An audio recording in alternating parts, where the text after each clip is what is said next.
Chapter 1336. At this moment, Simo Domohi's mind was in a mess. He wanted to find out why the great Tang had come to his side. He knew that helping the Arabs had angered the great Tang, and they had even stolen many of the things stored in his tribe. Fortunately, the current season was not bad. If they had stolen the things in the winter, many people on his side would have starved to death. A group of great Tang soldiers had just left, and now another group had arrived. There were even more people than before, and the ones leading them were the legendary Zhang Xiaobao and Wang Wan. The Arabs had told him that these two were ruthless. Most importantly, in their first meeting today, the two of them did not seem to be very friendly. It seemed that he had used the wrong strategy and should have lowered his head. Now that the other side had brought up a competition, he did not know what the other side was planning. Could it be that they wanted to capture everyone on his side during the competition? With so many thoughts in his mind, the delicious taste of the hot pot gradually faded away. Simo Domo he slowly swallowed a piece of meat and looked at Zhang Xiaobao, who had suddenly become amiable, and asked, "What are we competing in?" "We can compete in anything. Hunting, fishing, chopping wood, fighting, whatever you say, we'll compete according to what you say. But the rules have to be the same so that we can get to know each other better. Who knows? Maybe we'll become a family." Zhang Xiaobao put down his chopsticks and smiled at Simo Domo he. He took a small bowl in front of him and scooped out some soup from the hot pot. "Drink the soup. It's fresh." The taste of the hot pot soup depends on how it tastes when drunk directly. If it's not fresh, then it's not a good hot pot. Good. Simo Domo also took a small bowl and imitated Zhang Xiaobao's actions. He scooped out a bowl of soup and blew on it. He raised his head and gulped down half a bowl of soup. He praised, "It's delicious." Zhang Xiaobao, Xiaobei, and the others were speechless. "Is this how you drink soup?" "That's sour plum soup and mung bean soup, okay? To relieve the heat. Eat meat. We've found good meat today. Xiaobei, don't eat too much." Once again, Zhang Xiaobao invited Simo Domo to join his chopsticks. He didn't forget to shout at his younger brothers and sisters. Otherwise, if they ate too much, they wouldn't be able to sleep at night. They rubbed their stomachs and strolled around to digest the food. Xiaobei was explaining to the children of the Duo tribe how to best match the ingredients in the hot pot. He was very serious. When he heard his brother's words, he responded with a big smile and promised, "Don't worry. I won't eat so much meat today, nor will I eat rice. I'll just eat mushrooms and green vegetables. Also, I'll chew them up to help my stomach digest. Just now, I drank a bowl of soup to fill my stomach. When the soup is gone, I won't be full anymore." Zhang Xiaobao nodded. This was a good idea. He would drink the soup first, and when he felt full, he would stop and wait for the soup to be digested. He would feel better. Xiaobei turned around, picked up a plate of mushrooms, and placed it in front of the children of the tribe. "Eat mushrooms. Eating mushrooms is good for the body. Don't just eat rice. I found that you guys can eat too much. Your appetite is comparable to people with big appetites." Immediately, an interpreter helped to explain to the children. The child in front of Xiaobei quickly ate a few mouthfuls of rice. Only then did he put more than 10 mushrooms into the small hot pot. He smiled at Xiaobei embarrassedly and continued to eat. The children in the tribe liked to eat two things, venison and rice. They even knew how to soak in the soup. Duo blushed shyly and explained to Zhang Xiaobao, "It's because your rice is too fragrant. We don't have the same kind of rice in our area. We eat wheat, and the meat doesn't taste good. Usually, we exchange the meat with the tribe. We can only eat one meal every few days. Sometimes, according to your calendar, we can't even see meat in a month. Yes, there is no oil in the stomach, and there is little salt, so the children eat more. You don't have to worry in the future. The children eat for 10 days to half a month. Look, they won't feel hungry after eating 3 meals like now." Zhang Xiaobao understood. In the past, the children of the villagers were like the children of the tribes. One reason was that they exercised a lot and needed to grow up. Another reason was that they didn't eat much oily food. The more they ate, the poorer they became. The poorer they were, the more they could eat. Their productivity couldn't keep up, so it was useless to say anything else. When Duo and Zhang Xiaobao talked, Simo Duomo was unwilling. He admitted that he couldn't compare to the Tang people, and that he had used the wrong strategy. But he was the leader of the entire tribe. Unless he returned to the country, his status would be lowered. If he was afraid of the Tang people, how could he be on equal footing with the leaders of a small part of his tribe? So he glared at Duo and said, Duo, why didn't your people stay at the place I arranged? What are they doing here? He was speaking in his native language. Zhang Xiaobao found it difficult to translate, but he still understood what he meant. He smiled and continued to eat the meat with his chopsticks. Duo was shocked and lowered his head. Then he realized, that's not right. I won't be under your command in the future. What right do you have to criticize me? I don't have many people, 126 in total. But I'm following the Tang people now. I'm not afraid of you. Thinking of this, Duo suddenly felt very comfortable and happy. He drank a mouthful of soup and nodded in satisfaction. He pushed a plate of deer tendons in front of Simo Duomo and said with a smile, Simo Duomo, leader Simo Duomo, try this. There's something called chili in it. It tastes very good. You're here as a guest, so don't be polite. Eat well and eat until you're full. The meaning of these words was obvious. Duo treated himself as the host and Simo Duomo as a guest, and not as Simo Duomo's subordinate. You! Simo Duomo was dumbfounded. How could he not see Duo's attitude?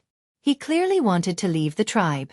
Simo Duomo couldn't say the rest of his words, nor did he touch the plate of tendons. He lowered his head, suppressed his anger, and began to think. Simo Duomo had to admit that he had never directly looked at Duo's small tribe of more than 100 people. In a small tribe of more than 100 people, there were old people, women, and children. There were far too few people who could participate in the hunt. Moreover, Duo's tribe didn't know how to grow wheat, nor did they know how to use nets to catch fish. When they finally managed to catch a few fish, they had to exchange it for wheat and salt. They were used to being bullied, and then they were sent to that outpost. He had never imagined that they would one day betray him. This was truly too infuriating. Duo, if you're not willing to go back now, I won't care. You can follow the Tang people for a while. Once the Tang people are gone, the things you earn will still be yours. I won't take them, Simo Duomo said to Duo after thinking for a while. Duo wasn't stupid. How could he not understand the meaning of his leader's words? He was clearly threatening him. Duo didn't say anything, instead looking at Zhang Xiaobao. Zhang Xiaobao had just finished rinsing a piece of meat and was about to put it into his mouth. When he heard the conversation between the two, he also used his rather poor Hindustani to answer. Haha, leader Simo Duomo, you don't need to worry about Duo. We'll always lead his tribe. Once the Duo people are beaten into submission and obediently give us tributes every year, I'll bring Duo and the others back to the Great Tang to live a better life. You should think about the competition. What are we competing in? Simo Duomo was shocked. He originally thought that he knew a bit of the Great Tang language and could use the local language with Duo to get around this Zhang Xiaobao. Who would have thought that Zhang Xiaobao also knew the language of his people and even stood up to help Duo?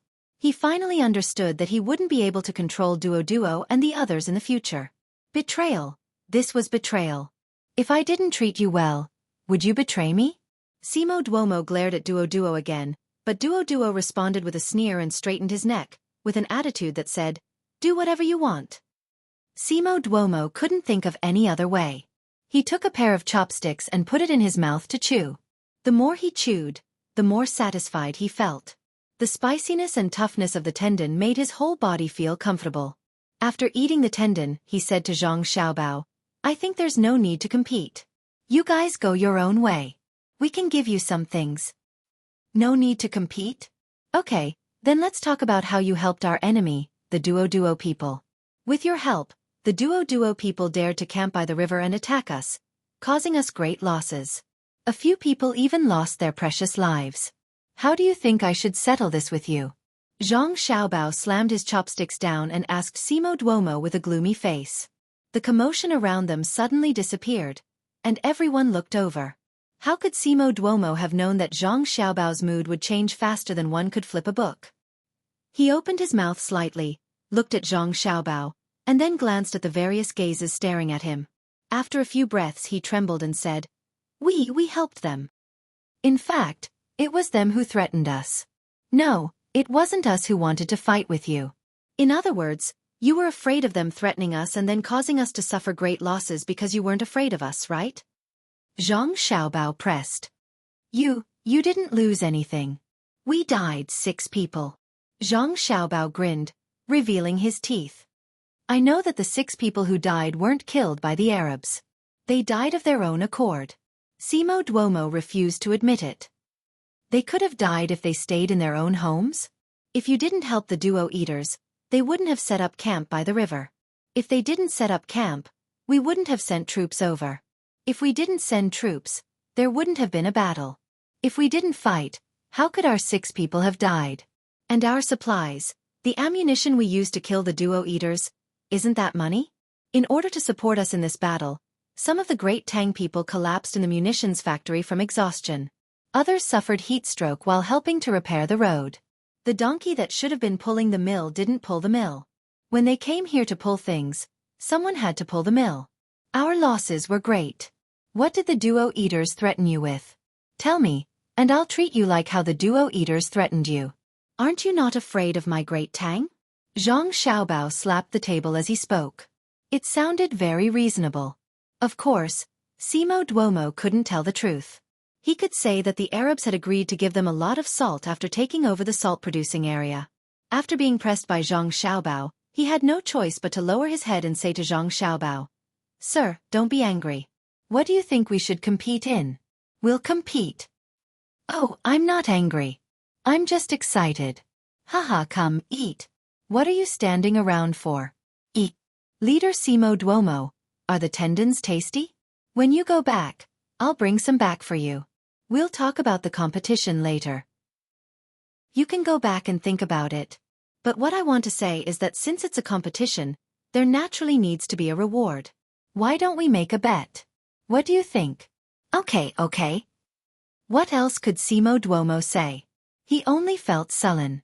He had to endure Zhang Xiaobao's constant flip-flopping because he couldn't beat the Tang. Chapter 1337. During the meal, Zhang Xiaobao was very happy and personally sent Simo Domo out of the camp. Simo Domo was not full yet. He had many things on his mind. At the same time he felt a lot of pressure, so much so that it was unbearable. The people who followed him here ate quite well, especially the salted vegetables prepared by the camp. Basically, each of them ate at least 2 plates. Finally, they saw salt that was free and not bitter to eat. They reckoned that they could drink water to their heart's content before going back to sleep. Walking back in the darkness, Simo Domo was still regretting that he had chosen the wrong person. He shouldn't have been swayed by the Arab's words. Even if the king had ordered him to stay so far away, disobeying a little wouldn't have been a big deal. He had helped the Arabs, but he hadn't received any benefits. Now that trouble had come, the king had offered no help at all. He didn't believe that the king wouldn't be able to get some information. It seemed that just like how he didn't care about Duodwa's 100-some men, the king didn't care about him. The stakes are too high. You want to wipe out my clan? As Seymour Demoga walked, he remembered the last bet they had discussed. He stopped and looked up at the sky, muttering to himself. The sky was pretty good tonight. There were stars twinkling, and there was also a crescent moon. But Seymour Domo always felt very oppressed, as if there was going to be a heavy rain. The content of the competition was decided by him.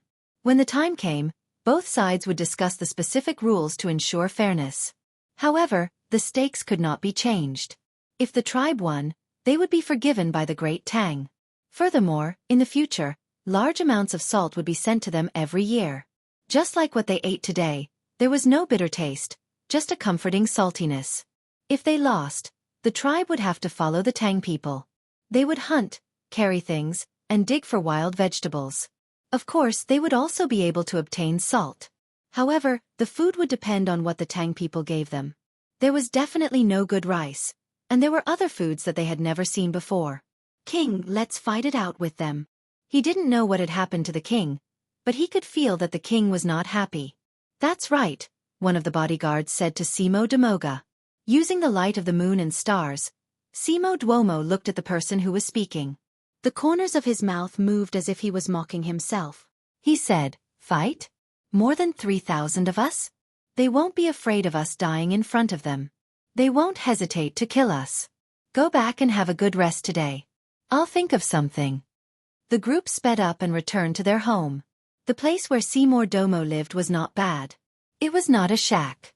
He had a stone house, a courtyard, and a woman in the courtyard. Today, he was not in the mood to pamper the women.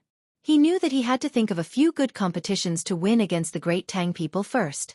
As for whether the Great Tang people would be angry after winning, the worst result would be that he would lead his people to act together with the Great Tang people as if they had lost. As for the children, they ate the candy and were taken care of by Xiao Bei and the others. He didn't betray the tribe, but the tribe didn't treat him as a member of the tribe. The happy Duo did not care about his own people when Zhang Xiaobao and Wang Wan were drinking tea. He joined in the fun. He had never drunk something that was a little bitter and then a little sweet. Zhang Xiaobao was in charge of making tea. He did not put out the kung fu tea. There was an outsider who did not understand kung fu tea. Zhang Xiaobao felt that it was better to just chat casually instead of explaining from beginning to end. It was just a teapot filled with tea leaves. He washed it and then poured it into the three people's tea bowls. Duo was not afraid of the heat. After pouring more than half a bowl, he drank it directly. He watched as Zhang Xiaobao refilled it and drank it again. The bitter taste in his mouth seemed to be very comfortable. Fill it up for me. There's always a gap.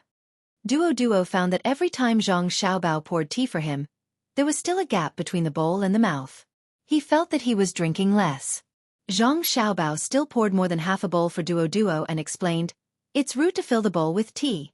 It's not convenient to hold the bowl when drinking. In our Tang, it's called bullying the guest when the tea is full. When you go to the Tang in the future, you must be careful. What competition do you think Seymour Duomo will propose?" Wang Wan slowly lifted her own tea bowl and drank gently. She tasted 2 small sips and then drank a big mouthful. She also thought about Duo. After all, the other party was the most familiar with the local traditions. Duo first felt that Zhang Xiaobao's words about not filling the bowl to the brim were very interesting. Then he was stumped. He also could not guess what kind of competition the original chief would propose.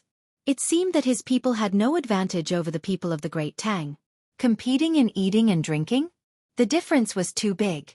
Competing in hunting? The Great Tang people had guns. Competing in fighting with warriors? When Zhang Xiaobao set up camp at night, the knife that suddenly appeared seemed to be very powerful. Shaking his head, Duo said embarrassedly, "I don't know. Maybe it's a competition of strength to move big stones."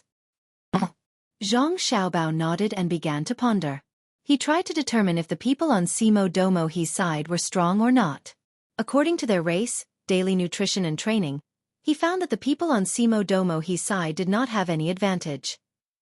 There were a few strong people in his team who were born with great strength. There's no need to think about what competition. If there are rules, we can continue to talk. Wang Wan was very relaxed and did not seem to be anxious. That's right. If they want to move stones, we can add tools in the rules. I don't believe that their tools can be compared to ours. Zhang Xiaobao said with a smile. He raised his head and drank the tea in the bowl. Then he poured more for the 3 people. Duo drank and felt that this thing called tea was very magical. In the past, he had only heard about it from others but had never tasted it. Even the people of Great Tang who saved him did not let him drink it. He watched as Zhang Xiaobao squeezed a small ball into the flask and poured the water non-stop. The water that flowed out had that smell, so he drank as much as he could. He wanted to see if the small ball would always have that smell. In addition to the food he had eaten before, he finally could not drink anymore. He could only slow down and ask, "Why does this tea always have that taste?" "Because this is good tea. It can be brewed more than 10 times. Now, it has only been brewed 4 times. If it's your first time drinking, I advise you not to drink too much. Otherwise, you will get drunk and can't sleep at night." Zhang Xiaobao finally understood why Duo kept staring at the teapot and drinking. He wanted to drink until the tea lost its taste to verify his guess. How persistent was he? A persistent man was very cute, even though he was a little darker, thinner, and shorter. Duo nodded repeatedly. So it was not that the tea could be brewed continuously. It was because the tea was good. As for why he could not sleep, he would know at night. Leader Simo Domo used to have tea before, but he never let me drink it. He treated it like a treasure. Is it not as good as your tea? Duo recalled something and drank another sip. He felt better. The leader did not let him drink before, but now he could drink it. Zhang Xiaobao continued to pour water for him. Yes, the tea that Simo Domo drank was fermented black tea. If it was the tea that he got 20 years ago, he could not bear to drink it. Now it is not bad. What we drank was green tea. Even if he kept the black tea for 20 years, it would not be as valuable as our tea now. Because no one would bring good black tea here, the good tea was sold in Great Tang. Anyway, you don't know how to drink it, so it would be a waste to give it to you. Duo sighed. He knew that Zhang Xiaobao was telling the truth, but it was really a blow. He wanted to know the value of the tea, so he asked, how much salt can it be exchanged for? Zhang Xiaobao was speechless. Wang Wan smiled. Did they have to use salt to calculate the value of everything? The pot of tea that we drank is enough for 126 of you to eat for half a year, including the cost of transporting it. Zhang Xiaobao kindly gave a rough estimate. Duo rubbed his stomach and said, I can still drink it. If I continue to brew it, it will lose its taste. You can still drink it tomorrow. We brought a lot of tea, Zhang Xiaobao kindly advised. Duo firmly said, brew it. After thinking for a while, he asked, if Simo Domo did not work with the Arabs to fight Great Tang, would I not have met you? A smile appeared on Zhang Xiaobao's face. After a pause, he said, you were too close to Great Tang. You didn't use this area very well. It's just that if we met in that situation, we wouldn't know if we were friends or foes. Forget it, there are no ifs. Duo understood. No matter what Simo Domo chose, the Tang would eventually come. It was just like how a large tribe would eventually occupy a small tribe.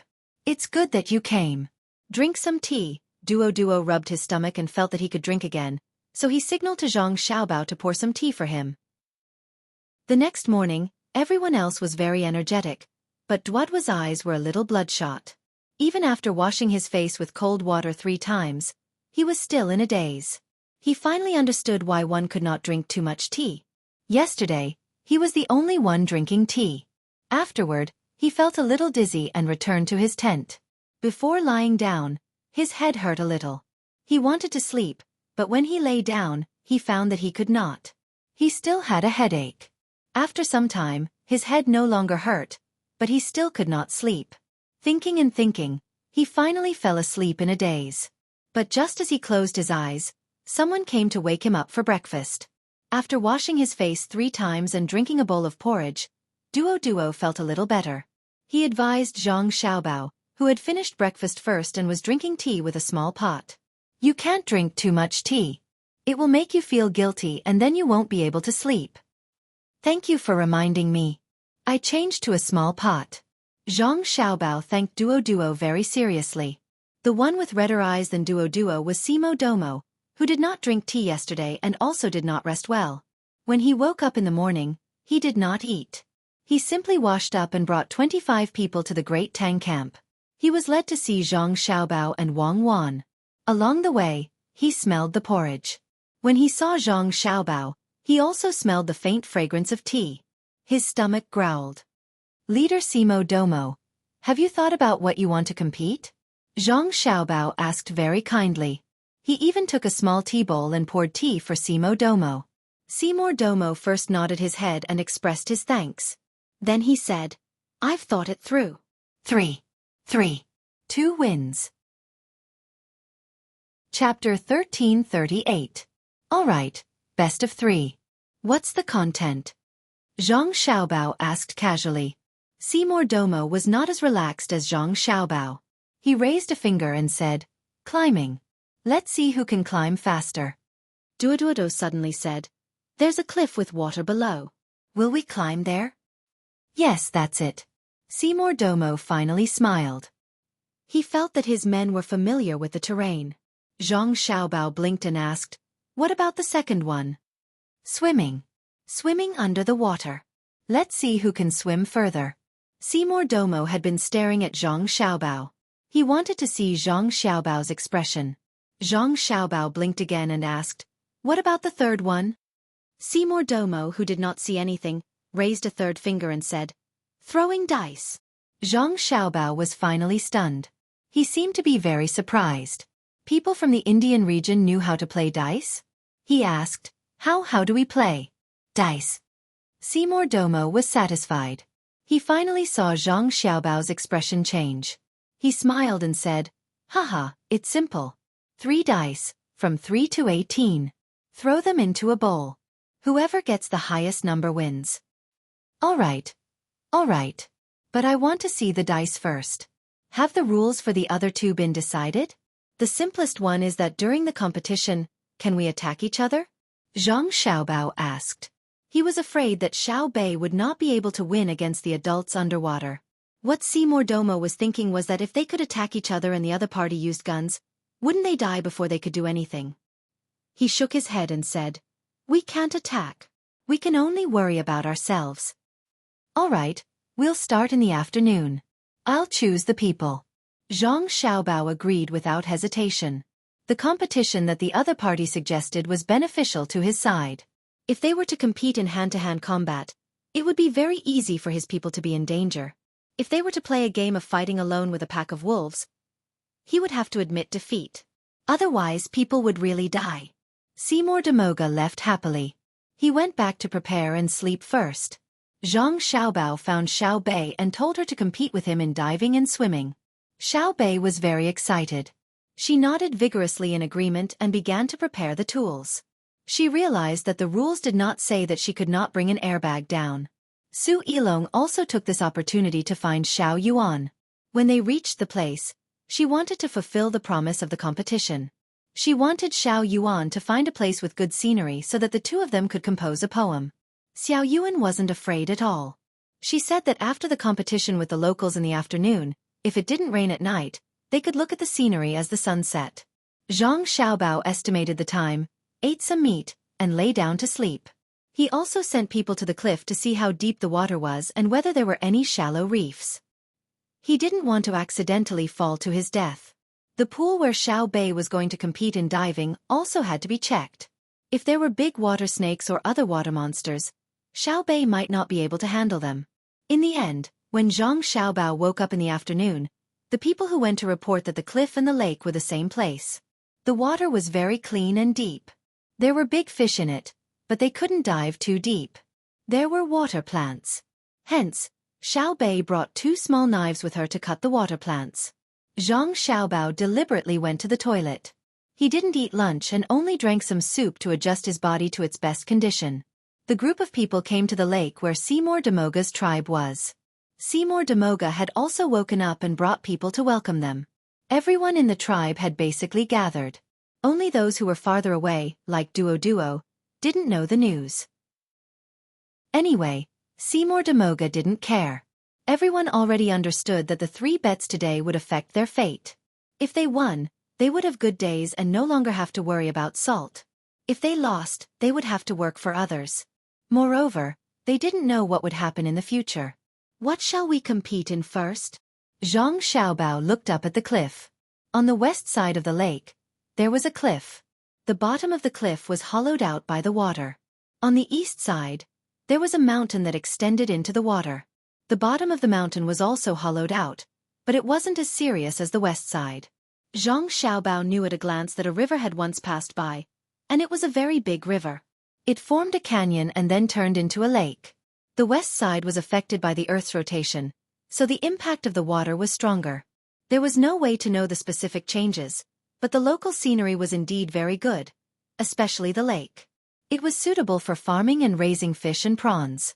After completely occupying it in the future, he had to build a beautiful restaurant with a polo field, a football field, a table tennis court, and all kinds of football fields. Water polo couldn't be left out. The more he thought about it, the more Zhang Xiaobao felt that the future was better. For a moment, he began to design the layout according to the scenery in front of him. Let's compete in dice first, Zhang Xiaobao. Simo Demoka's voice interrupted Zhang Xiaobao's thoughts. Yes, we can also build a casino. Zhang Xiaobao clapped his hands and said happily. Then he turned his head and looked at Simo Demoka. Okay, dice. Are you ready? Simo Damoka nodded and brought Zhang Xiaobao to the front of his courtyard. There was a place that looked like a square. It seemed to be used for some kind of ceremony. There were a few people in the tribe wearing clothes that were of good quality. They were fine linen and had color. They stood beside a bowl.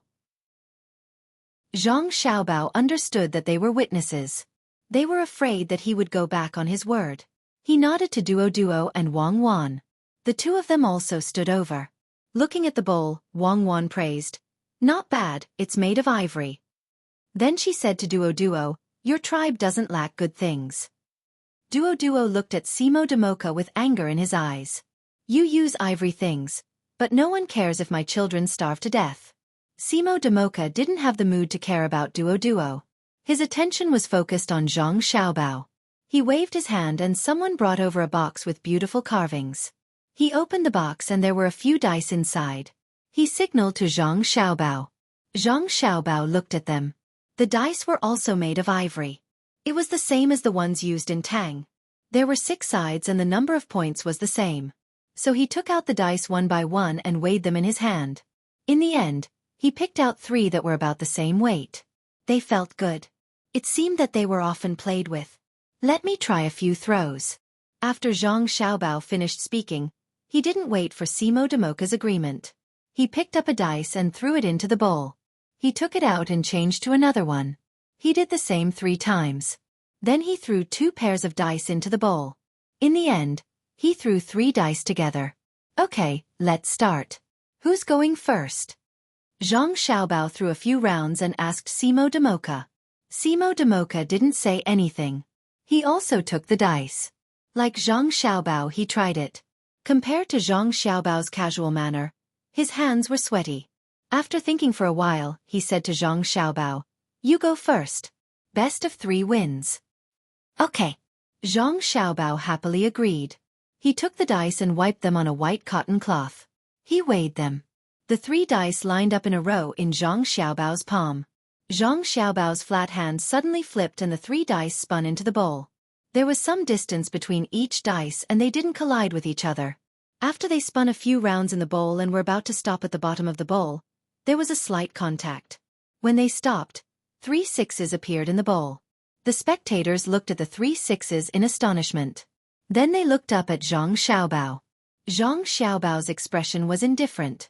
When he met Wang Wan's gaze, there was a hint of embarrassment. This was because he had cheated. Normally, when throwing dice, one couldn't make the dice rotate around a single point. That way, one could easily grasp the state of the dice when they stopped. Moreover, although it looked like he was throwing them together, there was a sequence to prevent them from colliding. But people nowadays didn't pay attention to this, so he cheated to bully others. Of course, he first had to have a strong foundation.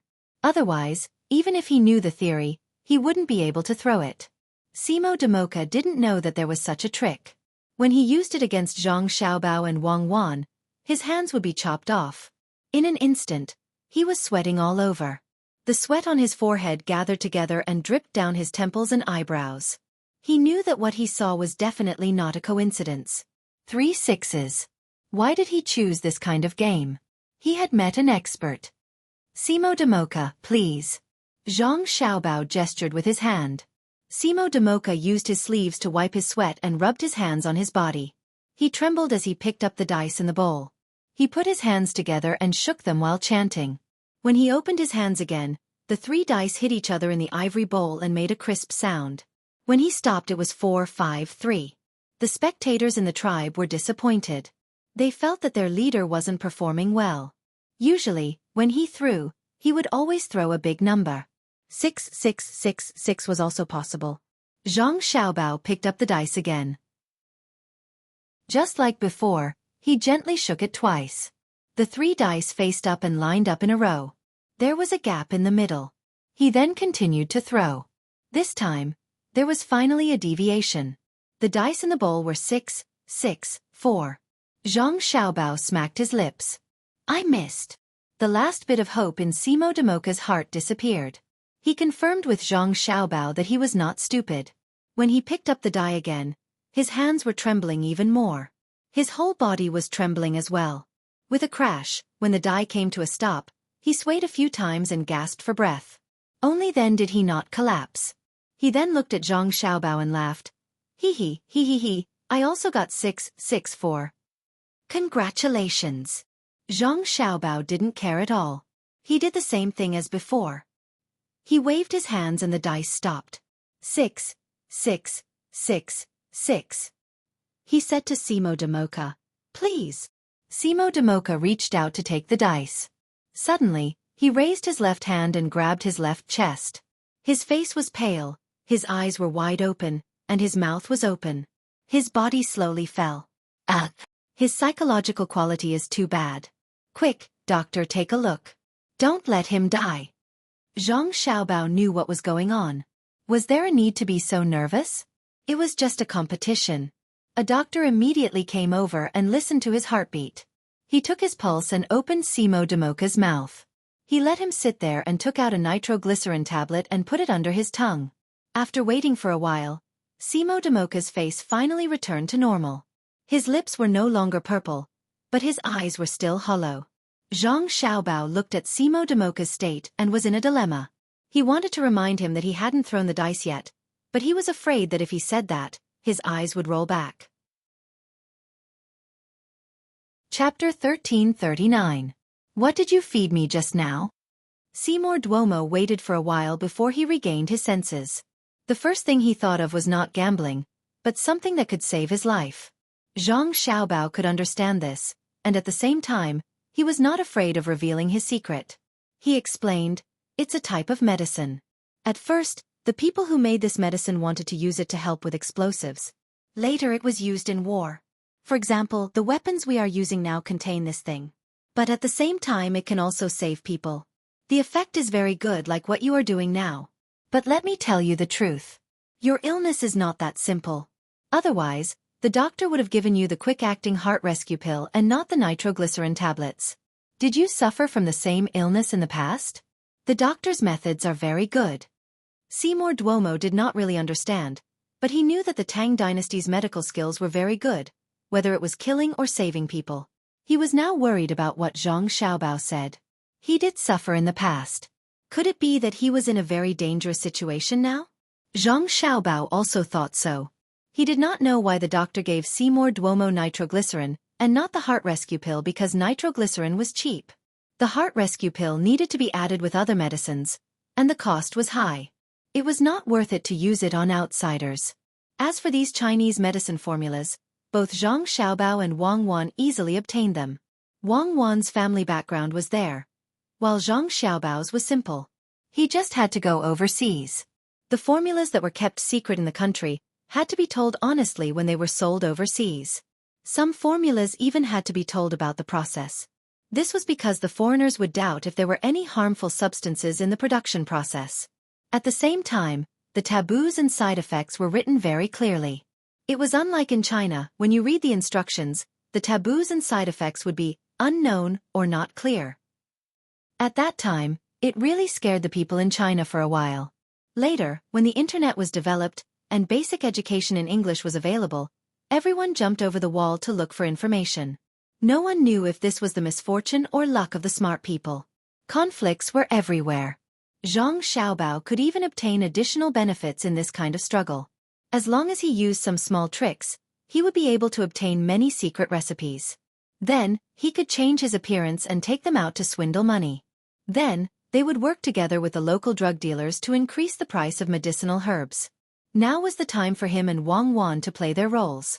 In other words, the two of them had been playing their roles all along.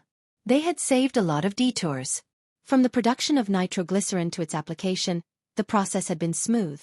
Not a single person had died. It was very miraculous. They had to thank those who had died before. Right now, Seymour Duomo and Zhang Xiaobao were not clear about the specifics of the situation. The doctor, who was clear about the situation, was very clear about the cost of the heart-saving pill and the things that could be used as explosives.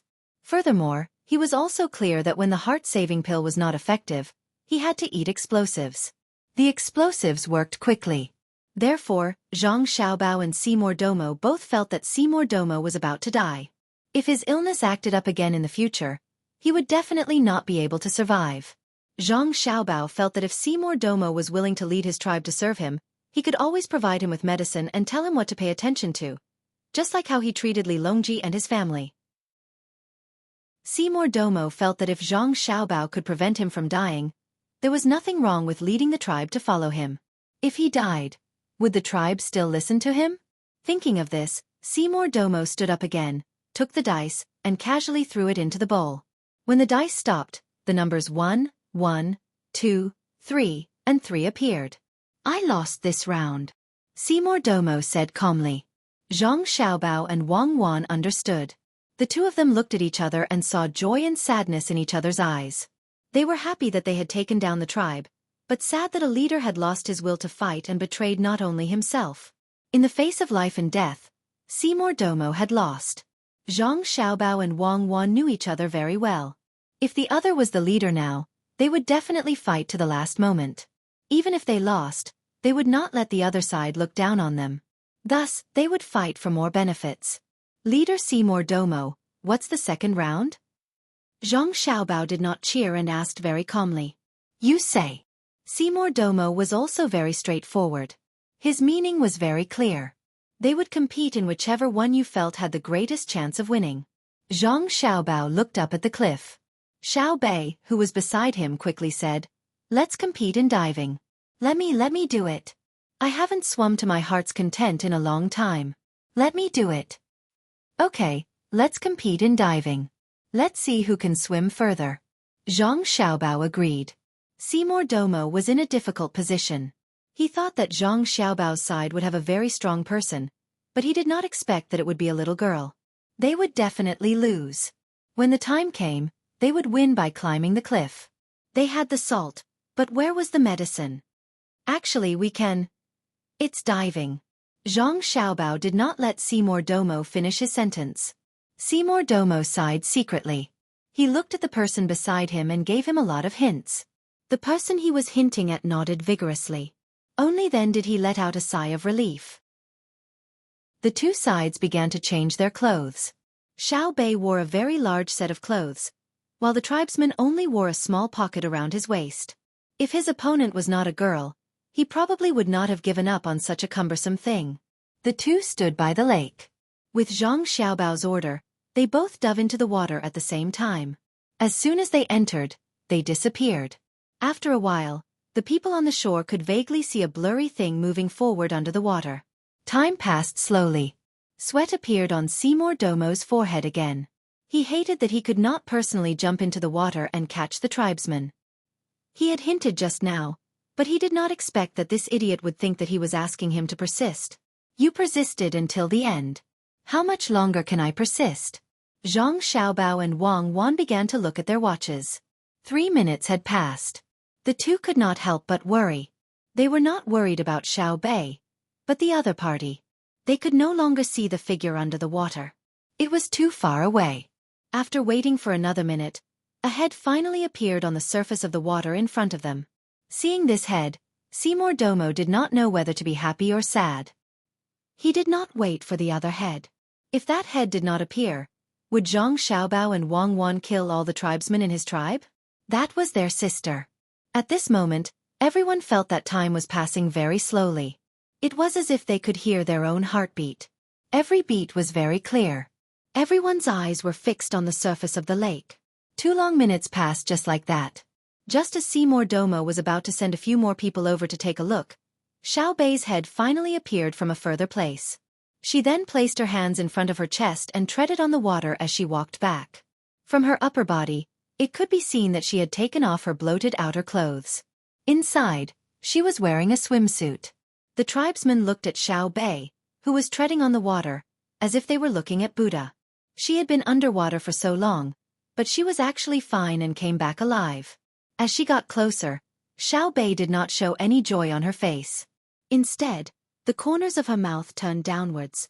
She looked very unhappy as she opened and closed her eyes. When she got closer to the shore, the tribesmen on the shore were shocked. Xiao Bei's hands under her chest were digging into the eyes of a fish. That fish did not look small. Zhang Xiaobao quickly waded into the water to help. It was a carp. Zhang Xiaobao weighed it twice and estimated that it was around 12 to 3 catties. If he was in the water, He would not touch it unless his head was out of the water. Such a big fish would kill him. After throwing the fish back with all his strength, Zhang Xiaobao carried his sister and said, "Amazing." Xiao Bei whispered into his brother's ear, "I don't feel any sense of accomplishment at all. I thought he was very powerful, but in the water, his speed was so slow. I didn't even need to take a breath before I ran in front of him, leaving him far behind. By the time I needed to take a breath, I was already a long way away from the surface of the water. If I had known, I would not have cheated. That would have been faster. Even if he held his breath for 10 minutes, what was the use if he could not swim the distance? I felt that this was very unfair to him, so I took a few breaths and caught a fish. Brother, don't you think it's amazing? There are carps here too. It's amazing. In the future, we will not cheat when we deal with him. Where is the thing?" Zhang Xiaobao replied softly. "It sank with the heavy object. I used up my qi. If we still have to bring the heavy object back, how are we going to get the fish? Let's make fish soup tonight. 1 fish is enough for us to drink." Xiao Bei still had a look of regret on her face. She had overestimated her opponent. On the shore, Shima Duomo's eyes revealed happiness, but his face was full of pain. He glanced at his tribesmen and shouted, "We have lost. I know that all of you think the same as me and are unwilling to leave here, but we have to abide by our oath. We have lost the bet. From today onwards, we will follow the Tang people. We have to go to dangerous places, but we do not lack warriors. I believe that the places that the Tang people can go to will not be difficult for us. Now, I want to ask the Tang people if they are willing to abide by the bet and provide us with enough salt in the days that we follow them." As he shouted, Shima Duomo looked at Zhang Xiaobao. Zhang Xiaobao immediately cooperated and shouted, "We are willing." Did you hear that? Although we have lost some things, we have also gained some things. Now, go back and take the useful tools at home. Don't not come back. That is against the bet. Buddha will punish you. I will send troops to catch you back. Shima Duomo shouted at the people around him again. Except for the original people on his side, those who came later immediately turned around and left to get the things. Zhang Xiaobao looked at Shima Duomo's confident look and could guess what was going on. The important materials were in the hands of Shima Duomo. If those people did not come back, once they lost the resources here, they would have a hard time in the future. They might even die because of lack of things. Zhang Xiaobao really admired Shima Duomo. He could hide the idea of surrendering so deeply and speak of it so openly. If he did not consider his illness, but really knew the gap between his tribe and the Tang Empire, and thus gave up his independence, he was really great. Someone in the crowd on the shore was not satisfied and said to the person next to him, "Is it over? What about our competition?" "Now is fine," Xiao Yuan said to Su Yilong. Chapter 1340. Su Yilong and the 9 little guys did not participate. They stayed by the lake, looking at the mountain, the water, and the cliff hanging upside down. "Are we not waiting for the sunset?" Su Yilong's body trembled as she asked Xiao Yuan. He was excited. He had been suppressed all the way and never had the chance to show off his ability.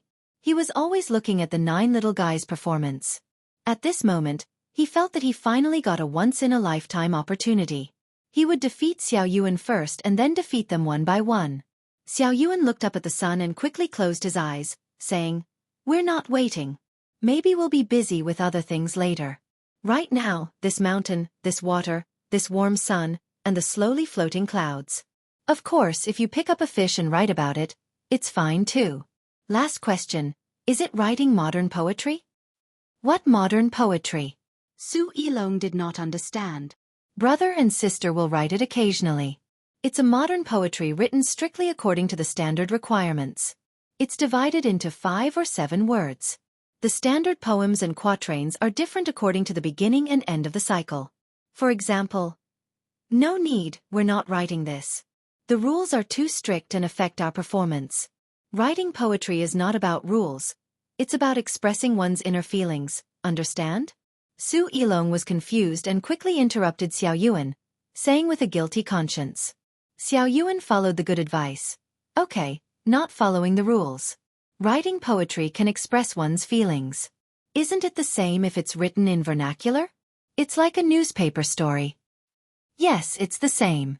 But don't you think that poetry can better reflect one's literary level? Beauty knowledge, Xueqi advised. Isn't modern poetry more beautiful? Is it more knowledgeable? Xiao Yuan continued. Let's not think about this today, okay? Let's talk about poetry. I'll go first. Do you see that cliff? Su Yilong also knew that she could not win against Xiao Yuan on the same topic because she used double standards, so she quickly changed the topic. Xiao Yuan looked in the direction Su Yilong pointed and nodded. I see it. There's a depression below. Very good, the poem is out. The first sentence, I see the cliff is depressed. The second sentence, why? We're leaving. Xiao Bei's voice suddenly sounded. She stared at Su Yilong unhappily. Are you playing with us? I can follow up with your question. Why is there a groove? When I turn my head to look at the other side, there is also a groove there. Haha, Xiao Bei, you're so cute. I'm just kidding. I'm not done yet. Wait. Let's start. The water surface is boundless, reflecting the cliff. The mountains and ridges are hard to stop the rushing current. The movement and stillness are in harmony with the quiet and distant. After Su Yilong finished speaking, she looked at the 9 little guys and waited. After waiting for a while, seeing that they did not respond, she asked, How is it? To be honest, I don't know what it means. Xiao Bei pouted and said to Su Yilong, Yes, you are still young and can't understand so deeply. It's my fault. Su Yilong was helpless and had to apologize to the 9 children. Actually, it's not your fault. Let Lil Yuan do it. Lil Yuan, tell us a jingle. It has to be like a nursery rhyme. Lil Bei revealed a big smile to Su Yilong and instructed Lil Yuan. Xiao Yuan nodded and looked at the surrounding scenery. She raised her hand and pointed. The birds on the trees are chirping, and the water flowing under the trees is splashing. The fish and shrimp swam and swam until they reached the end of the cliff. There were vines halfway up the mountain, and green grass was sprouting. Can those wild vegetables be eaten? We have to dig them up. Hee hee, it's really nice. Lil Yuan, you're not bad. Continue to work hard and you'll be very powerful in the future. After listening to the nursery rhyme made by Xiao Yuan, Su Yilong felt that it was very difficult for such a big child to be able to write the rhyme. She quickly praised him and looked like a teacher. Her smile was so reserved and conceited. Xiao Yuan smiled shyly, then pointed to the tree and said, The birds on the trees are chirping, and they complain about the world when they reach the top of the mountain. Chun Xian's hair is frosty, and she's young. She's like a destroyed king, and she's killed in battle. She's like a gentleman, and she's worshipping the temple. My song, Ru Feng, always praises, and she's like a poem. Su Yilong was stunned when she heard it. She just felt that it was not easy for a child to write the rhyme, but in the blink of an eye, he started to use the rhyme. Moreover, it ran through the book of songs and praised the elegance. It was about a woman in a family who supported the family business on her own. Every time she reached the top of the mountain, she would complain about the long journey. There were elders and children in the family, and her husband was ordered to kill in the flames of war. This was fighting together with the king in order to open up new territory. Whether it was her song or your wind, they were praises. Was it a rhyme? This was actually called life. Using rolling ears, Ru Fan, Zhanbei Luo Yi, Wu, and Guanzi. Was this kind of ability something a child could have? Now that they were going to take the imperial examination and advancement examination, it was really easy to solve the questions. It was too demoralizing. This rhyme is better than the previous one. Brother Yilong, don't you think so? Xiao Yuan. Continue. I like to listen to rhymes the most. I don't understand any poems. Xiao Bei's voice was still so sweet, and her smile was still bright. Su Yilong looked at the rippling lake in front of her that was blown by the wind. She really wanted to jump in and never come up again. It was so embarrassing. She even wanted to show off in front of Xiao Yuan. She finally came up with 4 lines, but Xiao Yuan used the rhyme right away. This was an impromptu poem. No one gave you time to think about it one by one. It tested not only your quick wit but also your foundation. How was it possible? Su Yilong felt that she was a failure, especially when she heard what Xiao Bei said. Why was the usually cute smile so awkward at this moment? Yes, I don't understand poems, let alone compose them. The only thing Su Yilong could do was to agree with Xiao Bei and return a smile. But no matter how she smiled, it was unnatural. Xiao Yuan's expression did not change much. Just like before, she pointed at the big tree again.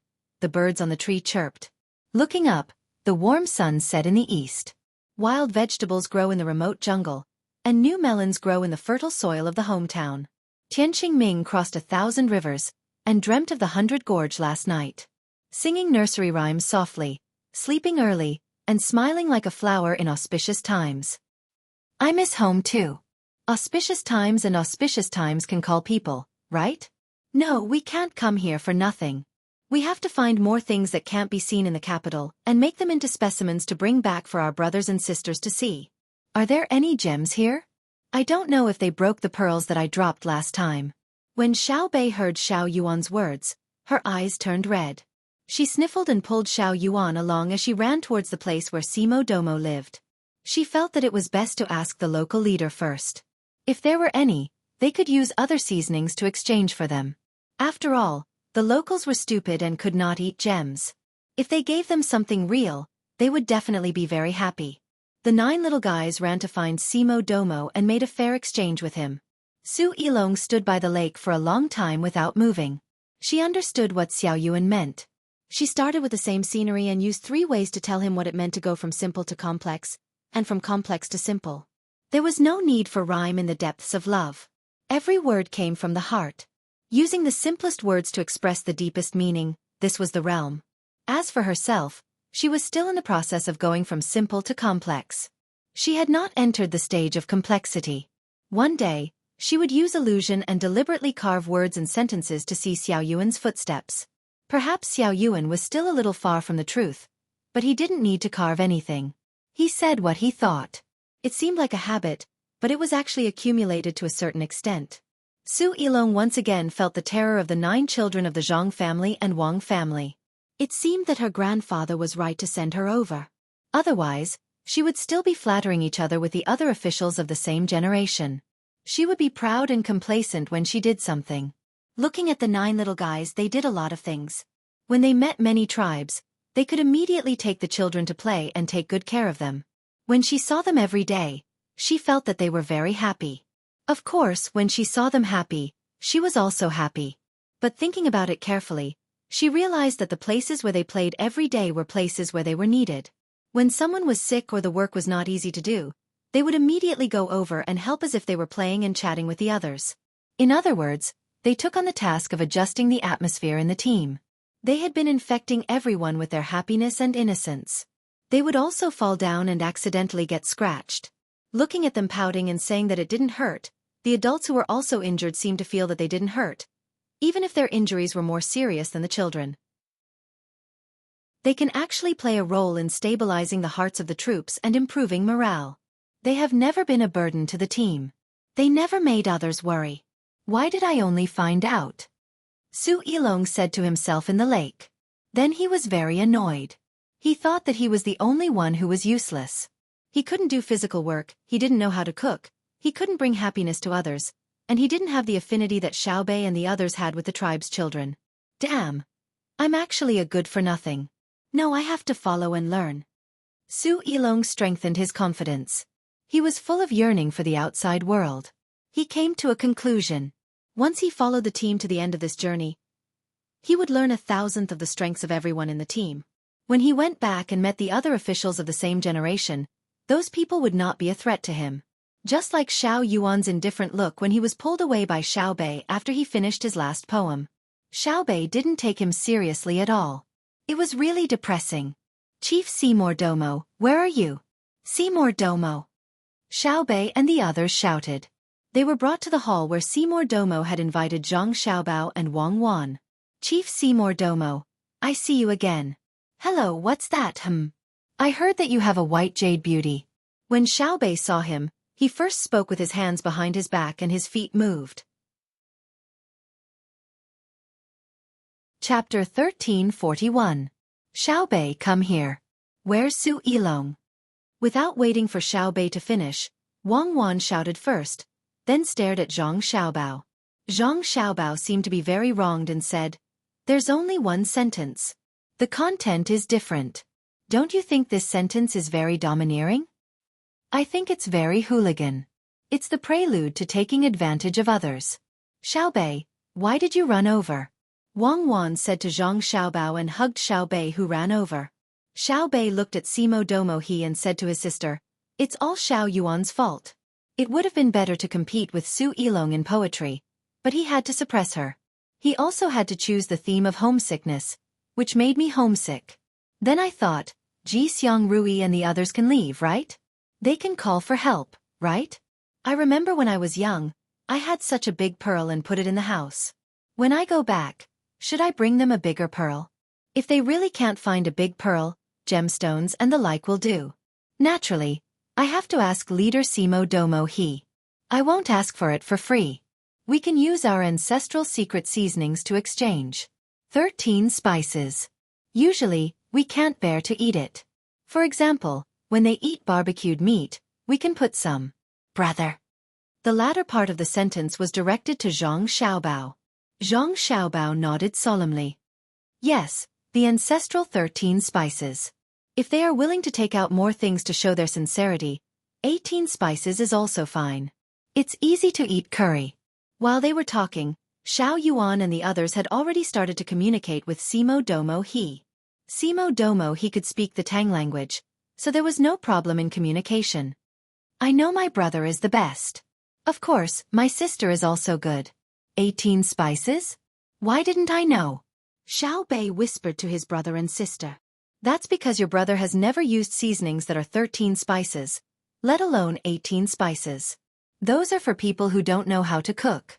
Look at the chefs in our restaurant. Which one of them would grind seasonings into powder and add them to their dishes? Also, I asked you to teach Su Jian's grandson something.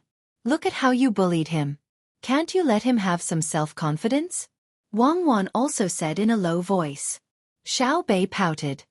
It's not that we're bullying him. It's just that he wants to gain confidence in his poetry through Xiao Yuan. If he were to look for me, wouldn't there not be so much trouble? How stupid was he? Using one's own shortcomings to attack the enemy's strengths, so it's not that we bullied him, but that he didn't succeed in bullying little Yuan. Yes. It's all his fault. It's fine. People get used to it after a few more blows. Don't ask Seymour Demoga for anything. He is also a poor man. If you want gems, you can find jadeite in the places we passed by on our way here. Now is a good time. I think we can find jadeite the size of a house. Zhang Xiaobao could imagine how big of a blow Su Yilong had suffered. Not to mention her, even he and Cuckoo sometimes had to memorize the information for their younger brother, little Yuan. When they needed to use it, they would ask him. 1% of talent was too powerful, and 99% of hard work could not make up for it. Of course, according to another theory, 100% of children had their own talent. It depended on the environment and the guidance of the adults. The simplest example was when a child was born. The right side of the brain was better developed. He used to use chopsticks with his left hand, but he was forced to use chopsticks with his right hand. Every time his left hand touched the chopsticks, he would hit it. After a long time, the child would not only change the hand that held the chopsticks, but it would also form a conditioned reflex to suppress the use of the right side of his brain. Then the parents would say that their child was stupid. Was there any reason? Xiaobei did not consider whether Su Yilong's heart was hurt. She was most interested in places with jadeite. She had jadeite jewelry of various colors, mainly red and green. No matter how she looked at it, it was more beautiful than glass. Brother, it's a mine, right? Our precious candy house. It involves too many lives and interests. Behind the beauty of every gem, there is blood. We will occupy the place where jadeite is produced, but we must stay away from our precious candy house. You can give every child a big cake, but it's impossible to make a jade bracelet for every child. The sweetest thing is the honey pastry of our precious candy house. The happiest way to eat it is to taste it with family. This is the true meaning of our precious candy house. It's not that the most beautiful thing is the jade bracelet of our precious candy house. The easiest way to get it is to gamble on raw stones. Our precious candy house has lost its soul at the same time that it has lost its care for its children. We let you participate in the animal husbandry industry because you can get substantial things to help the children from this industry, such as milk and meat. The mining industry can't provide direct help to the children. It's nothing more than making money and then using the money to buy the things the children need. It seems to be the same thing, but it's actually a different concept. As the owner of the candy house, when you see something, the first thing you think of should be what this thing is for the children, not how much this thing can be sold for. Then, you use the money to buy things for the children. After a long time, you will only remember money, but forget the most direct needs of the children. Everything will start to be measured by money, understand? Zhang Xiaobao patiently explained to his sister that it involved the inertia and philosophy of human thinking. Xiaobei blinked his big eyes and thought for a while. He nodded and said, I understand. It's like when I fell and hurt my arm. The first thing you and big sister thought of when you saw me was, does Xiaobei hurt? Was the fall serious? Instead of hearing that little Bei fell, you estimated that it would cost 5 strings of cash to treat her. Go, get someone to get 7 strings of cash. A fallen little Bei doesn't just need money. Even if the former doesn't have money, it's still love. Even if the latter has money, it's still indifference. Of course, it's even better if there's money and love. Once we participate in the mining industry, our thoughts will gradually turn to money. Zhang Xiaobao picked up his sister and placed her on his lap. He kissed her hard and said, Mwah, our little Bei is so smart. It can't be helped. She's always been smart. Who's as stupid as Su Yilong? 10 years. It'll probably take 10 years to catch up to the current little Yuan. If he starts practicing every day from now on and works hard to learn, 5 years might be possible. Little Bei patted her chest and deeply agreed with her brother's words. Wang Wan finally asked about the specific situation. What did little Yuan do? Little Yuan let him know something about Buddhism and something you guys talked about before. That is, seeing a mountain is a mountain, seeing water is water. Seeing a mountain is not a mountain, seeing water is not water. Seeing a mountain is a mountain, seeing water is water. According to what you guys said, the last one is to find it 1,000 times in the crowd. It was as if Xiaobei had won the competition. He was overjoyed and delighted. Little Yuan is already so amazing? Wang Wan was a little surprised. She naturally knew what that was. 3 realms. In literature, very few people could reach the last realm. When you deliberately emphasized in writing, the reader would feel the beauty. When you didn't emphasize, the reader would forget the way you wrote and only remember the plot. Zhang Xiaobao spoke at this time. He's not that amazing. Little Yuan doesn't have enough life experience. He can't understand many things thoroughly just by relying on the knowledge in books. His success this time is because he chose the topic of homesickness. Even children know how to miss. That's why he made Su Yilong suffer a blow. Little Yuan, right? Yes. My little Yuan didn't write about the profundity of history. He simply expressed his longing for his younger brother and sister because he's not stupid. Little Bei understood everything. That was why she said a jingle and a nursery rhyme to cooperate with little Yuan. Zhang Xiaobao and Wang Wan looked at each other and stood up to walk out. Brother, where are you two going? Little Bei looked at Simo Domo when she asked. Didn't they want to discuss something with him? Zhang Xiaobao patted little Bei's head. You guys talk to him. Your sister and I will take a look at Grandpa Su's grandson. Otherwise, when we go back and talk about it, I'm afraid your Grandpa Su will fall ill and be hospitalized. Okay, leave this to us. Little Bei agreed and ran to Simo Domo. Zhang Xiaobao just nodded at Simo Domo and then walked out with Wang Wan. Simo Domo, who was sitting there, was angry. He felt that he was left out. He looked at the children in front of him who were talking to him about a deal. He gritted his teeth and decided with a hint of revenge to get some benefits from the children. After that, if Zhang Xiaobao and Wang Wan didn't agree, he would return the benefits. If the two of them didn't say anything, he would take it that they agreed. Compared to Simo Domo's complicated thoughts, Little Bei and the others were much simpler. They didn't think about who would get how much. They only felt that according to the actual situation of the local poverty, they would use 13 incense to exchange for other people's good things. Moreover, they were experienced and knowledgeable and could easily estimate the approximate value of each item.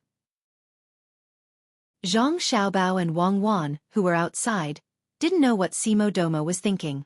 Otherwise, they would have kindly advised him not to play this kind of game with Little Bei and the others. That way, they would definitely be at a disadvantage. Not everyone could take advantage of the little guys. When the two of them found Xueqi, they saw that Xueqi was holding a basket that had just been carelessly woven with branches in one hand and a leek scythe in the other. The leek scythe was specially used to cut leeks. It was very easy to use. Once the scythe was cut, a bundle of leeks would fall. Moreover, it wouldn't hurt the roots. As long as you used your strength, it would definitely be a flat cut. The tool itself limited your normal movements, unless you deliberately cut in a crooked direction.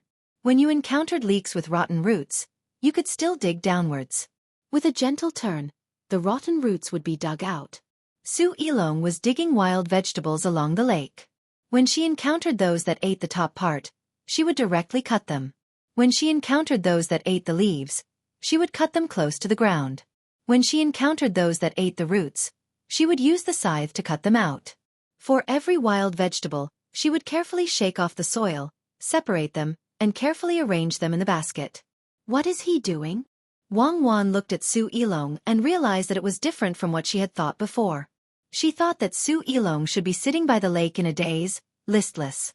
Zhang Xiaobao revealed a gratified smile, digging wild vegetables. And then?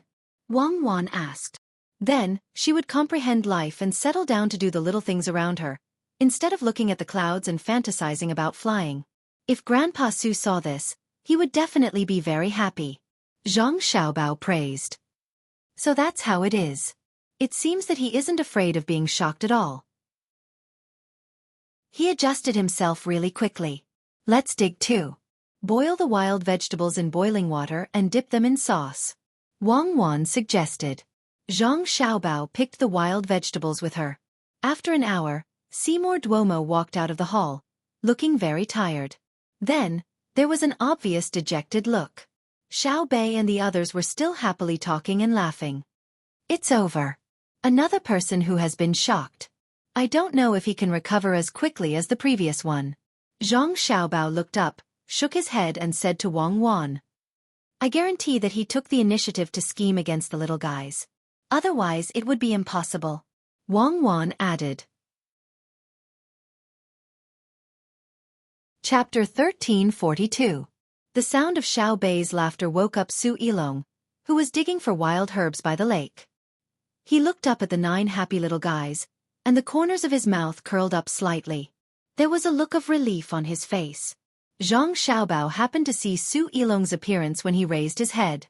At this time, Xueqi was not as high-spirited as before when he was following the team. He looked very easygoing and natural.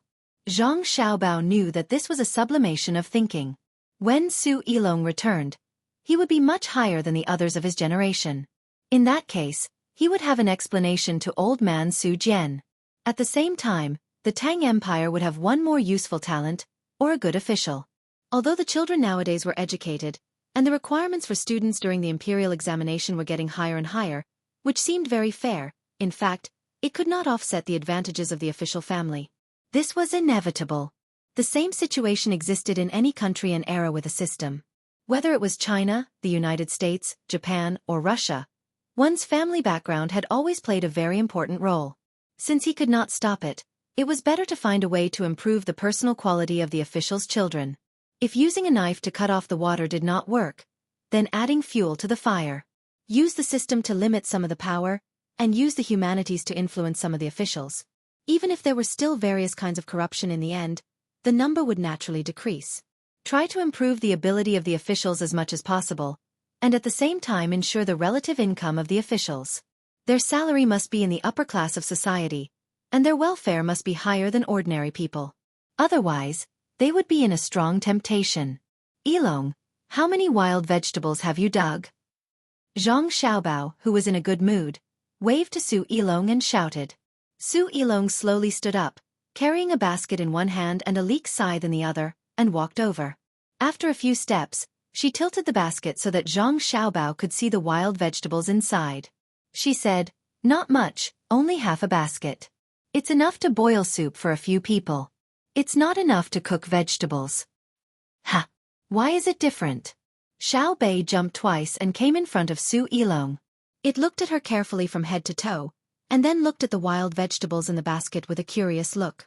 Xiao Bei felt that the Xueqi in front of her was like a different person compared to before. Her tone and actions gave her the feeling that she was calm, not deliberate or pretentious. Her gaze was no longer aggressive, but so gentle. You've changed so quickly. What are you doing? Teach me. You teach me how to change my expression. I'll teach you how to negotiate. I'm very good at negotiating. Xiao Bei nudged Su Yilong and said, I want to thank you all. Actually, I'm still me. It's just that I'm a little different after meeting you all. As for your skills, I must learn them. Even if I have to cook for you all every day, I must learn all of your skills. Otherwise, wouldn't I have come all this way for nothing? Su Yilong lifted the basket in her hand and said to Xiao Bei, meaning that she was going to cook today. Xiao Bei took a step back and waved his hand. No, let's learn from each other. As for cooking, please spare us. You're a good person. You can't torture us like this. But we have a seasoning called 13 spices. It's still very good. If you don't believe me, you can ask Chief Simo Domo He. Xiao Bei smiled and looked at Simo Domo He. Simo Domo He's expression was not very good. During the negotiation just now, he did want to bully the little ones. He wanted to use an ivory bead to exchange for 50 kilograms of salt from Xiao Bei. His idea was very good. It was safer to exchange for the salt in his hands. Although they followed the Tang team and discussed before that there would be salt to eat, if one day they were angry, or if the whole team did not have enough salt, it would inevitably be a burden to the people in his tribe. He had some salt in his hands that could be used at critical moments. If the little ones could exchange for a few more ivory beads, he would have a lot of salt. He could dissolve it in water and drink it to make people feel strong. In the end, it was Xiao Bei and the others who asked what kind of seasonings they needed. He said that if they sold the salt directly, they would not sell it. They had to match it with seasonings. Therefore, the seasonings were expensive. He said that there were 18 kinds of seasonings, matching them with the salt 1 by 1, then 2 by 2, 3 by 3, until there were 18 kinds of seasonings. In the end, there were 153 kinds of seasonings that were matched with the salt alone. Then, adding the 18 kinds of seasonings that were matched with the salt alone, it became 171 kinds of seasonings.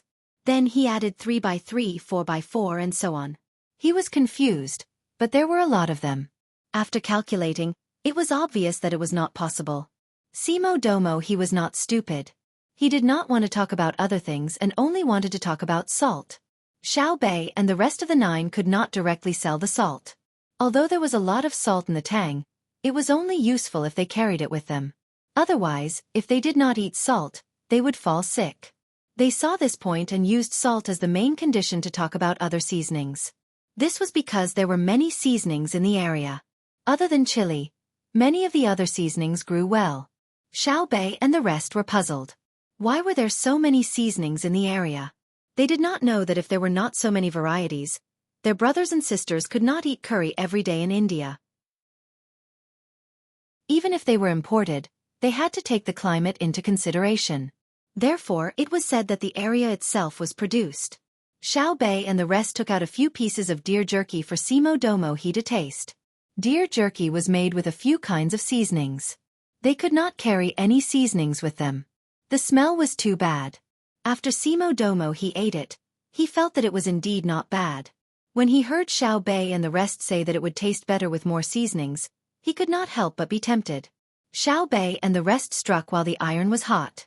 They said that they could provide an unlimited amount of seasonings to Simo Domo He and his people. As long as they could eat it, they would provide all they had, including salt. The prerequisite was that Simo Domo He also had to give all he had. Simo Domo He was happy and said, "You can give me as much as I want." Xiao Bei said, "No, I want as much as you can eat. If you eat 1 jin of salt per person a day, I will give you 1 jin per person. If you can eat 2 jin, I will give you 2 jin." They went back and forth on this topic. Simo Domo He was very tired. They had 9 people, but he was only 1. After an hour he agreed. When he agreed, he was in a good mood. He felt that he could hunt for ivory in the future, but he could not find seasonings and salt. Just as they were about to leave, Xiao Bei told him that there were seasonings in the area. If they wanted them, they had to send people to pick them. Then, there would be people in the group who would specially make them. They could eat as much as they wanted, but the prerequisite was that they had to pick them. If they did not pick them, it was fine. Their own group would pick them and provide seasonings. However, their own group would pick them, and the usual hunting of wild animals would be left to their tribesmen. Simo Domo he became depressed when he knew that there were seasonings in the area and that his own people had to work for them. Zhang Xiaobao and Wang Wan saw his tired and depressed appearance. The 9 of them were, of course, happy because they still had a backup plan. They did not usually eat 13 spice, but it did not mean that 13 spice was worthless. There were many Tang people who did not eat much of it. If they continued to move forward and enter the territory of the man-eaters, they could still sell it to them. Besides, 13 spice or 18 spice, other than the influence of the season, there was also the secret recipe for processing. It was not that you would get 13 spice if you collected 13 kinds of plants. If the combination was not good, people would fall sick. There were things that were sun-dried and shade-dried, and special ones needed to be smoked. This was not told to Simo Domo he, and it was not in the agreement. When the time came, they would collect the plants that were in the current season and process 10 portions. They would just give them 1 portion and say that the processing process failed. Simo Domo he did not know, or else he would fall to the ground again. Nitroglycerin would not be able to save him. When he heard Xiaobei's words, Simo Domo he smiled at Su Yilong, but it was a forced smile. Su Yilong didn't even need to ask to know what was going on. She had heard too many legends about Xiaobei and the others when they were negotiating with others. She knew even more about 13 spice. Although it wasn't very cheap, it wasn't so expensive that it was unbearable. Even if an ordinary family did not eat it, they could buy a bag for 12 copper coins and leave it at home. When guests came, they could cook it to enhance the taste. Just like tea leaves, that bag was enough to last them for half a month. Those who were slightly better off could eat it casually. Its biggest use was to cook meat. No matter how bad your cooking skills were, you could cook a chicken or some pork, put water in the pot, and add 13 spice. The taste would be good. Salt had to be added last. This was the current rule. If you added salt in advance, you would find that the same level of saltiness would require more salt. Unless it was specially made to make braised food, the salt had to be added first, and then it had to be soaked for a long time. At this time, Su Yilong was thinking about how Xiaobei bullied Simo Domo he with the 13 spice. Simo Domo he's condition was obviously not right. He had just fallen ill, and it was not easy. However, after seeing Zhang Xiaobao and Wang Wan, Simo Duomo, who was in a bad mood, suddenly revealed a peaceful smile. He instantly understood that what was his might not necessarily be his. Since he was going with the Tang people, he still had many good things in his hands. What would happen? Why not take this opportunity to exchange with the 9 children? He thought that Zhang Xiaobao and Wang Wan would be happy to see that their younger siblings had more good things. You also know how to change your face. Xiaobei was about to show off his achievements when he suddenly realized that Simo Domo he's expression had also changed. He could not help but feel puzzled. Zhang Xiaobao smiled and said to Xiaobei, "They did not change their faces, but their hearts. People know how to give and take, so they are open-minded. Pack up and we will leave in 2 days." Xiaobei agreed, but he still did not understand what was going on. He realized that he could not figure it out at the moment, so he stopped thinking about it. He snatched the basket from Su Yilong's hand, grabbed one end, and passed the other end to Xiao Yuan. The 2 of them carried the basket and skipped towards the campsite. "Do you still need me to do anything?" Simo Domo he asked Zhang Xiaobao and Wang Wan. "Don't bring too many things, especially wooden tools that you don't usually use. Throw away what you need. When everyone is here, gather those who are sick together," Zhang Xiaobao said to Simo Domo he. Simo Domo he hesitated for a moment, then nodded. "I know, kill those who are sick." "What did you say?" Zhang Xiaobao asked in surprise. Chapter 1343. Zhang Xiaobao was shocked, and his gaze toward Simo Domoka was no longer friendly. Simo Domoka didn't know what was going on and was still explaining. "I said that I am willing to listen to your orders and kill the sick people." Don't say you'll listen to my orders. I'm not that heartless. If you were my enemy, I'd just be happy if you all died. But now, you're my people, and not my slaves. Zhang Xiaobao said firmly to Simo Domoka as he stared at him. Simo Domoka was stunned. Then, Then why do you want me to gather the sick people? To treat them. Most of the people here are still young. They died because of illness or other problems, so those who are alive now don't have any serious illnesses. We have a medical team that can give you simple treatment. Not only the sick, but also your people. You all have to cut their hair and take a hot bath. I have medicines specially used for bathing. After that, change into new clothes. If you don't have new clothes, find a cloth to cover yourself. Zhang Xiaobao once again felt the cruelty of the slave system. This kind of disregard for life was even more thorough than his and Cuckoo's. He and Cuckoo had killed people, and he had used all kinds of methods to destroy the enemy. But that didn't mean that he didn't know how to respect life. He also felt uncomfortable when he killed people. He only did it for the benefit of the Tang Empire. There was no right or wrong. He had never said that he would torture people after they surrendered. Even if it was mining, he would give them enough food. He used the captives' physical strength, not their lives. The work they were doing was indeed dangerous, but that kind of danger was probabilistic. It was dangerous for anyone to do it, not just because of the captives. But the rulers of the slave system didn't treat slaves as people at all. They killed them so easily that it was no different from killing a chicken. It was no different from using boiling oil to feed a live donkey meat. Wang Wan also frowned. She had never thought that her hands were clean. If a soldier didn't have blood on his hands, what kind of soldier was he? He had also massacred a Tubo village before, killing both the old and the young. However, that was against outsiders. Now, Seymour Duomo understood the meaning of a massacre within the village. No wonder Duo didn't want to go back to the tribe. No wonder the local tribesmen didn't have such a strong sense of resistance. It wasn't that they didn't understand unity, but that their leaders abandoned them too easily. If they didn't have religious beliefs, they would have been finished long ago. Did you hear that? We're not asking you to kill him. We're treating him. Wang Wan looked at Seymour Duomo with a cold gaze. Seymour Duomo couldn't help but shudder. After he reacted, he nodded repeatedly. Yes, I know. You are the one who treated them. Let me say this first, I have nothing to exchange for this, help when you do things. Our medical services are free. We don't expect you to give us anything. You arrange it. Zhang Xiaobao continued.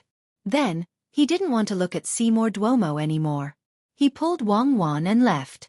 Seymour Duomo stood where he was and watched the two people leave, as well as the guards hiding in the dark one after another. He sighed and muttered, "If I had known that you weren't going to kill, I wouldn't have said kill. Anyway, the old and weak will die slowly. I'll see if you can save them when we're on our way. You don't understand the cruelty here." Seymour Duomo felt that he was right. In fact, he also wanted to kill a lot of burdens. He felt that it was useless to keep those people alive. In the past, he always sent the old, powerless and sick people outside so that they could contribute to him at the last moment of their lives. With a sneer, Seymour Duomo touched the small bottle that contained the medicine to treat him and walked unhurriedly to his palace. A race that doesn't know how to love cannot survive. They will eventually be ruled or controlled by others. I guess he's still thinking that we don't understand the situation here. There are many weak and old people in the team and they think that our kindness is a joke. But he definitely doesn't think that without this kindness, we wouldn't have the status we have in Tang today. Should we give up on the old and weak? If we lost a battle and were running away, maybe we would choose to give up. But we definitely can't be so calm. I believe that every night, I will be awakened by nightmares. I saw Seymour Duomo's hesitation. At that moment, I didn't know whether he didn't want to kill or whether he was considering who to kill and whether he wanted to use this opportunity to get rid of the disobedient. Therefore, only a ruler who recognizes his own power and responsibility is qualified to survive in this world. Otherwise, when the people know that there is another ruler who cares for their people, they will inevitably rebel. At the same time, the foundation of the country will be shaken. You will find that even if you don't give him advanced weapons, many people in the country will die from violence. There will be more violent deaths than when you give him advanced weapons but know how to care for the people or fear the people. Zhang Xiaobao was provoked by Seymour Duomo. When he spoke, he was thinking about how to find a chance to kill Seymour Duomo. This kind of person can't be left alive. If he wanted to achieve a certain political goal, he could send Seymour Duomo to do things that would harm others. When he reached the point of infuriation, he would appear and kill Seymour Duomo. He believed that he would gain the favor of those who were bullied by him. But obviously, he couldn't do that. If he did that, his heart would be dirty. Sending someone to do it and using the lives of the people who did it to achieve his goal was worse than doing it himself. You mean to give everyone in Tang a gun? Wang Wan turned and asked. Why not?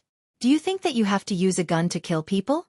As long as the laws against the people at the grassroots level are fair, even if they have the means to kill people who make them angry, they won't use it. It's people who kill, not guns. If possible, not only will I give the people of Tang guns, but I will also tell them that if an official bullies you and you don't have the chance to send a telegram and your life is threatened, then you should shoot.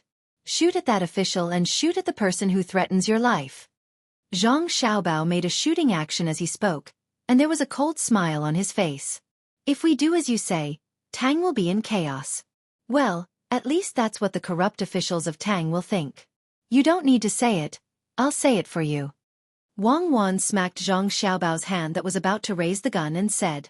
She actually understood that when people said that more people died from gunfire in other countries, it was actually a one-sided view. Countries without guns had more people dying from knives and bricks. When everyone had a gun, they naturally knew how to respect life. When everyone had their own car, they naturally wouldn't think that pedestrians had to let them go first. Respect came from the same social status. Social status depended on hard work and effort. Whether hard work and effort produced results, or rather, the probability of producing theoretical results, depended on the policies of the ruling class of the society. That's why we have to cherish this era. We have to maintain the development of economy and technology, strengthen traditional morals, strengthen the law, and create a stable social environment. Even the rulers have to act in the interests of the majority when they do things. Zhang Xiaobao concluded. Wang Wan smiled. Does that mean that Li Longji has no choice but to compromise? Li Longji is actually quite cute. Zhang Xiaobao also smiled. How is he cute? What are you looking at? As Wang Wan spoke, she saw Zhang Xiaobao looking around, so she followed suit. I'm looking to see if there are any spies. We have people in the palace providing information. Don't you think he's cute? He has no choice. Can't he just get rid of us? He's not stupid. He still wants to be the emperor. He's probably thinking of us right now and wants us to go back quickly so that he can travel. This means that his power is restricted. Even if he can tolerate the turmoil in the country, he can't tolerate the powerful weapons of an unknown country that can attack from thousands of miles away. When it reaches this level, he'll probably have other thoughts. Then he has to wait. Wait, aren't we all waiting? Zhang Xiaobao and Wang Wan chatted all the way back to the camp, and they happened to see the little ones busying themselves there. There was a large basin filled with a lot of yellow-black scrambled eggs. On the other side was a chopping board. Xiao Bei and the others took the small root vegetables out of the water and handed them to Su Yilong. Su Yilong held the knife in one hand and the small root vegetables in the other, working hard to cut them. Be careful, don't cut your hand. Our knife is very fast. You cut it one by one. Don't think that you're as agile as the logistics master in the team. When you find that you feel uncomfortable cutting the vegetables, you have to stop and adjust. Don't think that there's only a little left and cut through it, understand? Xiao Bei held a few washed small roots in his hand and nervously watched Su Yilong cut there. His mouth didn't stop talking. Su Yilong was sweating profusely. Looking at the muscles on his arms that were exposed when he rolled up his sleeves, she knew how nervous he was. But he still insisted, cutting while replying to Xiao Bei. I know, I've written it all down. You guys know more. I'm far worse than Xiao Chong and Xiao Gang. Then you still want to cut, let them do it. Xiao Bei glanced at Xiao Chong and Xiao Gang who were kneading the dough and said to Su Yilong. How can I let you do dangerous things? Otherwise, when Xiao Bao and Cuckoo see it, I don't dare to imagine the consequences. If the knife is not sharpened so fast, will it? It will cut off your hand. A blunt knife hurts people. Xiao Bei and the others usually use very fast knives. Not to mention cutting hair, as long as your hand touches it, it will definitely be cut. Zhang Xiaobao's voice came. Brother, sister, you're back. We were cutting the stuffing. We wanted to cut it, but we found that if we cut it, all the vegetables will fly away, so we had to cut it. Why, brother? Xiao Bei grabbed the small root vegetables and ran in front of Zhang Xiaobao. As he spoke, he put the small root vegetables in front of Zhang Xiaobao's mouth and let him eat. Zhang Xiaobao dodged back. Who put the garlic together with the small root vegetables? The color and size are different. Let's take a good look. Oh, I know the garlic, but there are only a few. It's not good to eat raw as it's too spicy. This thing is useless. Brother, why do you think it flew away when you cut it? Xiao Bei retracted his hand and looked. That's right, the garlic is there, purple skin. This is physics knowledge. If you want something to fly out when it's under force, you have to control the transmission of force and the physical characteristics of the current object. On the other hand, if you don't let something fly, you also have to control it. The easier it is to cut something, the harder it is to fly, so you have to fix it when processing metal parts. Then there are two ways to cut vegetables. One is to do it like me. As Zhang Xiaobao spoke, he stepped forward and picked up the other kitchen knife beside him. He took the mixture of root and garlic from Xiao Bei's hands and placed it on the chopping board. The knife rose and fell, and after a few swings, the mixture was cut into small pieces. Then, he continued to cut it into smaller pieces. This is the familiarity of the tool and the thing being cut. It also requires strong control. Practice makes perfect. It's very simple, but you need to persevere. Wow, brother is so awesome. Xiao Bei clapped his hands and shouted. Su Yilong stopped and listened carefully. She knew how Xiao Bao's cooking skills were, but she had only eaten before. She had never seen Xiao Bao cook. Today, it was an eye-opener. Why couldn't it fly? The knife was obviously not used for cutting. Zhang Xiaobao continued. There's another way. It's much simpler. Bring all the vegetables you've washed over. The few little guys brought the things up and piled them together. Zhang Xiaobao gathered them again and then began to cut with the knife. As he cut, he said, this method is to use other things to block the vegetables that are about to fly out. Stack the vegetables together, and the knife cuts in the middle. In fact, they will fly, but they will be blocked. The premise is that the chopping board must be fixed firmly. Otherwise, with the force of the chopping board, the vibration produced will still shake the things away. Observe more in your daily life. You will find that the thickness of the chopping board used to cut vegetables doesn't matter, but the chopping board used to cut vegetables must be thick wood, and it must be one piece, not a few pieces of bamboo stuck together. But we can't put metal plates, springs, and shock absorbers on the chopping board. That will reduce the kinetic energy of the falling knife. We need a tool table that can mitigate the force and hold it in. Only then can we use it to cut. This is actually the simplest physics analysis and application. When cutting vegetables, there is also a need to guide the flow. Similarly, when cooking, heating is inseparable from physics. We also have to pay attention to the chemical reaction. When different ingredients are put together, poisonous substances will be produced. This is called the mutual promotion and restraint of ingredients. The purpose of learning knowledge is to apply it. You have to do more often when you have nothing to do. Do it purposefully. This will not only promote your hands-on ability, but also deepen your grasp and understanding of knowledge. After Zhang Xiaobao finished speaking, the vegetables on the chopping board were also chopped. A few pieces flew, but most of them were not a problem. This was within the normal range. The vegetables that were chopped by the special grade chef would also fly. If he didn't want them to fly, he would cut them. Of course, there were also experts who would cut things flying when cutting vegetables. We have to think more about how to play in the future. Xiao Bei understood and said happily. Su Yilong's face was full of gratitude. She knew that Xiao Bao said this for her to hear. She usually had access to a lot of books, but she just read them. She never thought that physics and chemistry could be used in cooking. Chapter 1344. The 9 little guys were not willing to think about things that were too deep. They would only think about it when they needed it, and they were not worried about not being able to figure it out. They had brothers and sisters to back them up, and they had very powerful brothers and sisters. Therefore, what they were thinking about now was how to wrap the small root cabbage in a box and fry it in a pan. Today, they planned to cook a meal by themselves, including the cat ear soup that went with the small root cabbage box, but there was no fresh cucumber pickles. If the team came to travel, fresh cucumbers would not be a problem. Someone would specially carry soil and grow cucumbers on it. But now it was a war.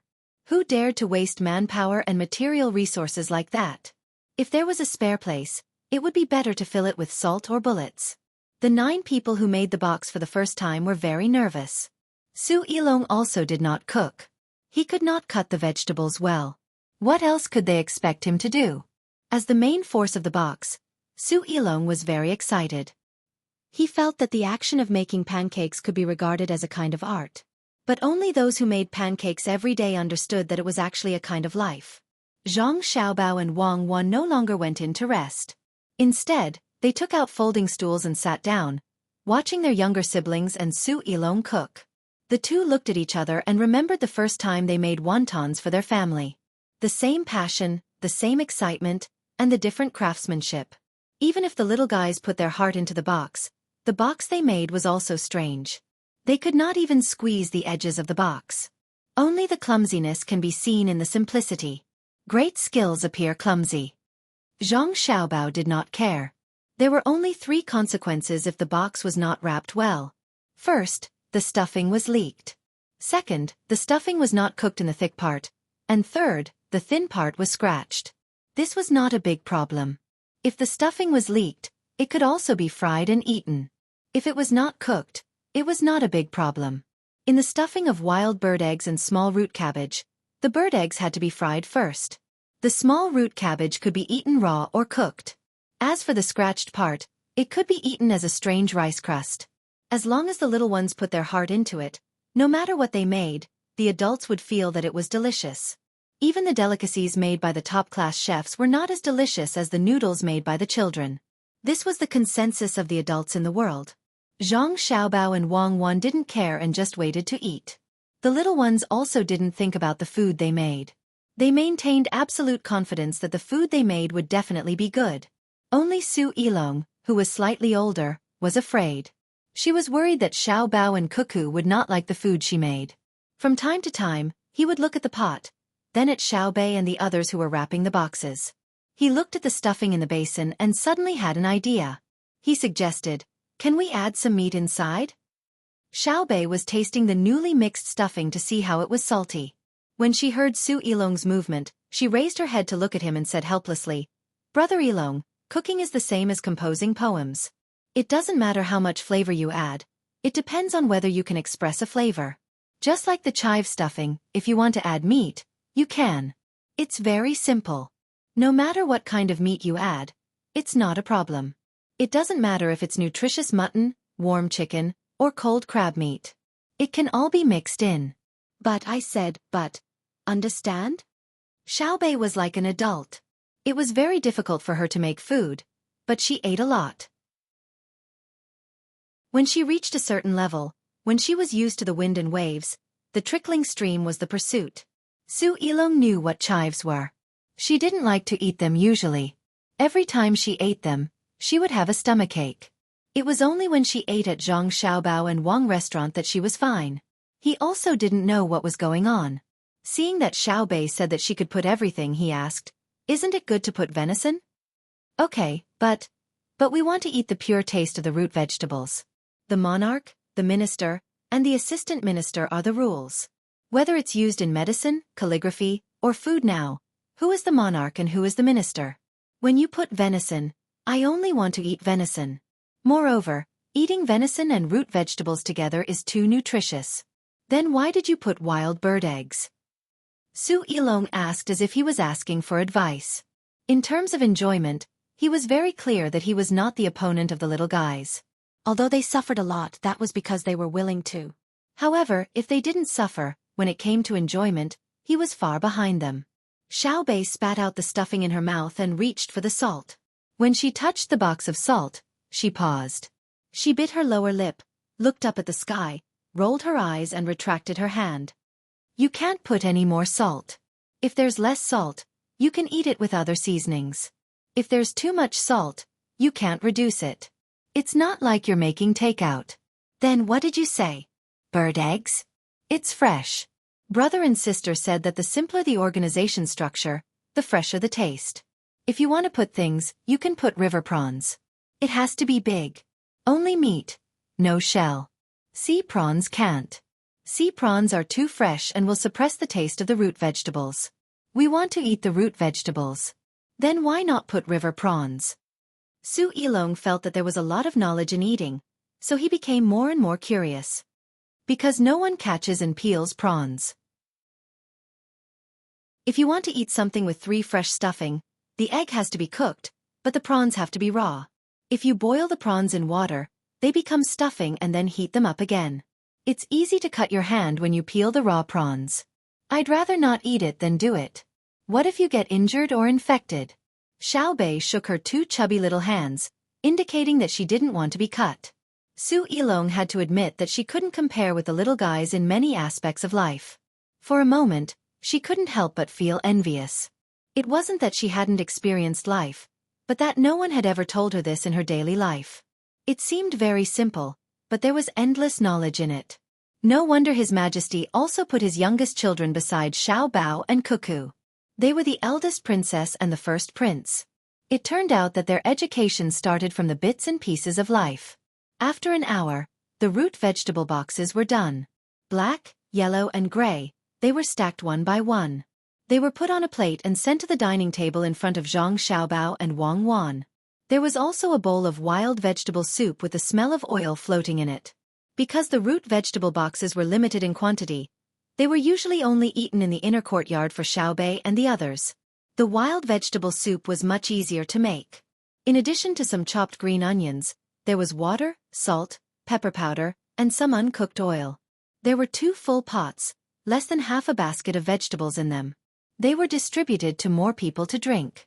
There were a few wild vegetable leaves in each bowl.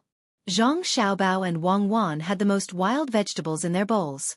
This soup was simple to make, but it was very good for people's health. Regardless of whether the weather was cold or hot, drinking it while eating would replenish water. Furthermore, it was eaten with steamed buns, so there was no need for vegetables. It couldn't be compared to the soup of the rich and powerful. That kind of soup was boiled. Speaking of the soup with the best taste, the rich and powerful generally couldn't drink it. It wasn't that they didn't have the ingredients, but that they didn't have the skills. Zhang Xiaobao drank a mouthful and looked at Wang Wan. Wang Wan smacked her lips and said, "No wonder people in the south said that northerners' soup is scrubbed water. If the oil isn't boiled well, it is indeed very similar to scrubbed water. If the southerners' soup isn't boiled well, it's no different from the northerners' pig food. Let's not attack each other, okay?" Generally, only people who have never been out, or people who went out and suffered losses, are willing to attack each other. Whoever attacks shows that they have low self-esteem. The strong are respected wherever they go, so they are friendly to everyone. When I was abroad, I didn't attack the country.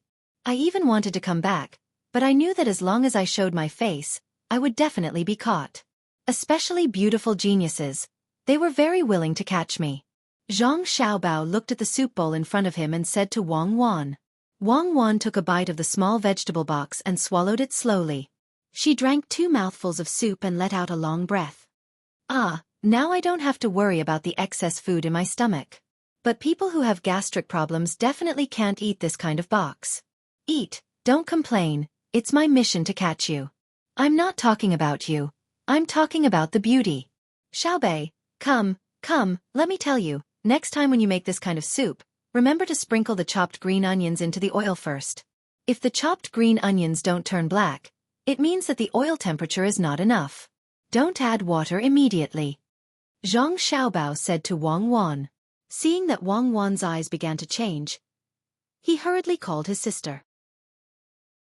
Xiaobei also knew that the taste was not good, but this was made by them, she had to drink and eat. She picked up a black box on both sides and put it on her brother's plate. She said, "I haven't made it before, so I'm not familiar with it. Next time, I won't. If it's not good, don't drink it." Zhang Xiaobao was speechless. You think it's only the soup that's not good? Then why did you pick up a black box for me? But he said, "How is it not good? It's just that it hasn't reached the highest level. If the soup is given to the people of Duo tribe to drink, they'll be happy to death. It's good enough that there's salt." "I think so too." Xiaobei was very considerate, but she still looked at the soup and frowned. She asked, "Brother, is there a way to not have the smell of raw oil no matter when you add water?" There is. Zhang Xiaobao patted Xiaobei's head. It's fine as long as the oil is cooked before. Didn't you notice that there are many oil jars in our kitchen? It's that simple? Then what should we do now that the soup already has the smell of raw oil? Xiaobei felt that her first time cooking was a failure. Do you still have chopped green onions? Yes, there are wild onions in the mountains, a lot of them. You just need to chop the chopped green onions and sprinkle them directly on top of the soup. Zhang Xiaobao gave a remedy in a situation where there was no other way. Xiaobei was happy. Sure enough, her brother was the best. She threw down the chopsticks in her hand and ran to find Xiao Yuan and the others to make arrangements. Zhang Xiaobao smiled and said to Wang Wan, "Eat, beauty.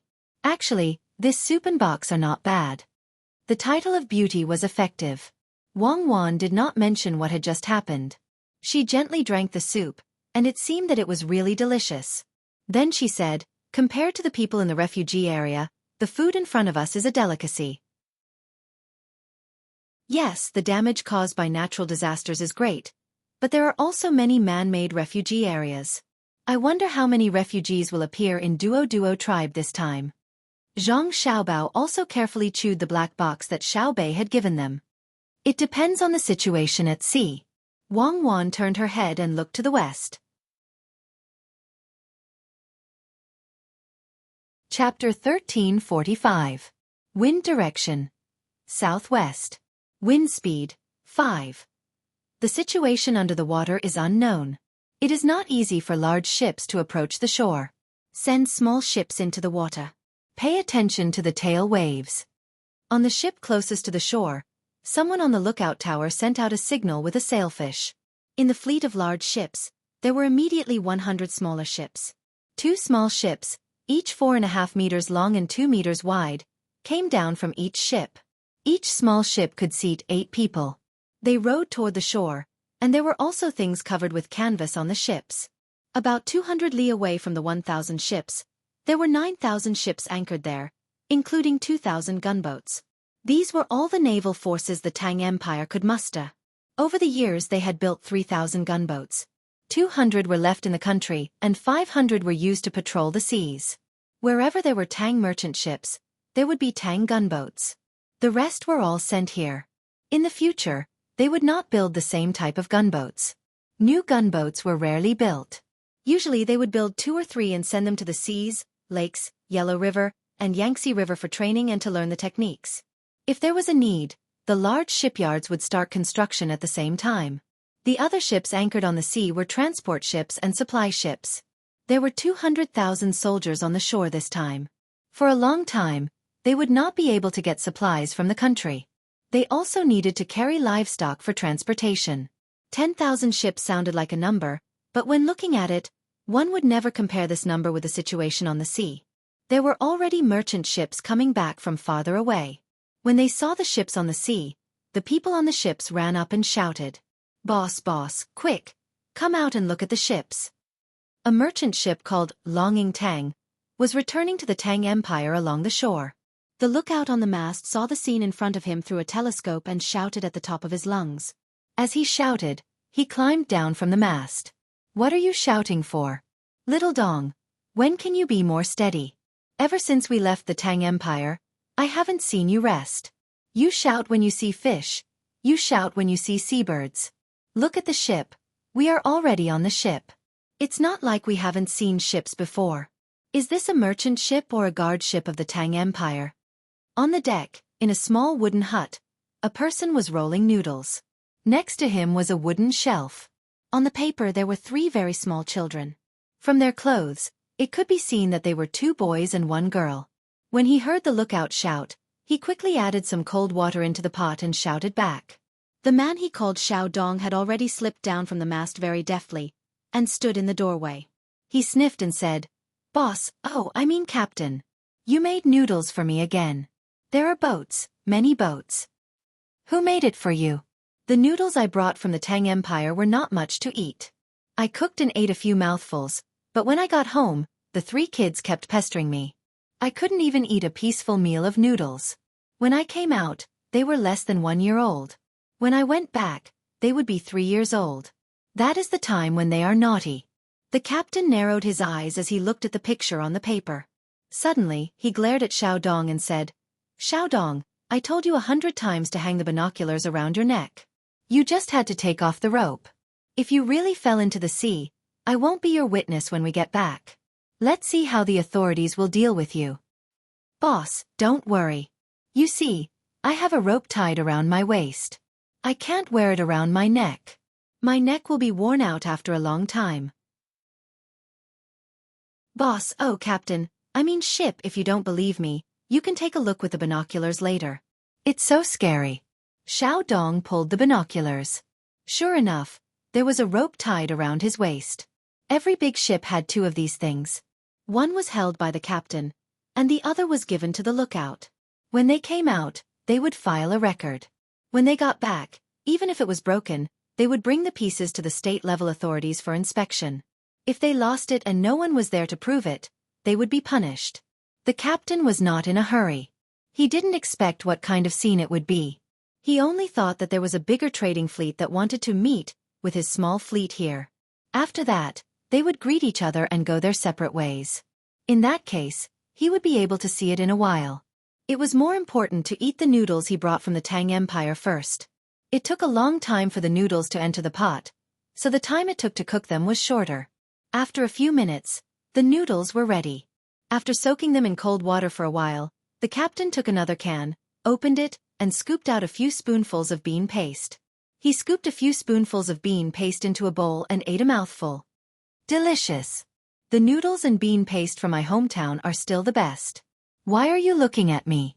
If you want to eat, you can eat it yourself. Are you waiting for me to serve you?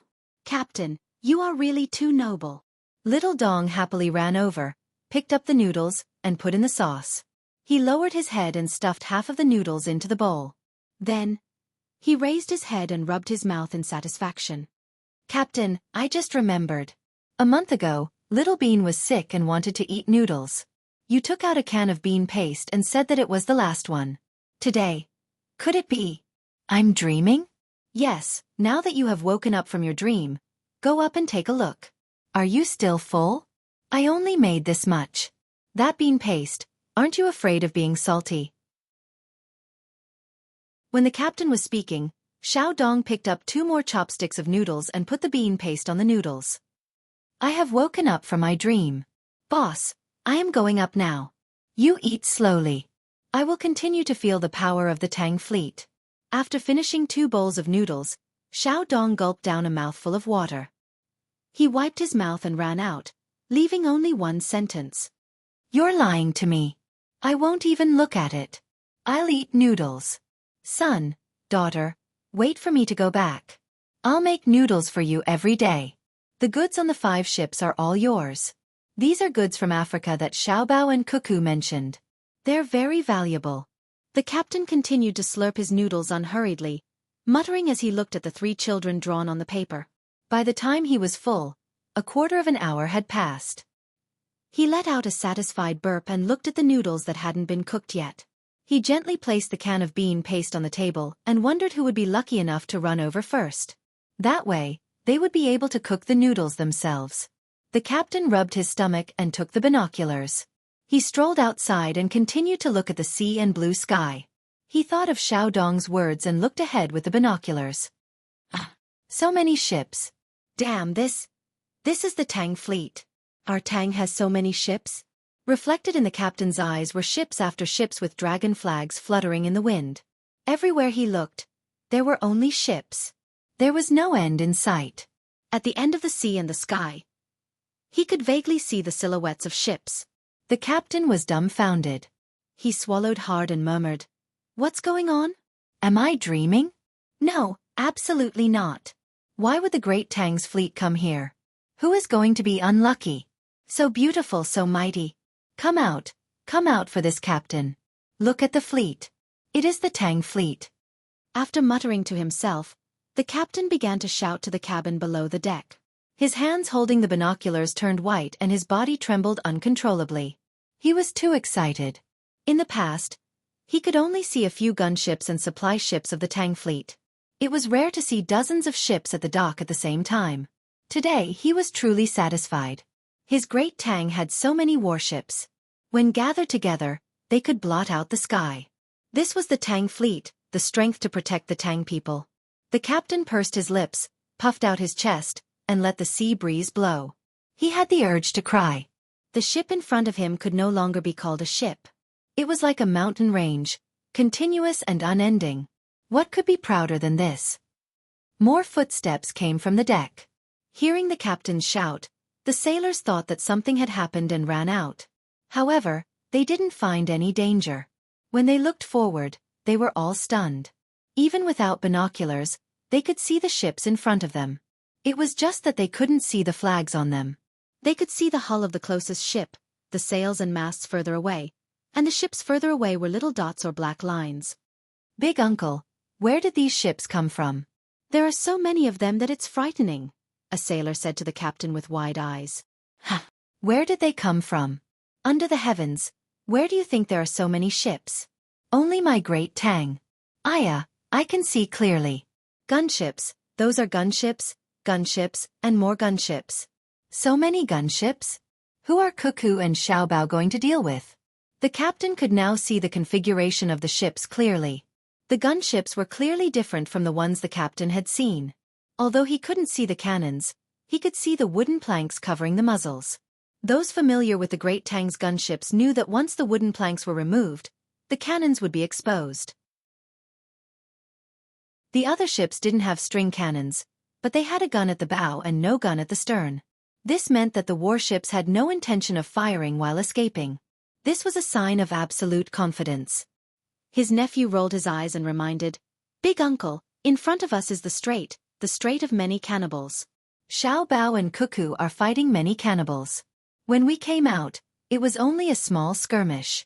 I didn't expect that by the time we came back, they were already fighting. This definitely isn't a small battle. I know. Why would they need so many ships in a small battle? But there are too many gunships. Do the cannibals have enough ships to fight? The captain thought hard and then suddenly understood. I understand.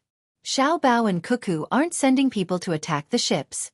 They are transporting soldiers. If the gunships can attack the ships, they can also attack the shore. The cannibals are finished. How? The captain's nephew couldn't understand. If they sent soldiers, they would still have to fight. They were deep in the shore, and the gunships couldn't go up. The captain's nephew didn't think too much about it. Instead, he admired the approaching fleet and sighed.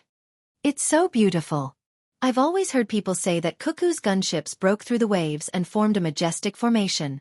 I couldn't imagine what it was like. Now I know. If I were the enemy, I would just surrender.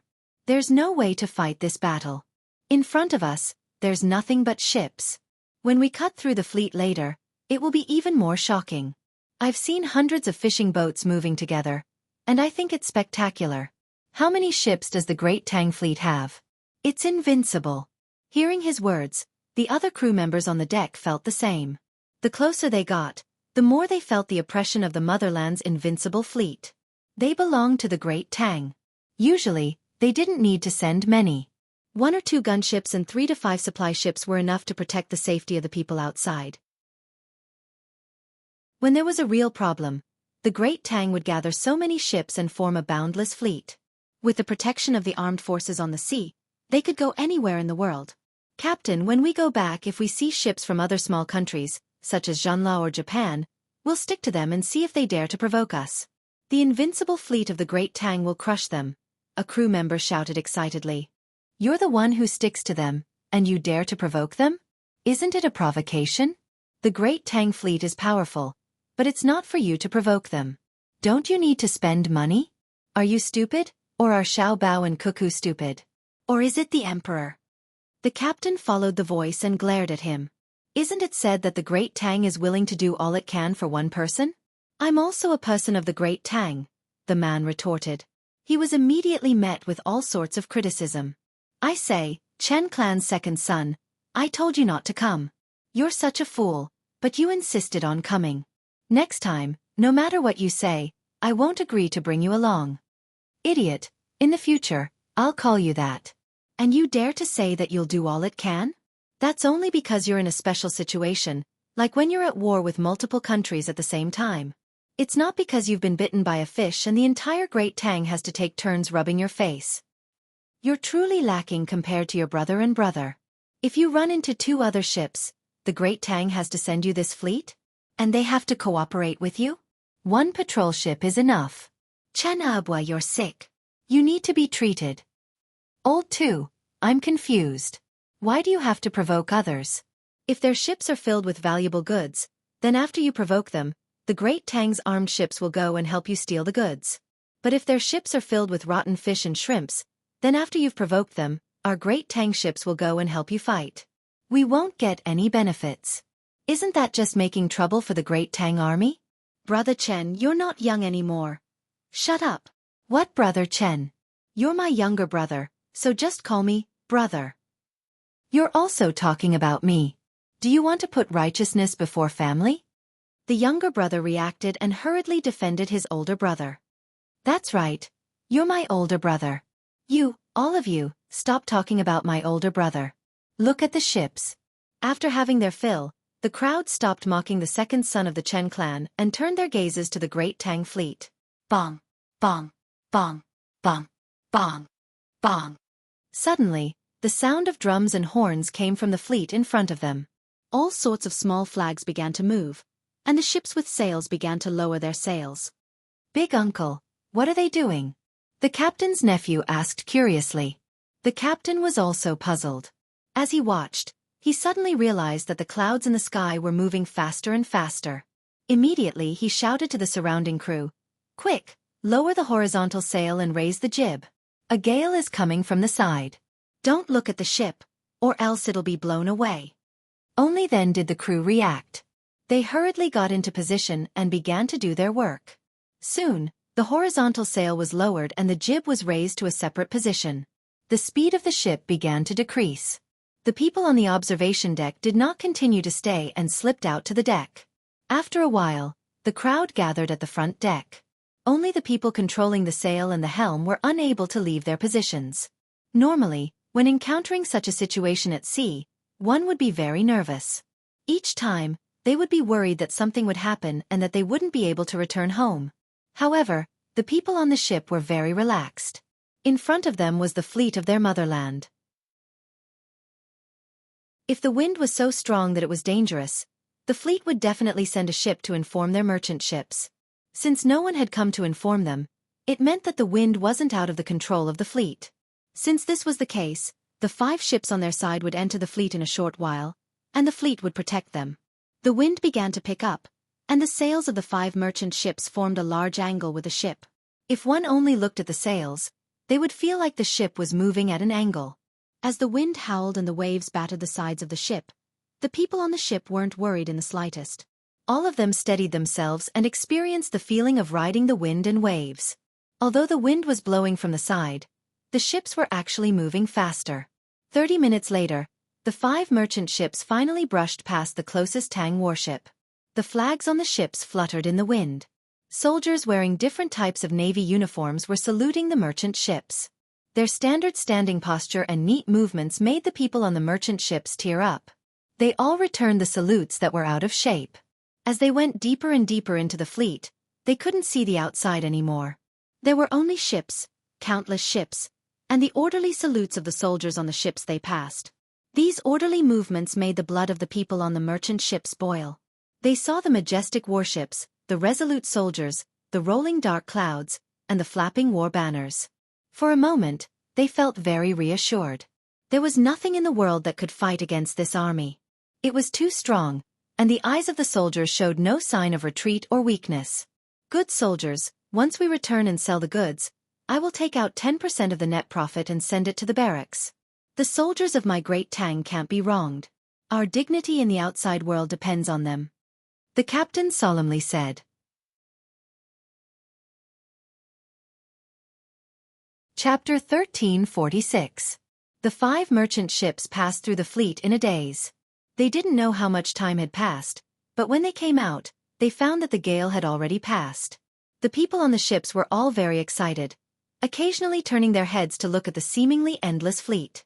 After looking around for a while, the captain returned to his cabin, picked up a pen and wrote, We're still in a land of many cannibals in that part of the sea. I know that it won't be long before we get home. On the way, I saw patrolling armored ships and merchant ships like mine. Whether it was whales or dolphins, they were all very ordinary on the surface of the sea where the sun constantly rose and set. Even Africa didn't shock me. After all, someone else had been there before me. I knew that the last part of the journey would go very smoothly, that no country would come to make trouble. I have always firmly believed that the great Tang's gunships were the most awe-inspiring. But I must say that the fleet I saw today can no longer be described as awe-inspiring.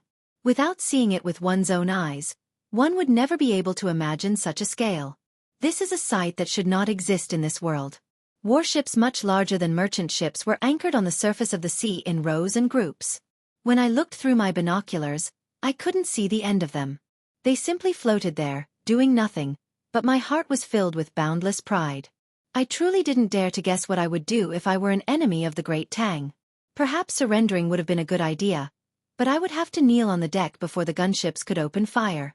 But I wasn't. I kept telling myself that I wasn't an enemy, that I was a citizen of the great Tang, and I was proud to be a citizen of the great Tang. Thus, I decided to take out 10% of the profits and use it on the great Tang's fleet.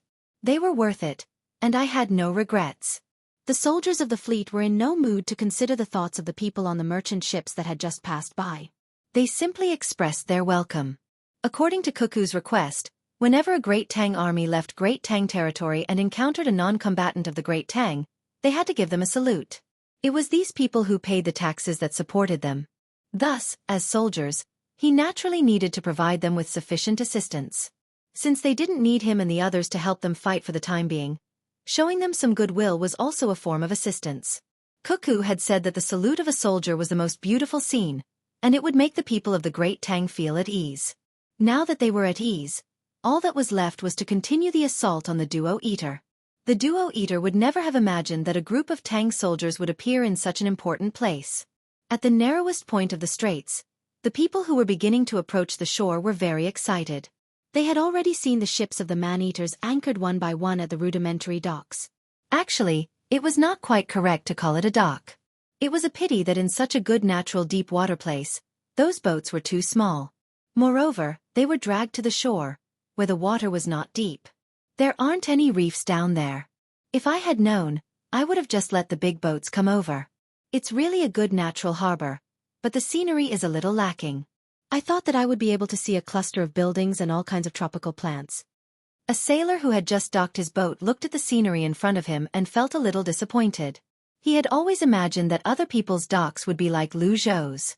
When he entered the dock from the outside, he would see a cluster of buildings and a pleasant greenery. However, this was not the case at all. There were no buildings, only a dozen or so boats stranded on the shore.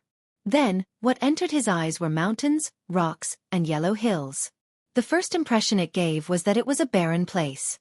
Moreover, there were no lush forests on the mountains. They were all bare. Only when he looked carefully would he see specks of green grass growing with difficulty and tenacity. Why didn't the Duo Eater build up such an important place? What a pity! Zhang Deqiang, what are you standing there for? Hurry up and move the things ashore. Just as this person was lost in his thoughts, the captain's voice rang in his ears. He was so frightened that he hurriedly jumped off the boat and began to cooperate with the others to move the things on the boat ashore. The first batch of things carried by the small boats were machine guns and ammunition. They thought that they would be blocked by the enemy if they came over, so they were prepared to force their way ashore. In the end, they found that the actual situation was different from what they had expected.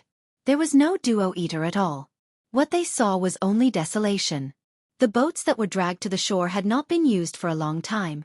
There was a lot of sand in the boats, and the bottom of the boats was a mixture of black and brown sand. It was obvious that the boats had not been maintained for a long time. If they were to go out to sea now, it would be easy for them to leak. They could even break the boats by gently knocking on a rock on the shore. However, the team still had to follow the previous steps.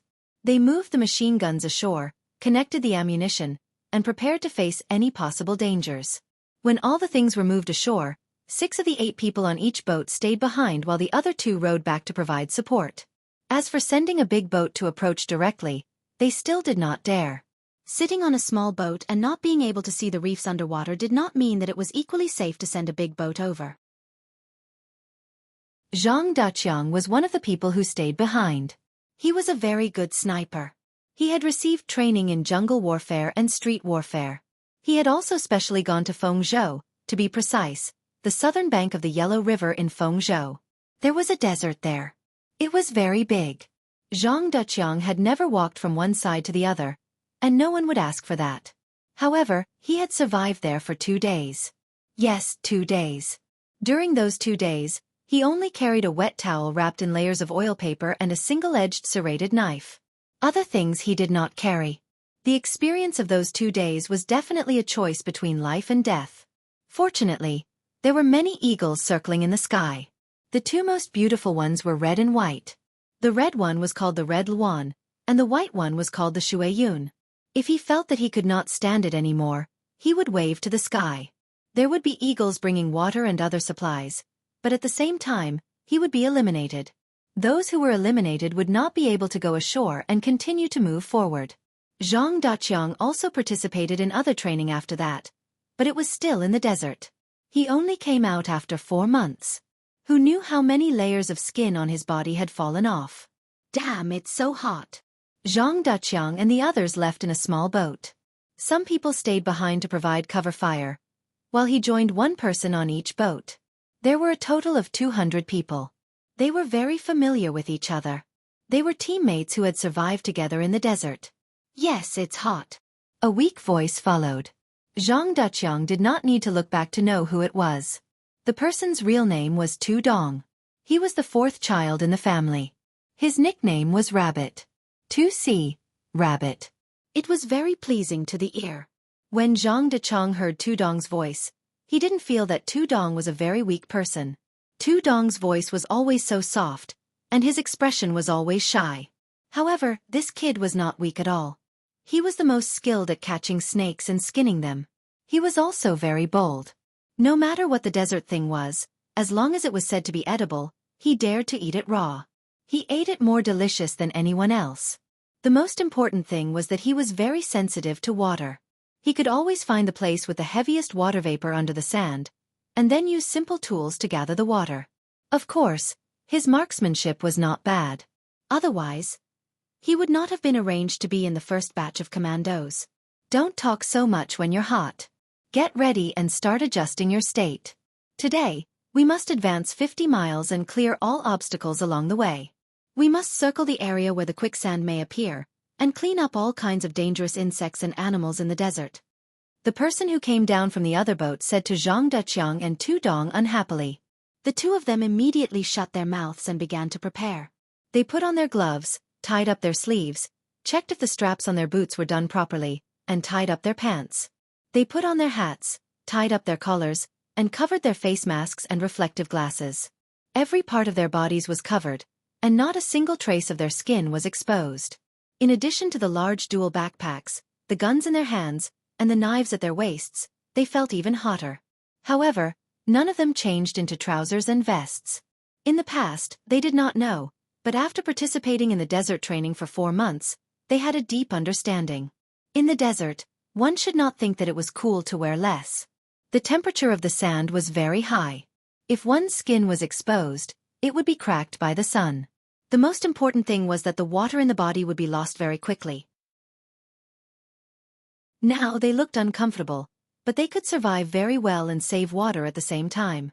The pain of those 2 days was still etched in their minds. Even so, Xueqi and Xiao Bao only passed on the surface.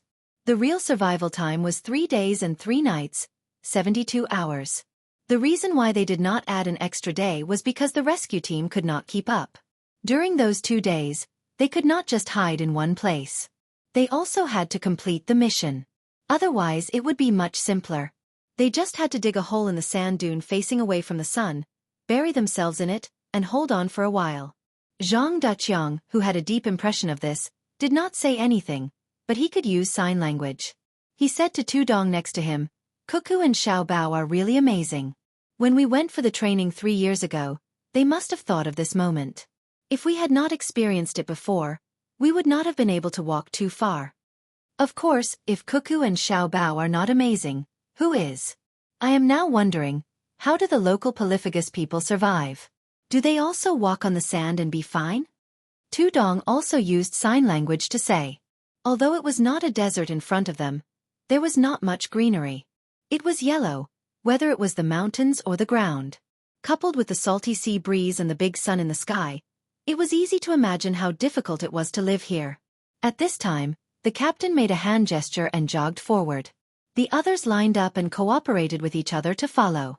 Only the sound of chaotic footsteps echoed in the place where the 200 people were walking. The wind was still blowing, and from time to time, the dust on the ground would rise. The clouds in the sky did not have any intention of stopping. They floated by, but not a single drop of rain fell. Chapter 1347. When the Tang army landed behind the Duo people, Zhang Xiaobao and Wang Wan also set off with their troops. None of the 3,000 people in Simo Domo's tribe were missing. It wasn't that they didn't want to secretly leave the group, but they considered that if they didn't follow the larger group, the rest of them wouldn't be able to survive. Simo Domo took all the food and dried meat, most of the metal tools, and the livestock of the tribe. The people who stayed behind had to find their own food and use tools made of wood and stone. If the rabbits and deer were their food, then they were also the food of the wolves, tigers, leopards, and other carnivores. They didn't think that they could easily defeat the animals that wanted to eat them, and they didn't think that they could easily catch the animals they wanted to eat, especially salt. Who would provide it? Thus, everyone left. At least they didn't have to worry about starvation if they followed the Tang army. There were fewer old people in the group, and none of them were sick. Simo Domo had thought of all sorts of ways to let these people end their lives early. Otherwise, a person who couldn't work and needed others to take care of them would be a burden. Fortunately, Simo Domo wasn't stupid enough to treat the children as a burden, so the children were still alive. The women weren't. Simo Domo had quite a number of women, a total of 14. Looking at each of them, it was obvious that the local aesthetic view was different from the Tang people. Duo felt the same way as Simo Domo. He felt that the 14 women were beautiful. Of course, even if his aesthetic view was slightly different, he still felt that Cuckoo was more beautiful. The main reason was that he felt that this person who was called Demonis Cuckoo was strong enough. Not only could she command a battle, but she also had a fighting strength. At the same time, she could sing, dance, and cooperate with Xiao Bao to make delicious food. Such a woman was really hard to find. Especially her skin. Why was it so soft and white? She was much stronger than the women on his side. Duo made such comparisons, but he still liked the other beauties in front of him, even if they were inferior to Cuckoo. Cuckoo didn't belong to him. Every time he looked at her, he felt a pain in his chest. He couldn't find such a woman, or he would be bullied all day. Xiao Bao, I just realized that you're really a man. Toto's eyes swept over Simo Domo's woman, and he didn't forget to talk to Zhang Xiaobao beside him. Zhang Xiaobao was a little nervous. He unconsciously covered his lower body with his hand and squeezed out a smile. How did you find out? You weren't beaten up by your woman, Cuckoo. Aren't you a man? Toto gave a reason that he thought was correct. Zhang Xiaobao began to worry about Duo. Could it be that after being kicked by Cuckoo, he began to change his outlook on life, the world and values? Were there only two choices in his eyes? Men can do better than women, and women can do better than men, so they have to be on opposite sides. Zhang Xiaobao felt that he should help Duo, so he said, in fact, she didn't hit me because she didn't want to, not because she couldn't beat me. I think you should contact more people outside, especially to see how good the life of the people outside is. In your situation, I guess you can only get in touch with the 126 people in your tribe. They have nothing to do, so they bully each other. Whoever wins will be powerful. Don't you know that there are many people outside who are more powerful than you? My wife and I don't have the leisure to play at home. There are many things outside that we need to calculate together. There are problems with our own people's lives, and there are problems with the enemy's strategy. I advise you to learn from me and think more about the outside world. Simo Domo also beat women. Duo found a realistic example to prove that he was right. Is he powerful? A small leader in charge of more than 3,000 people is powerful? He also has nothing to do. I never think that a man who beats women has something to do. Zhang Xiaobao was very disdainful of Simo Domo. A tribe of more than 3,000 people was considered a social group? A small place was a small place. Unfortunately, even with the large population in India, not many people took them seriously. The main thing was that their military power was not strong. And the most hateful thing was that other people were thinking of ways to make money when they encountered economic crises, but they actually sold their wives. This kind of behavior was no longer an attack on ethics and morality, but on human nature. Zhang Xiaobao had thought many times that if he had a wife when he had no money, he would take his wife to the market and sell her.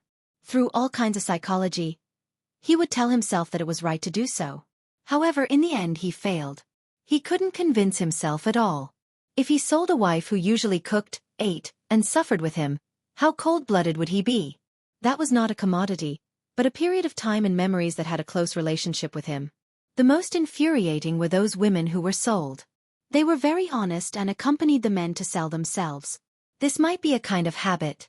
For a race and country with such a habit, the slightly stronger countries in the world would look down on them, let alone pay attention to them. Wife, speaking of the behavior of selling wives in India, it reminds me of lions, Zhang Xiaobao thought and suddenly said to Wang Wan who was beside him. If it were someone else, they would be confused by Zhang Xiaobao's words. The jump was too big. Just now, he was talking to Duo, and in the blink of an eye, he mentioned lions. However, Wang Wan could understand. There was no need to deliberately think about it. She could empathize with Zhang Xiaobao's words. She could understand Zhang Xiaobao's psychological activities very well. So she said, "Don't mock the lions." The lions didn't take the initiative to give their wives away. They ran away because they couldn't beat them. Moreover, they have to bear the pain of losing their children. Unless there are other lionesses in the pride who don't have children, the new male lions will kill the cubs. Oh, thank you. Please allow me to apologize to the lions. This reminds me of a documentary film from more than 100 years ago, The Adventures of the Lion King. At that time, there was a little lion. It needed to be killed, but it didn't want to die, so it ran away. The lioness stopped the new male lion and created the conditions for it to run into the swamp. I thought it would die, but it tenaciously survived. A few years later, it became a very powerful male lion and found the former pride again. I admire the person who recorded all of this with influence. What are you two talking about? Duo was confused. We're talking about our own words, Zhang Xiaobao replied with a smile. I don't understand.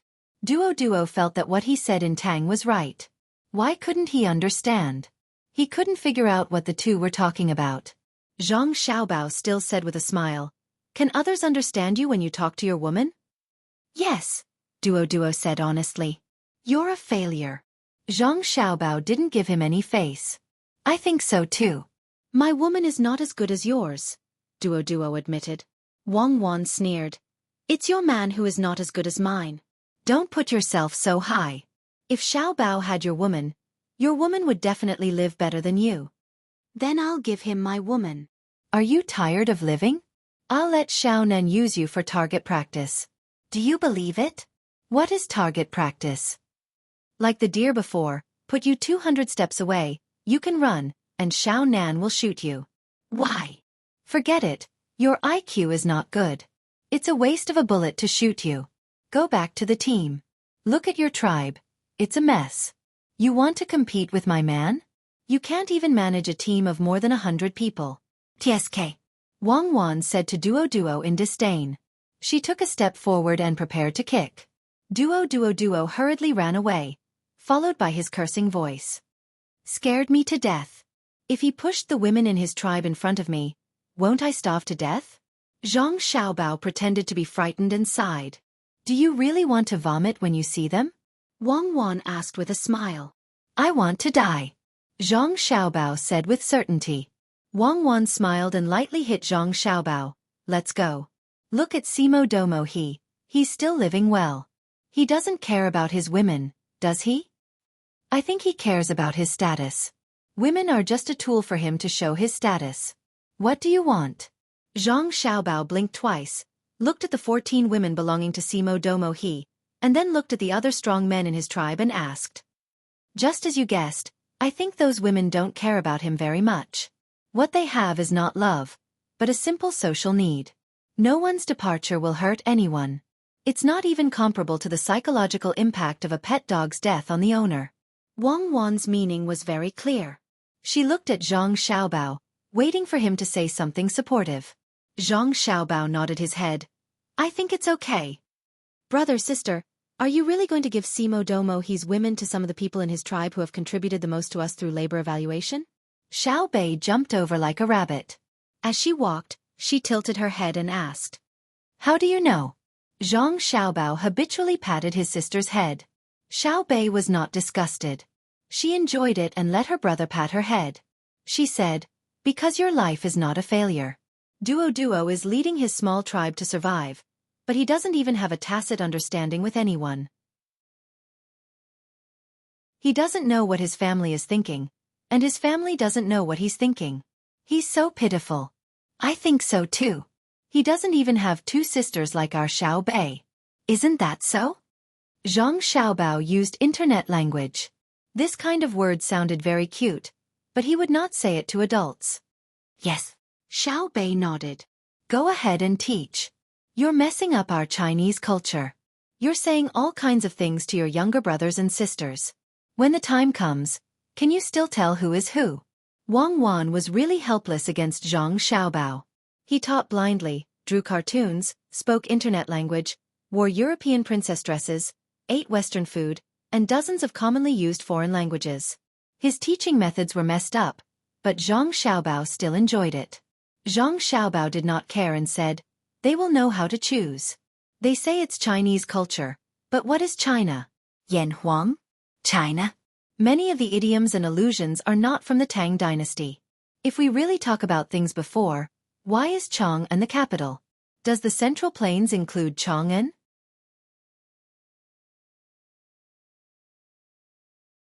Chapter 1348. Wang Wan did not have time to argue with Zhang Xiaobao. He could teach them however he wanted. Anyway, her younger siblings had learned well. They were not domineering when dealing with outsiders, and they were not arrogant when dealing with their own people. Moreover, they would be more down-to-earth when speaking to honest people. They would not be at a disadvantage when talking to treacherous people. This was very good.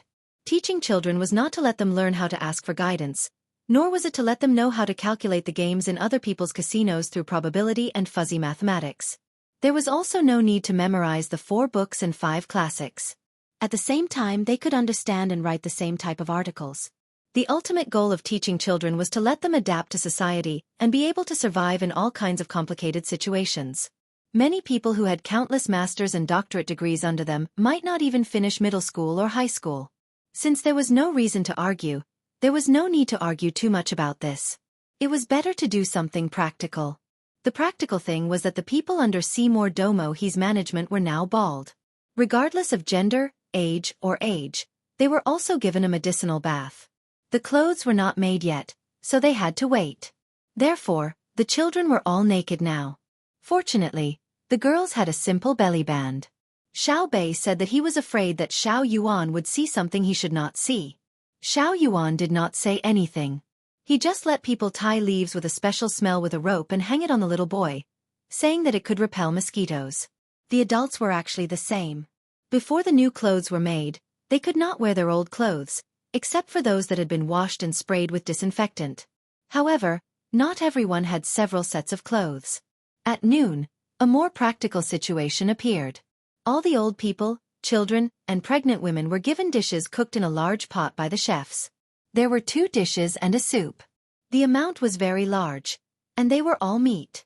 Xiao Bei and the others' dishes were naturally cooked by Zhang Xiaobao himself.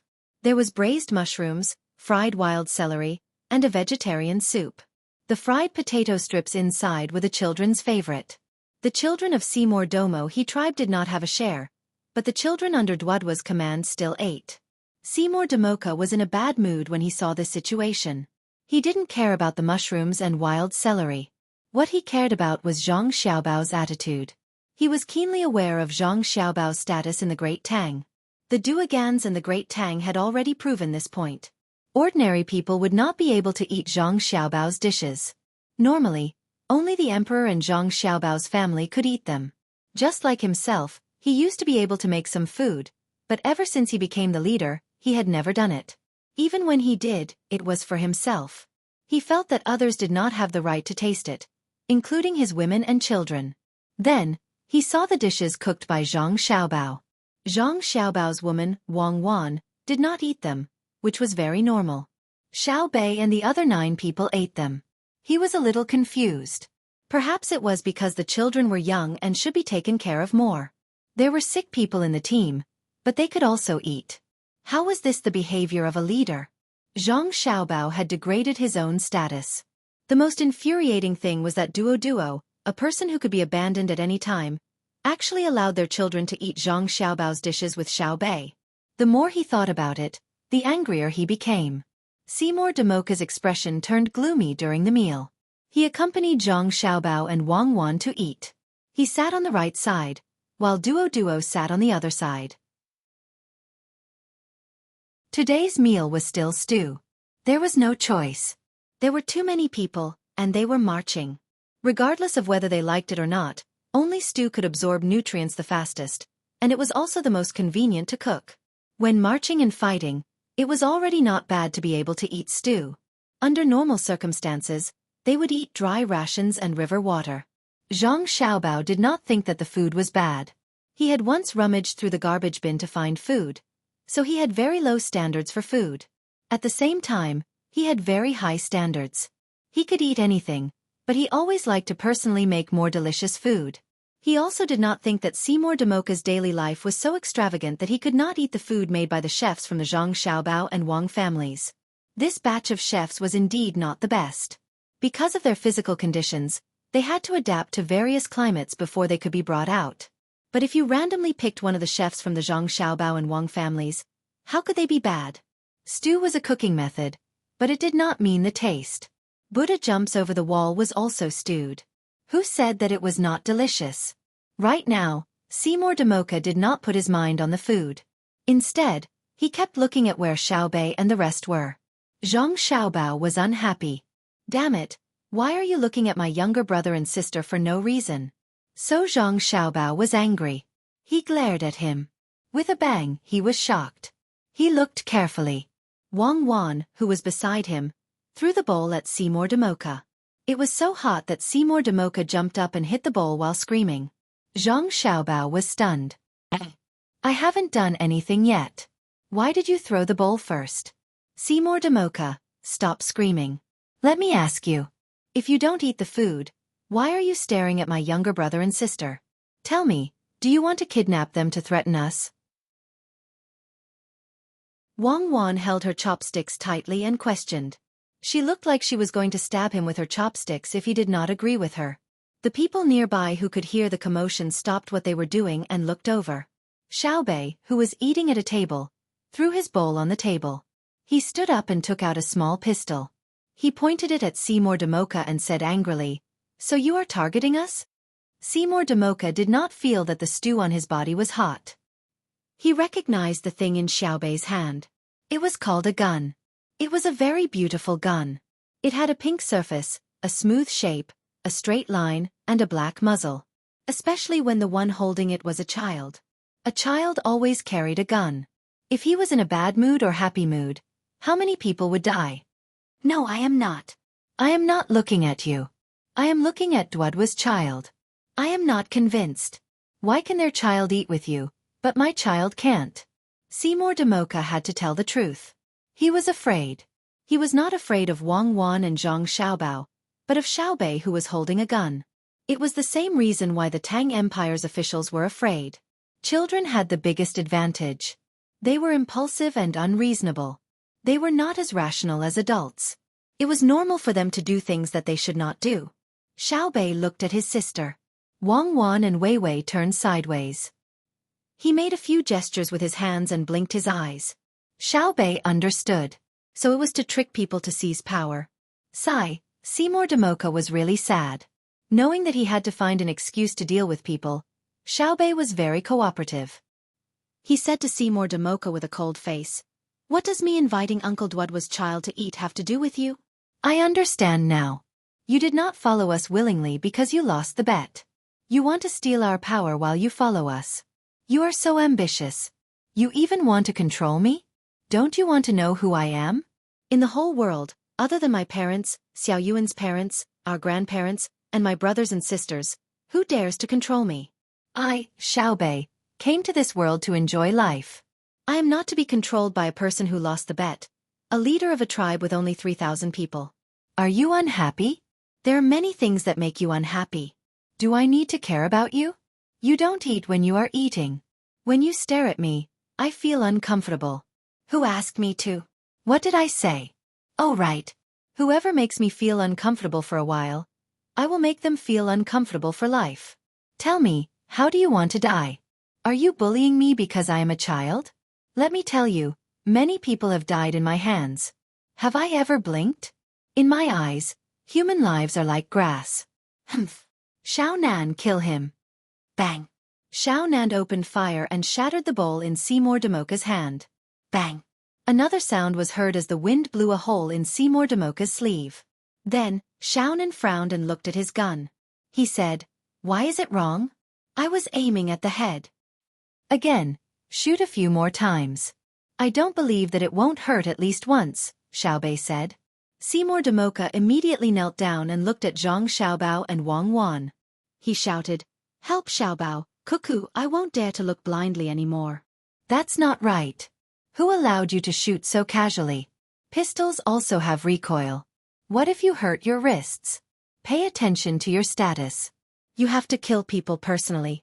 Zhang Xiaobao scolded Xiaobei and the others.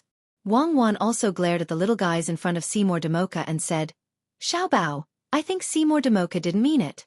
Why don't you give him a chance?" Yes. Give me a chance. I definitely won't dare to look blindly in the future. I won't be jealous either. Seymour Damoka realized that Cuckoo was a good person. She was better than Xiao Bao. Xiao Bao wanted to shoot to shock his wrists. How can my younger brothers and sisters be wronged? This time I definitely can't. Enough. Seymour Damoka already knows that he was wrong. Why force him to death? Wang Wan interrupted Zhang Xiaobao. She looked at Seymour Damoka and continued, "Chief Seymour Damoka, although this matter doesn't matter much, children are different from adults. I can't tie them up. How about this? You stay away from them and don't let them see you. What if the little guy shoots accurately again? Don't you think so?"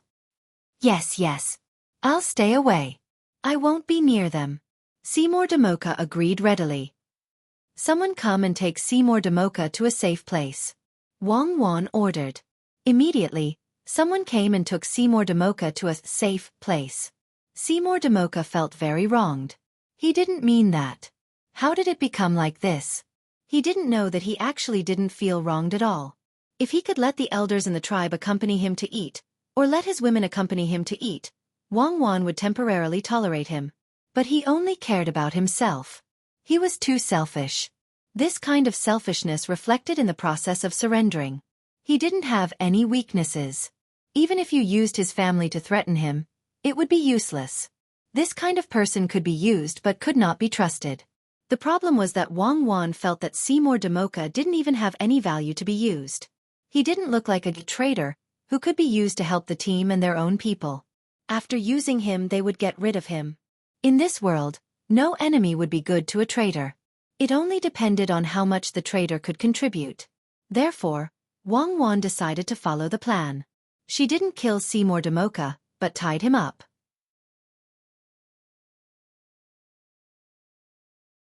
Chapter 1349. Seymour Domo was sent to a place where he could not interact with his own tribe. Wang Wan was still angry and coldly ordered, "Didn't you see my food spilled? Give me another portion." Immediately, someone brought a new bowl of stew over and begged for forgiveness. Wang Wan waved her hand and chased him away. Duo was dumbfounded. He had been watching and listening from the beginning, but he could not figure out what was going on. It was a very normal situation. Why was Seymour Domo being escorted away? And that young man's marksmanship. Previously, he had shot the deer more than 300 meters away and directly pierced through the eyes. Now, he was less than 10 steps away and both shots were off. Wasn't Cuckoo very good to her subordinates? Why did she treat them so coldly? Previously, She did not eat special food and ate with everyone. She seemed to be very protective of her subordinates. Now that she acted like this, wasn't she afraid that her subordinates would be disappointed? Madam, don't be angry. It's a small matter. Zhang Xiaobao smiled and comforted her. Shut up. Seeing you annoys me. You can't do anything well. Look at Xiaobei and the others.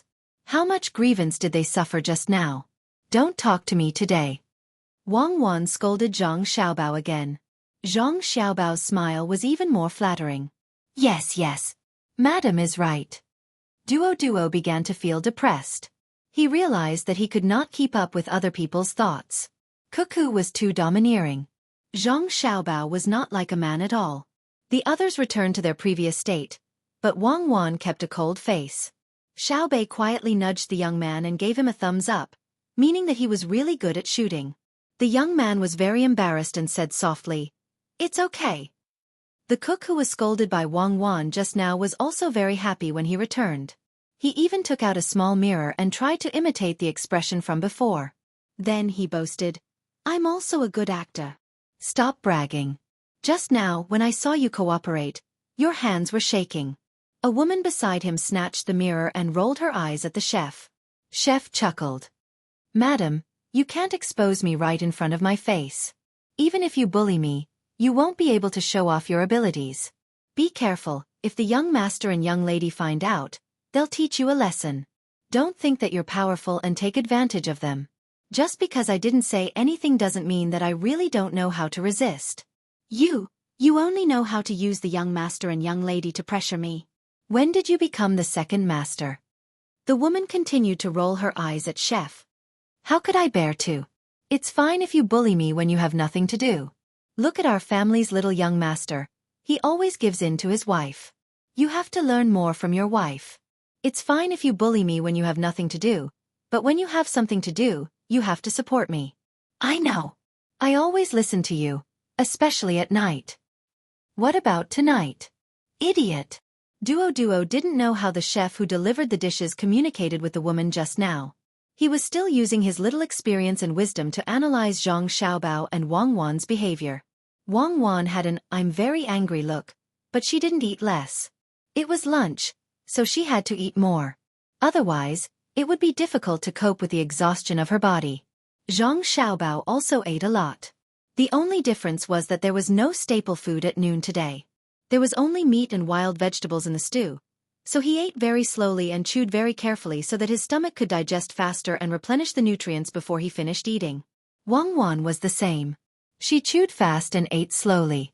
The more broken the food in her stomach, the more the stomach acid would come in contact with. Moreover, she drank some white wine, a tail, to stimulate the gastric acid secretion. Duo didn't think that it was bad. Eating vegetables seemed to be the same as eating rice. It was fine as long as he could eat until he was full. After eating 3 bowls in a row, he couldn't eat anymore. He sat there and looked at the tail of wine in the wine cup in front of him, reluctant to drink. Come, find the warriors in the tribe. Wang Wan found that she couldn't eat anymore, but there was still some food in the second bowl in front of her. She put down her chopsticks and ordered. There were many warriors in the Shima Duomo tribe. Wang Wan called for the warriors, but in fact, they were all leaders of small tribes. They might not be the best hunters, but they were the smartest in the tribe. A group of people gathered and looked at Wang Wan. They were all full. One was because the dishes were really good, and the other was because there was enough salt. It was not like before, when there was little salt, they didn't put it in the food. Instead, they took out a little and put it in the water to drink, or put the food there and then dipped it in the salt to eat. Now that they could eat casually, they naturally wanted to eat more. Therefore, they didn't chew and directly swallowed it. Even the soup of the stew was not wasted. Wang Wan and Zhang Xiaobao could also understand. That was why they didn't let people cook the staple food at noon. Otherwise, it was easy to make the people in the tribe eat too much and get sick. The digestion of staple food was very slow. Of course, it was easy to delay the digestion. Drink water. After eating, keep drinking water. The concentration of stomach acid was low, so the digestion of food could be slowed down. The disadvantage was that drinking too much water would cause diarrhea. Wang Wan didn't care about how others ate. Seeing that everyone was here, she said, "Now I will announce a new rule. Women in the tribe who don't have a man can choose a man by themselves. Women who already have a man can also choose a new man. But a woman can only choose one man, and a man can only choose one woman. In the past, a man who had many women could still have many women as long as the woman didn't leave him. From tomorrow onwards, the resource point system will be implemented. It means that how much game a man can get, he will get the same amount of points. The same goes for the wild vegetables a woman picks. Go back and tell them. If I find any man threatening a woman, I will kill him directly." After speaking, Wang Wan waved her hand like she was shooing away flies. She lowered her head and continued to eat slowly. In the end, there was only 1/3 of the bowl left. She pushed it in front of Zhang Xiaobao. Zhang Xiaobao took it and continued to eat. As he ate, he said, "Fortunately, I am prepared. You usually don't eat this much, but you insist on eating more. Do you think your digestive system can change immediately according to your situation? That's why I say you are a good husband. You usually look like you don't pay attention to anything, but in fact, you are very careful. Don't worry, I won't leave you and choose another man." Wang Wan said to Zhang Xiaobao with a smile. "I really don't care. I can't keep you because I don't have the ability. But if you leave, don't think about coming back. I have done everything I can. If I can't keep the woman I love by my side and let her go with someone else, it means we are not fated. You should tell those leaders that a man can have more than one woman, just like us. Men who don't have women should not complain about society, but should be self-reliant. The status of women has never improved. Their improvement is relative, because they find men who can get more living resources. So there is a phenomenon. Men who earn more money also have more women. For men who earn less money, the status of women has improved. But for men who earn more money, the status of women is lower." Zhang Xiaobao said with a nonchalant expression as he ate. Wang Wan continued to beat Zhang Xiaobao. Male chauvinism. You care about the woman who loves you, but you never compromise with the woman who wants to leave. For the woman you love and love, you can give up everything, but you will never be sad because of a woman's betrayal. You will not wrong the woman who loves you, but you will not wrong yourself because of the woman who wants to leave you. Unfortunately, there are few people like you.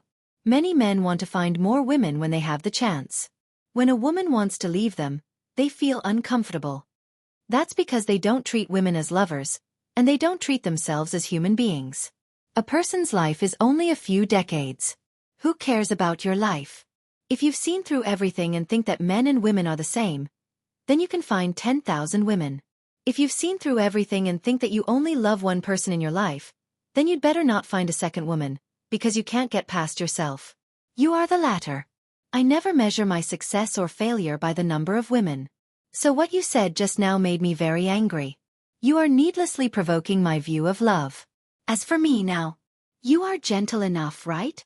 What are you doing? I just said it accidentally. Don't be angry, honey. I know you are a good man, at least a good man in the eyes of women like me. Of course, many women may not have the same position as me. Eat quickly. Others have finished eating and are waiting for you. At first, Wang Wan gave in, but later on, she felt uncomfortable and glared at him. Zhang Xiaobao immediately lowered his head and ate fiercely. Who asked him to care about his only wife? If he spoke too deeply, it would hurt their feelings. The two of them had a debate and psychological analysis, but the Shima Domo tribe was in chaos. Many men felt the crisis, and many women felt that there was new hope. Then the struggle between women and between men and men began. Zhang Xiaobao and Wang Wan held hands and watched coldly from the sidelines. They felt that there was no right or wrong in the struggle between men and women. There was only choice. Of course, such a choice could be regretted and chosen again. Unlike Zhang Xiaobao and Wang Wan, once you made a choice, even if you regretted it, you had to admit that time had passed. There was also the rejection in the depths of your heart. A mistake was a mistake, and you would not be given another chance to start over. The two of them had such personalities. So when they watched the people of the Shima Domo tribe make another round of choice, they felt both blessed and disappointed. It's too cruel. Originally, they were together, but many of them left. Little Yuan, will you do it in the future? Little Bei did not know about love, let alone sex, but she knew that it was a very painful thing when the people she usually played with suddenly became strangers. Little Yuan also frowned as he watched. He really could not understand and was as sad as Little Bei. When he heard Little Bei's question, he thought for a while and said, "When a man rides a bamboo horse, he uses a tripping rope. Watering orchids and flowers together, they both look forward to blooming. Little Yuan, I know you're the best. I won't put a tripping rope for you in the future." Brother Elong, what do you think of the jingle-like nursery rhyme that Little Yuan just sang? Little Bei happily pinched Little Yuan and asked Su Elong. Su Elong, who thought that she had gotten over the shadow, suddenly remembered what happened 2 days ago. Jingles and nursery rhymes? You can't scold people like that. You can't kill people like that.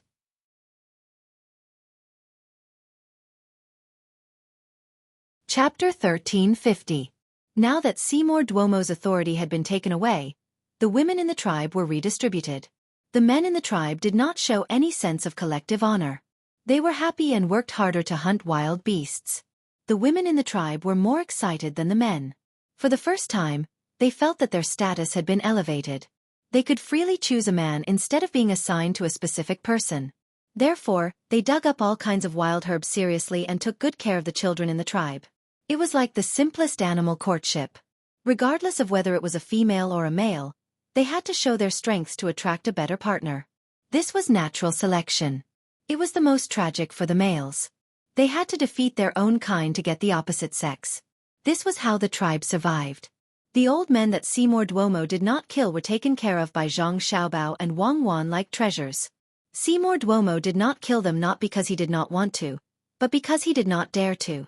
For people who depended on the weather for their livelihood, it was too difficult for the young to survive. When to plant the crops, when to harvest them, and how to take care of them were all knowledge or experience. If they killed all the old men, the tribe would be ruined. That was why Seymour Duomo left a small group of strong old men to do the work when there was no danger. When there was a problem that could not be solved, he would ask them for help.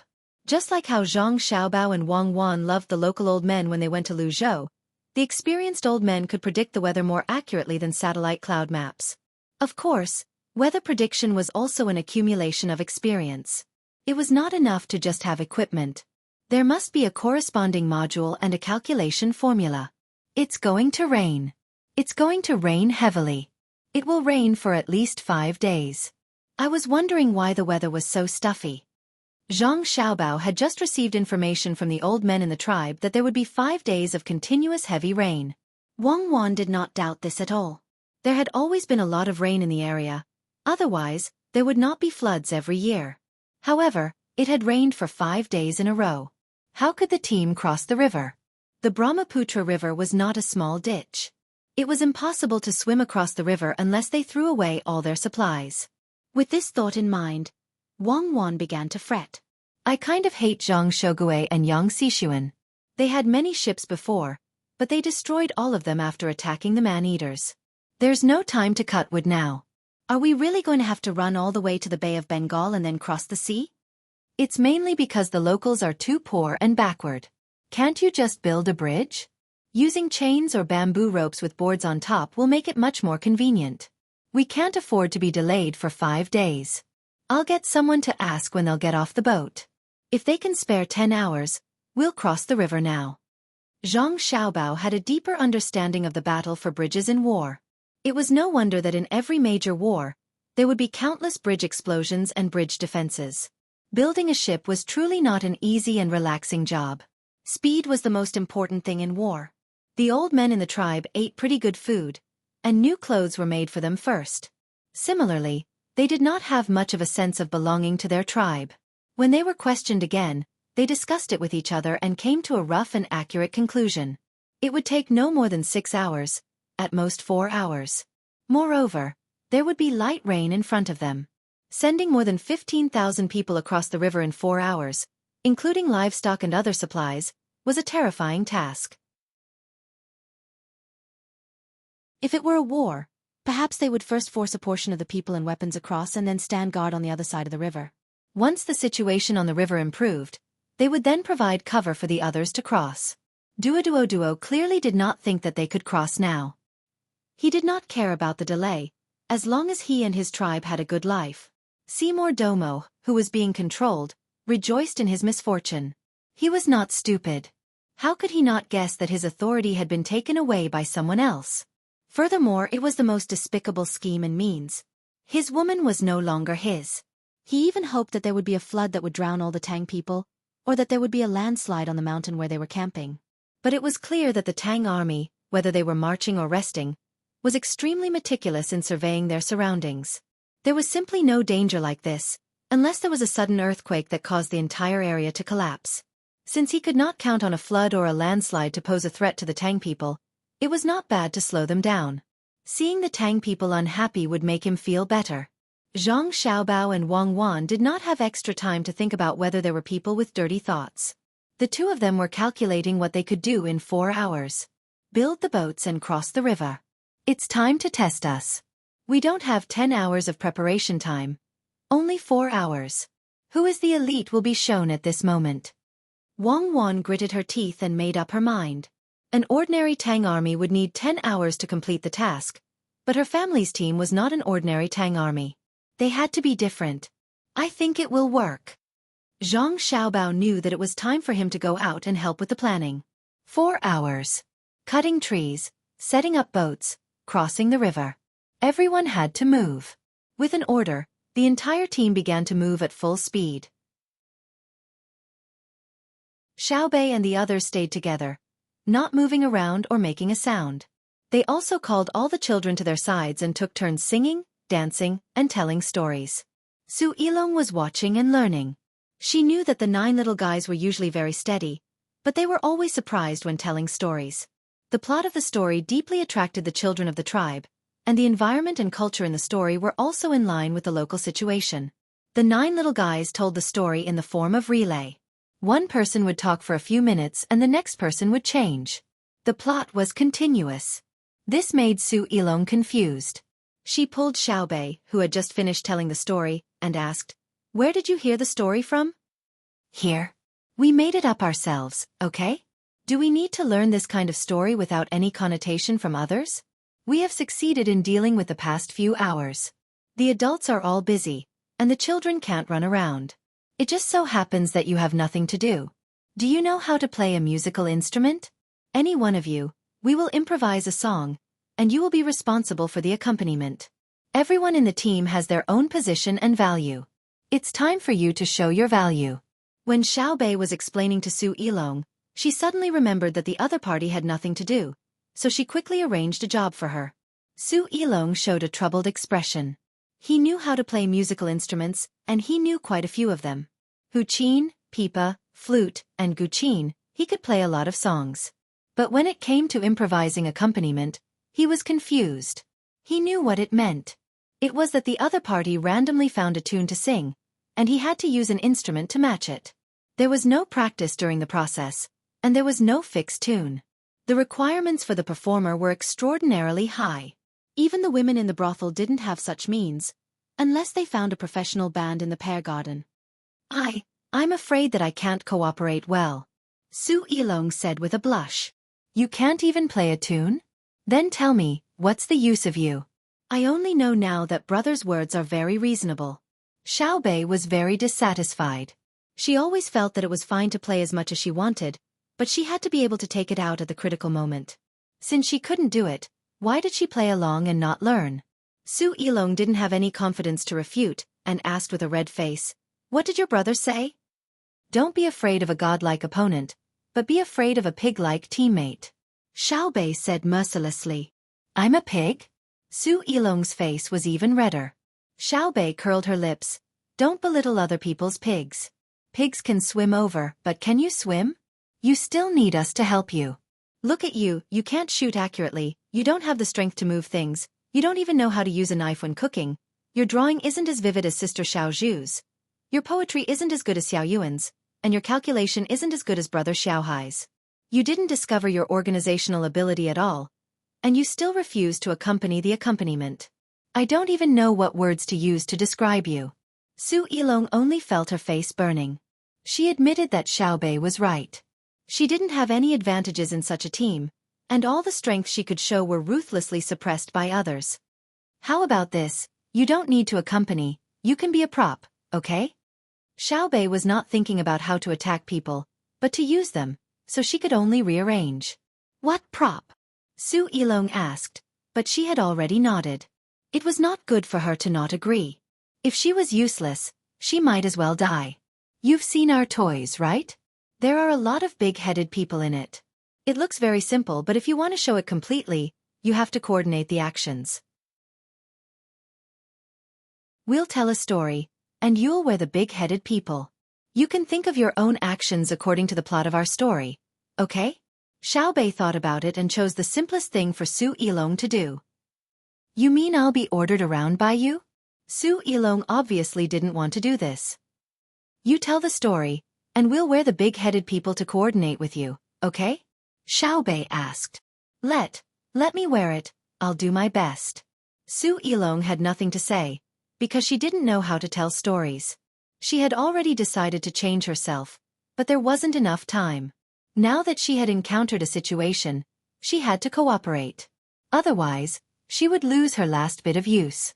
Xiaobei and the others took care of the children, and the adults were very fast. Those who were chopping trees did not stop, and those who were weaving ropes did not stop. Some people had thin threads on their bodies and first swam over, and then used the thin threads to pull the thick threads bit by bit.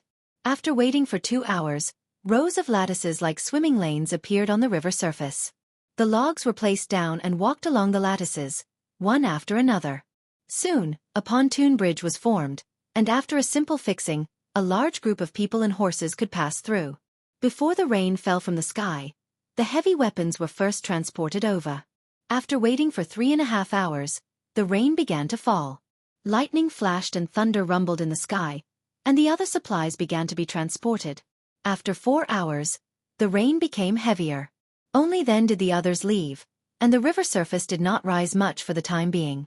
After 4.5 hours, the ropes that no one continued to reinforce were broken by the rushing of the river. The tribesmen who crossed the river looked back and let the rain fall on their bodies, as if they were in a dream.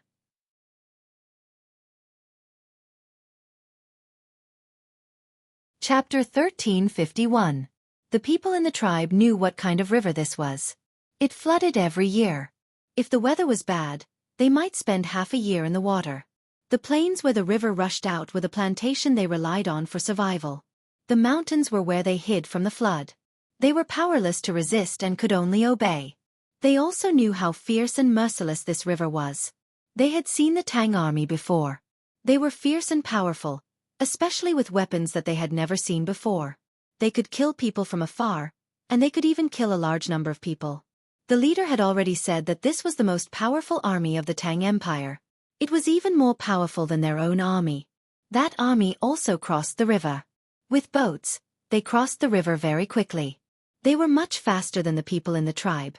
In the past, there were about the same number of people now, but they did not even need to use the boats for a day. The leader said that they were the most powerful, but that was the most powerful. What were they doing now?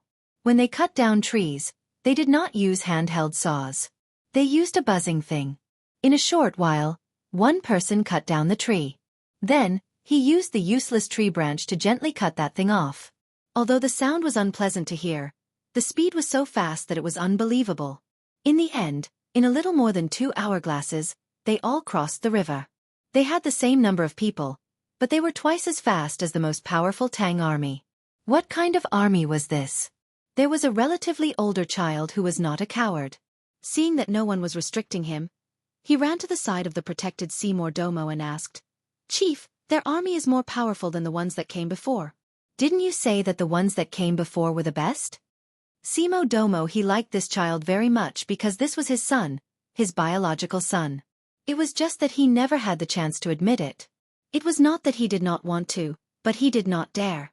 This son was born to one of the king's women. He met her when he went to the royal city. Then, he tried his best to bring this woman to the tribe. However, she was not his woman, but the king's woman. Therefore, this child's status had always been very high, and he was doted on. However, he could not and did not dare to say such things. The child grew up, and the king seemed to have forgotten that he had a woman. Every time he saw the child looking at him with a condescending and unfamiliar gaze, Simo Domo felt his heart ache. He felt that he owed the child a lot. Hearing the child's question, Simo Domo thought for a while and said to the child, "The Tang army that came before was indeed the best. However, what you see now is not the Tang army. It is the army of Zhang Xiaobao and Wang Wan. They are in the Tang, but their army is not under the control of the Tang. It is said that there are two similar armies in the Tang Empire. One is under the command of the Emperor of the Tang Empire, and the other is under the command of Zhang Xiaobao and Wang Wan. So when we lost the bet, we could only submit. We can't beat them." Then why didn't they rebel? The child's thinking was very simple. He thought that with the power of the army, he could be the emperor. Simo Domo looked around vigilantly. Seeing that no one was paying attention to them, he breathed a sigh of relief and whispered, "Don't say such things in the future.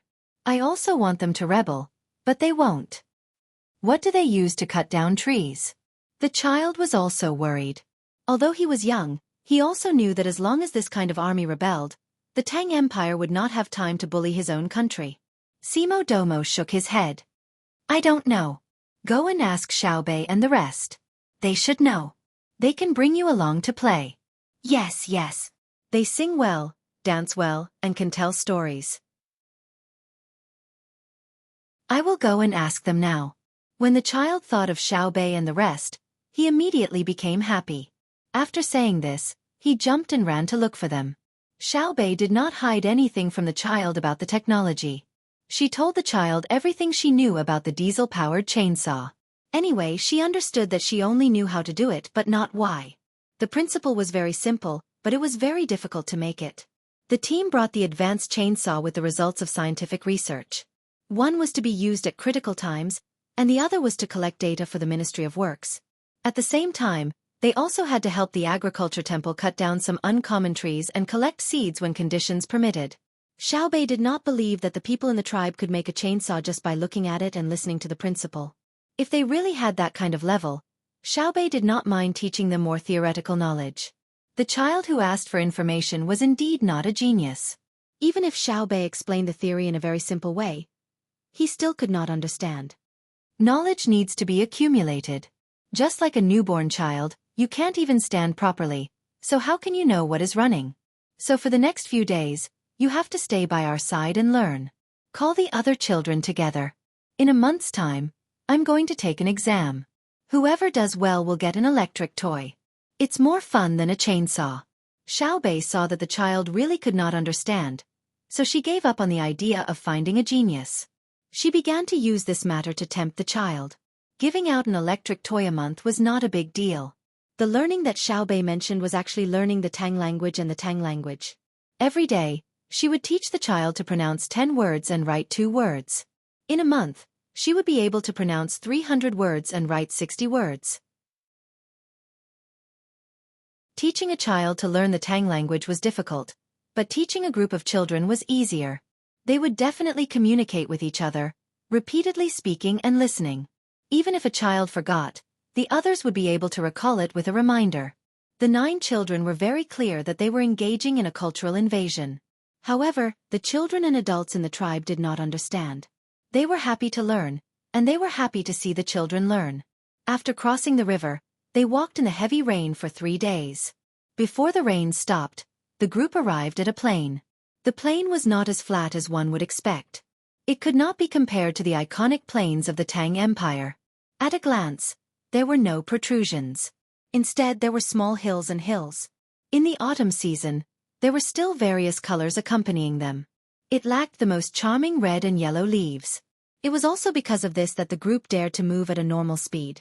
Otherwise, in such heavy rain, they would really suspect that there was a swamp ahead. Xiaobei and the others didn't discover any swamps. Instead, they felt that the grass here was very tall, and the trees were very dense. Seeing that the people walking around had all changed into high-waisted boots and leather pants, they could imagine how dangerous it was. Thus, Xiaobei and the others kept their heads down as they walked, afraid that some snake that had escaped detection would jump up. From time to time, the sound of gunshots would echo in the air, accompanied by the cries of some animal. Another 2 days passed, and the group left the place where it was constantly raining. Only then did they come to a riverside to rest. They had to wash their clothes and bathe. They also had to eat the animals that they had hunted a few days ago and simply prepared. There were elephants, tigers, wolves, deer, and other animals.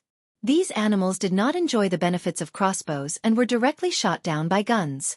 When dealing with a small elephant herd, they had no choice but to use grenade launchers and mortars. The group really did not have the time to waste on these animals. Otherwise, they would not be able to complete their strategic objective. There were already 2,000 people pushing forward lightly. When they reached the place, they would hide and guide the path for the large group behind. Brother, didn't you say that people are resistant to cultural invasion? Why is it that when I teach them to speak the Tang language, they like to learn it? Xiaobei took a bath, changed her clothes, and became beautiful and clean again. She found her brother who was cooking and asked. Zhang Xiaobao was cooking the elephant's ears. The 2 big ears were placed in a pot and braised with seasonings. The elephant's tail and trunk were left to others to handle. The rest of the meat was cut into pieces and boiled in very salty water. Wang Wan was helping at the side. She was the same as Zhang Xiaobao. She did not like to eat the elephant's trunk, and it was not like the geoduck clam. However, the elephant's ears were not bad. There were crispy bones inside, and they were bigger and thicker than pig's ears. They tasted good. Of course, one could not eat too much of them. If one ate too much, one would get sick of the taste. Xiaobei also knew which part was delicious. After asking, she stared at the pointy part of the elephant's ears and swallowed twice. Zhang Xiaobao was bored and guarded the pot. From time to time, he would use a spoon to push the elephant's ears or add some water. The ears were big, and the pot was small. He was afraid that they would stick to the bottom and dry up. When he saw Xiaobei come over and ask, he took the spoon and stirred the pot twice. He answered, "This is the terrifying part of cultural invasion. Because there is no war, it will not cause any harm to the body." When a strong country transmits its culture to a weak country, only a small portion of the weak country's people will be worried. The rest will support it. Learning the language of a strong country is not very useful, unless you want to go to a strong country or have close contact with people from a strong country. Xiaobei nodded.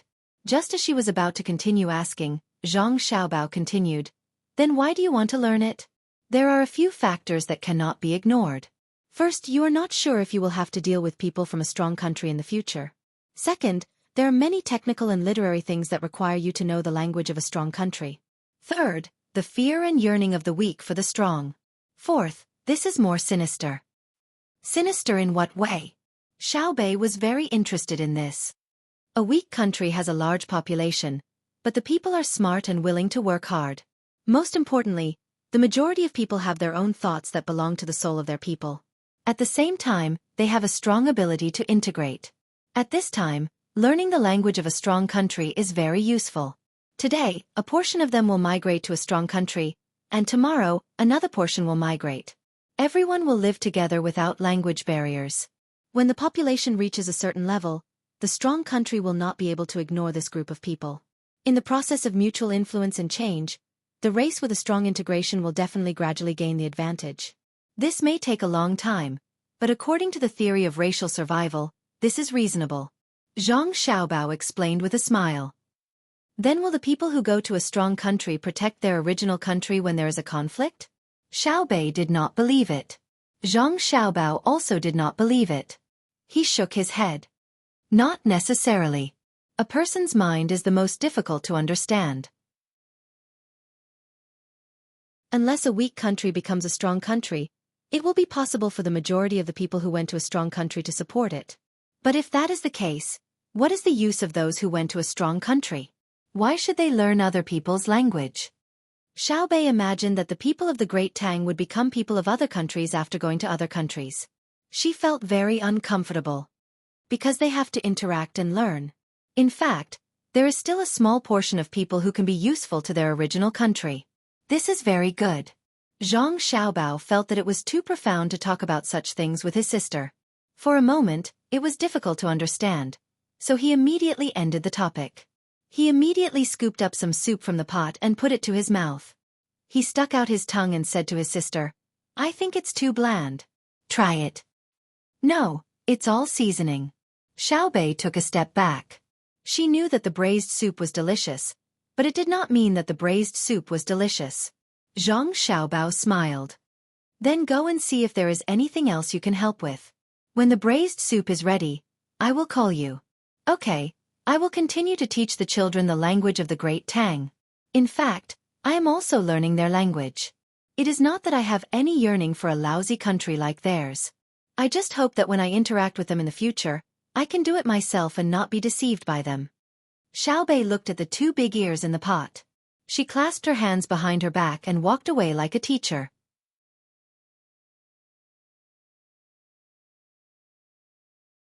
Chapter 1352. Cultural invasion had always been a long and arduous task. Wanting to carry out cultural invasion without large-scale slaughter was basically no different from a dream. Xiaobei did not expect that the tribe's children would immediately abandon their own ethnic traditions after she taught them. However, Xiaobei had an absolute advantage. She was a child herself, and there were 8 other children supporting her from behind. After some research, to Su Yilong's surprise, Xiaobei began to introduce the situation of Tang dynasty to the children in the tribe through an interpreter. She didn't mention anything about boundless fields, towering mountains, or surging rivers. She was talking about the endless amount of honey that could be eaten, the fatty but not greasy braised pork, the sleigh that could run hundreds of steps in the snow with a gentle slide, the maze that could not find a way out after turning around, and the mirror that could change into various shapes. In addition, there were beautiful clothes, water guns that could shoot very far, and all kinds of huge animals in cages that could jump into lakes that would not sink. The children in the tribe listened to Xiaobei's introduction and imagined a dreamy fairy tale world. They were all full of yearning for Tang dynasty. Su Yilong felt that this was a lie. She admitted that Tang dynasty did have everything that Xiaobei said, especially the braised pork. This thing was also a kind of extravagant hope for the adults. They could not eat it every day. It was a good life to eat it every 3 to 5 days. The children could eat it because they were in the school and had the support of countless merchants. The merchants' thoughts were very simple and could be classified into 4 categories. First, they felt that the local children were indebted to them because they had paid for it. Then, in the future, the local adults would have to help them. Su Yilong felt that this kind of people were too direct, but she could not criticize them. They had simple thoughts and really did it. Second, they wanted a reputation. At the same time, it was also for their own family's business. Under normal circumstances, they were merchants who did daily necessities. If they did not take money, people would not go to their shop to buy things. Third, their business was big. They needed more loans from banks to complete the operation of the funds. If they did not take money, the examination would be stricter than the merchants who took money. Especially when there was no physical collateral, credit loans were impossible. What credibility did a merchant who was not willing to take risks for Tang dynasty's children have? A sense of social responsibility was not just for show. Fourth, their family was rich and they simply liked children. They just wanted to see their children's smiling faces. There was no end to the complexity of human nature, but Su Yilong knew that in such a complicated society, it was no different from a dream for someone who was not from the Great Tang to enjoy the same benefits. This group of children had been filled with hope by Xiaobei's words, and all of them worked even harder to learn the language and characters of the Great Tang. However, the result that awaited them was that even if they entered the Great Tang, they would still need to pay if they wanted to go to school. This was because many outsiders had already begun to do so. For example, the wealthy families of Xinhua and Japan took the initiative to come to the Great Tang without being invited by the Great Tang. They exchanged the money they earned in their own country with the Great Tang Bank in their own country for the money of the Great Tang. They brought their children to the Great Tang just to let their children have a better future. Su Yilong felt that as a powerful country, it was wrong to bully a small tribe. They should show more magnanimity, and Xiaobei and the others were too utilitarian. He planned to have a good talk with Xiaobei and the others. At the very least, he would stop lying to them. Otherwise, his conscience wouldn't be able to live with it. Snow-white paper is very precious. It's even more precious than the leather and cloth you use to write. Let me show you what the children of the Great Tang use. Just as Su Yilong was about to have a good talk with Xiaobei and the others, Xiaobei took out a book. It was a very simple book with large white characters. The cover was an ink painting with linen patterns. There were 2 lines of words on it. Without a chill to the bone, how can there be the fragrance of plum blossoms? The words were written like plum blossoms, proud and unyielding. Su Yilong had never heard of anyone who wrote this sentence, and he didn't know that the words were called thin gold. The only thing he admitted was that what it said made sense, and the writing was not bad, whether it was the content or the words. But now, all of this was not the main point. The main point was Xiao Bei's publicity. As long as you come to the Great Tang, you will have the chance to use such beautiful paper. Is it white? Come, let our sister Xiao Zhu write a few words. Xiao Bei passed a pencil to Xiao Zhu, who was beside him. Xiao Zhu was very shy and didn't like to talk, just like Xiao Hai. When the two of them were together, they had a common language. Xiao Zhu often helped Xiao Hai to draw pictures. Xiao Zhu could always draw a line that Xiao Hai needed to use when calculating very accurately, so Xiao Hai recognized this future wife. He also always helped Xiao Zhu to calculate the scale of a picture, especially the golden section line. He calculated that very quickly. With a few strokes, with Xiao Yuan's cooperation, Xiao Zhu wrote the words on the white paper. The content was simple. It was a children's song that Xiao Yuan wrote at the last minute. But when he was talking about the children's song, Xiao Yuan looked at Su Yilong.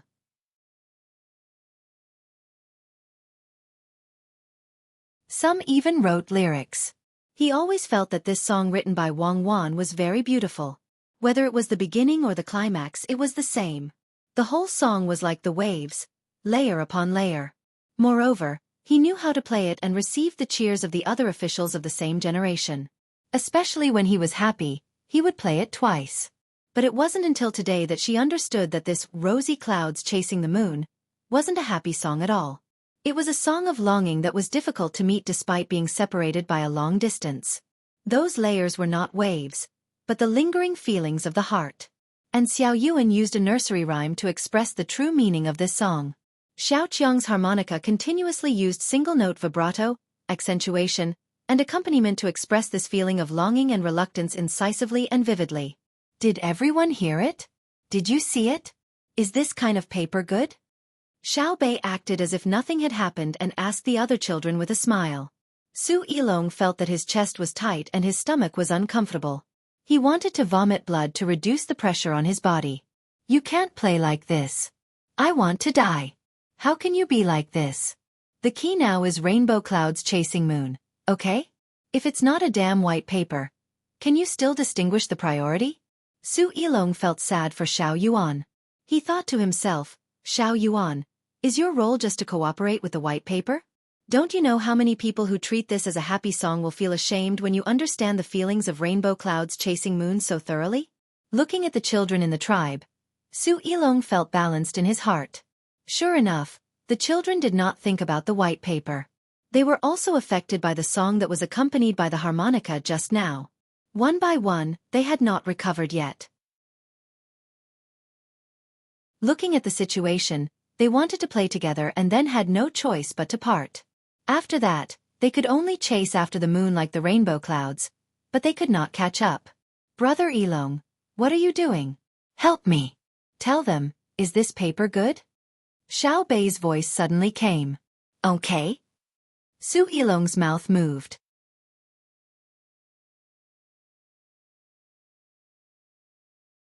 Chapter 1353. Look, our Tang Empire's very knowledgeable and handsome young master also admits that our Tang Empire's children use good paper. Then, I want to ask, do you all want to go to Tang Empire? Do you all want to play with many children of the same age? As long as you open your eyes, there will be many children to play with you, and there will be endless good food. Do you all want to? Xiao Bei continued to sway the white paper. At least that was what Su Yilong thought. Yes. The children shouted in standard Tang Empire's language in unison. Su Yilong felt that just vomiting blood was not enough to express his feelings. He should cry bitterly, the kind that shook the 9 skies. He was really convinced. He finally understood what it meant to have telepathy. Could it be that Xiao Yuan could not write anything else? Could he only write such a simple and touching nursery rhyme? Obviously not. Xiao Yuan's literary talent was definitely not limited to this. It was very easy for him to write more profound and beautiful poems. However, little Yuan had chosen such a nursery rhyme.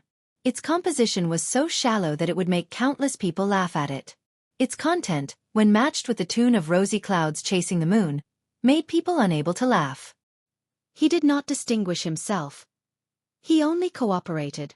What a motherfucking tacit understanding. The moment Xiao Yuan asked Xiao Zhu to write, he knew what Xiao Bei needed. The two of them did not speak, nor did they exchange glances, but Xiao Yuan knew what to do. Xiao Bei also knew how to choose the song. Their purpose was simple. It was nothing more than to let the children of the tribe feel the pain of playing together and then parting, and then tell them that they did not have to part in Tang Empire. At the last moment, Xiao Bao and Cuckoo were in charge of persuading the adults of the tribe to follow them to Tang Empire, while Xiao Bei and the rest could let the children of the tribe to assist them. How the hell are they going to let people live? I finally understand what strategic thinking is. The cooperation of Xiao Yuan, Xiao Zhu, Xiao Chong, and Xiao Bei is only one part of the strategy. Su Yilong felt a chill in her heart. She finally understood why the officials of the Tang Empire were so afraid of Xiao Bei and the other patrol inspectors. What was truly frightening was not the fact that they had committed 5 crimes, but the fact that there were 10 or 9 patrol inspectors. The most frightening thing was that they clearly knew everything, but pretended not to know when they were dealing with you. Thinking of this, Su Yilong no longer had any jealousy in her heart. It wasn't that she didn't want to, but she couldn't. When the gap was too big, there was no way to be jealous. She could only be envious and work hard to achieve this goal. He didn't know how Zhang Xiaobao and Wang Wan had raised this group of children. Why didn't his master and elders teach him like Xiao Bao and Cuckoo did? He was also jealous of the chemistry between Xiao Yuan and Xiao Bei. Usually, he would see Xiao Bei bullying Xiao Yuan, and Xiao Yuan always looked like he was easy to bully. However, it was clear now that Xiao Yuan was not easy to bully. He was just coaxing Xiao Bei, just like how Xiao Bao coaxed Cuckoo many times. However, if someone thought that people like Xiao Bao and Xiao Yuan who were afraid of women were easy to bully, they would instantly feel the fury of Xiao Bei and Cuckoo. They would definitely fight to the death. Definitely. Su Yilong unconsciously said the words in his heart. At this moment, he also hoped that he had a girl like Xiao Bei or Cuckoo to accompany him. It was okay to give in a little. A man who could make his woman happy was definitely happier than a man who was feared by others outside. Brother Yilong. Definitely what? Xiao Bei had already completed her task. Now the children in the tribe were learning mathematics from Xiao Hai, so she went near Su Yilong and asked him. Definitely. Yes, you lied to them. Su Yilong woke up at the crucial moment. How did I bully them? Xiao Bei raised her head and asked. You said white paper. How many pieces of white paper does Tang have? When they arrive at Tang in the future and realize that the paper they use is not as white as the one you took out, how are you going to explain it? Su Yilong thought of what happened before and asked casually. Xiao Bei blinked her eyes. That kind of white paper can't be used to write calligraphy. After writing, you will realize that the ink soaked back and forth. When the paper was processed, lime was added, and then talc was added. It can only be used to write with a pencil. In the future, I will teach them how to write with a brush. First, take out some white paper. After they write a few times, they will definitely feel that it's not good. This way, I won't have to worry, right? You this. Xiao Bei, you even schemed against children? You took out white paper to attract people, and then used a brush to change it. I am a child. Brother Yilong, I am also a child. What are you going to do to me? Xiao Bei looked at Su Yilong with a very cute look. Su Yilong squatted down and hit his head with both hands, muttering, Long live the Emperor. Your Majesty, I finally know why you put Xiao Bei and the rest in the position of Tang Patrol. It's too torturous. I swear, if I were a local official, I would do my job well. I won't be greedy at all. I want to be loyal and patriotic. Brother Yilong, I support you, Xiao Bei said in an understanding manner. Su Yilong hugged her head and fell to the ground. She rolled a few times and lay there looking at the sky. She found that the blue sky was still there, and the clouds were floating. The sky was clear, and the days could be leisurely. Everyone experienced the leisurely days on the way. Seymour Domo discovered a fact that was not good for him. As the people in the tribe changed into new clothes and could eat good food every day, his existence became less and less obvious. The people in the tribe no longer talked to him. Every day, they happily did things according to the orders of the Tang people. They were more diligent and more proactive than before. The people in the tribe that he originally controlled had a happy expression on their faces, as if it was a happy thing to be able to work for the Tang people. Regarding this, Seymour Domo only felt annoyed and regretful. He realized the reason. That hateful and terrifying Xiao Bao and Cuckoo actually adopted a new method. It was a point system. How much prey was hunted, how much firewood was collected, and how many wild herbs and mushrooms were harvested would give corresponding points. A warrior in the tribe who hunted a tiger alone was first reprimanded and deducted points. Because he did it alone with a spear, it was very dangerous. Therefore, the team deducted points from him, saying that he should have cooperated with others. Unless it was a critical moment of life and death, he could only do things on his own. 8 points were deducted. 8 points was the value of 2 taels of salt, and 8 points could be exchanged for 2 taels of salt. Of course, it could also be exchanged for other things. After the deduction of 8 points, he was immediately given 20 points. Because of his bravery and strength, the tiger that he hunted was indeed worth these points. But there was also a warning. The next time he went out to hunt a big animal, it would not be as simple as a deduction of 8 points. When this person in the tribe got his points, he exchanged them for a set of beautiful clothes for women. Then, one of his women ran to this person's side and completed the wedding in the Tang ceremony. He also received extra blessings from Zhang Xiaobao and Wang Wan, who gave him a set of ceramic utensils worth more than 10 kilograms of salt. Seymour Domo knew that these things on the surface were not the most important thing. What was important was that his own people were ignoring him. His woman was taken away by someone else, and it was the kind of relationship that both parties were willing to have. Seymour Domo was very sad and helpless. He really could not compare to the person who hunted the tiger alone, whether it was in terms of strength or courage. But he was not satisfied. After traveling for another day, he found an opportunity. He said to the person who was in charge of guarding him, "I think you are more powerful than your leader." Who? The person came over and asked softly. Zhang Xiaobao. Look at your body, then look at him. He does not have much strength. You can definitely kill 2 people like him, but now you are following him and listening to him. I feel sorry for you. Seymour Domo sighed and said. The person who was chosen by him thought for a while and said softly, "Did you see wrongly? The young master can fight 2 people like me. It's not a life and death battle, otherwise, he can kill 5 people like me. I was chosen from the 4th generation of guards, but I'm not good at fighting. When I was chosen, the 3rd generation people could beat me like I was a toy. You are afraid, so you think he is powerful. Just like me and my tribe, I am not powerful, understand?" Seymour Domo thought that he found an opportunity and said. The person nodded. I know. I also found that you are very weak, so there are only 6 people protecting you. If you can be like Little Master, there will be at least 20 people protecting you, and they will all be the 1st generation guards. You don't understand Little Master, so you think he is easy to bully. In this hot environment, if we were betting on Little Master, I would be dead now. You don't know Little Master's killing methods. He is more powerful than Little Lady, but he doesn't make a move. The person couldn't help but shiver as he spoke. Obviously, he had seen Little Master's actual performance. At that time, he jumped on roofs and ran on walls. At that time he adapted to the terrain. At that time, he used spear and knife skills. At that time, he used close combat methods to exchange injuries for lives. Seymour Domo didn't know and was very puzzled. He looked at the person beside him and continued to persuade. Don't think too much of him. Even if you punch him, he will dodge. I can see that you are very strong. Little Gongzi won't dodge. When I attack him, he will block and dodge. He will stick close to me, and the next moment, I will fly away. And even if I fly, Little Gongzi will continue to attack me. Do you think I don't know? Little Gongzi practices Bajiquan, body hardening skill, and the will to fight with his life on the line. Then go catch Cuckoo and use her to threaten him. I can see that Xiao Bao cares a lot about this woman.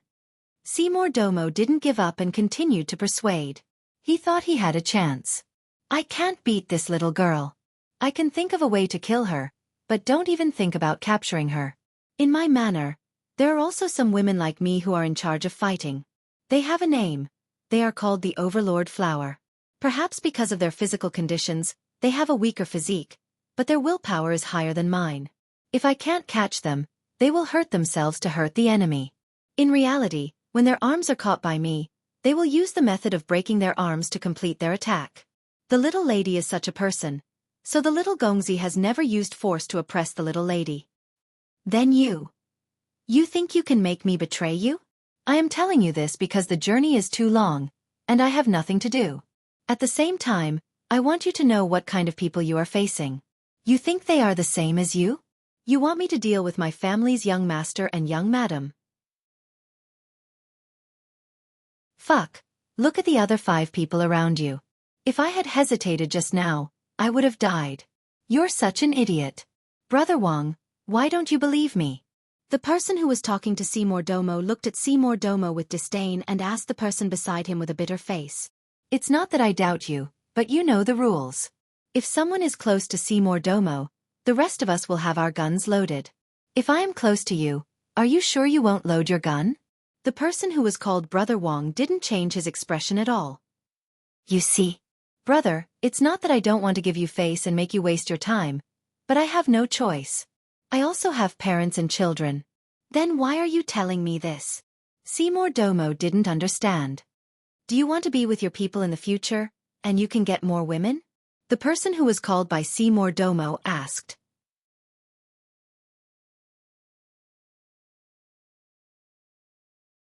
Chapter 1354.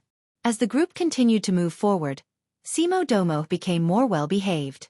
When the group passed by a certain place to rest, he took the initiative to make contact with the locals. He said that he was sent by the king and that he could lead others to a better life. By the time they left the territory of the common Nagbo kingdom, he had successfully recruited more than 300 people to follow behind the group. Of course, the children were still under the care of Xiao Bei and the others. Seymour Domo had finally regained his authority. The people who had been tricked by him saw that the things provided here were indeed good. They did not think about anything else and obediently followed him. They listened to Seymour Domo's lecture. Then, the strong men dispersed to listen. They returned to other places and told others about this set of theories. Then, they went to the agreed meeting place and waited for the person who could bring them happiness to come and pick them up. They held sharp knives in their hands, as well as dozens of kilograms of salt and canned food. Seymour Domo had agreed with them that they would get 10 jeans of salt for every person they brought. If they were able to get more people, they would get an additional jeans of salt. If they were able to get more people, they would be able to get an additional jeans of salt. If they were able to get a dozen people in a month, then they wouldn't need to get more people in half a year. If they didn't want salt, they could exchange it for other things, such as powerful and easy-to-carry crossbows or silk clothes. After the people who were recruited by him heard this, they felt that it made sense. If they put their children in the group, they wouldn't have to worry about anything else. They could put all their effort into recruiting people. While Seymour Domo was happy that his beautiful days were getting closer and closer, Xiao Bei and the others thought that they had found a new continent. When the group stopped to wait for the people and animals that they had sent out, Xiao Bei found his brother and sister. Brother, give me 10 strings of money. Xiao Bei extended his chubby hand. What? Zhang Xiaobao didn't have money on him. He spread his hands, indicating that he couldn't afford it. You can pawn something for 10 strings of money. I'll tell you a way to make a lot of money. Xiao Bei didn't withdraw his hand. Zhang Xiaobao rummaged through his body and took out 2 small copper beads. He said to his sister, nowadays, copper is also very valuable. All right, this time, I'll count your hidden weapon as valuable. My method is to say the same thing to the others, and then have them give you the money. Then you give me the money. Every time you succeed you get 1/10 of the money. Then they go and say it again. What about you? I can just wait to get rich, right? Even if I say 10 successful missions today, even if I don't complete all 10 missions, I'll only say 1 a day. A month later, it'll still be 30. Their chances of success aren't high. 1 a day, 900 in the second month, and 27,000 in the third month. According to the formula, I'll definitely be a millionaire in half a year. Do you have the formula? Zhang Xiaobao asked his sister with a smile. Xiao Bei blinked and stuck out his tongue. Formula? Is it mathematics? Using a mathematical method to calculate, for example, if I go to someone else and they give me 10 strings of coins, I'll give you the money? What about me? The person I find will go to someone else. What about him? You have to make it seem reasonable for others to be willing to join. That's right, it needs to be calculated back and forth. The people below will get less than me, right? No, if they get less than me, why would they give me the money? Xiao Bei thought it through very well. When it came to the specific organizational situation, she realized that it wasn't simple. She looked at her sister, hoping that she could give her an idea. Wang Wan patted her forehead. In the end, someone thought of it. Xiao Bei, your method won't work. No one is willing to give you money for free. Moreover, if they can persuade others to give you money, why would they give it to you? So, I'll give you two methods. One is to get people to buy the new products of your precious candy house. One candy costs 50 strings of coins, and then get this person to help you sell the candy. First, let them brag about your candy. This is good, that is good. How much can they get from selling one candy? How much can they get from the next level? When they sell a certain amount, they'll be promoted. Wang Wan knew that pyramid schemes weren't good, but she was willing to explain this to her sister. She didn't believe that the little ones would be poor enough to participate in pyramid schemes. Xiao Bei thought about it and shook her head. No, how much is the candy worth? People aren't fools. No matter how luxurious it is, they can't sell it at such a high price. Moreover, there are more and more people participating. Everyone will eat candy, right? Then the second method. Actually, your brother is better at this than me. You prepare some capital, not too much, and then use you as a bank. You collect deposits and give high interest. At the same time, you get this person to help you collect deposits and still have high interest. The more people he finds, the higher the interest. Your marketing concept is investment. The more money you have, the easier it is to make money. You exaggerate your funds, and then others will believe you. Isn't it the same wherever the money is? You can get more interest by saving it for you. Wang Wan glanced at Zhang Xiaobao and explained to Xiao Bei. Xiao Bei furrowed her brows and clenched her fists. She said with a bitter face, "What happens in the end?" There are two outcomes. One is that you do have the ability to invest in finance and earn more profits than you give away. This way you can make money. The other is that you don't have the ability, and then the market collapses. You take the money and run away. The other people who invested later will cry. As Wang Wan spoke, she looked at the sky in the distance. She seemed to be reminiscing, but also seemed to be at a loss. Isn't this cheating? If the interest is low, people won't come. If the interest is high, how can we earn? Xiao Bei sighed. It's not cheating. It's just a private capital operation. Isn't it the same if the money is stored in a bank? The bank will take out loans and use the money earned to pay the interest.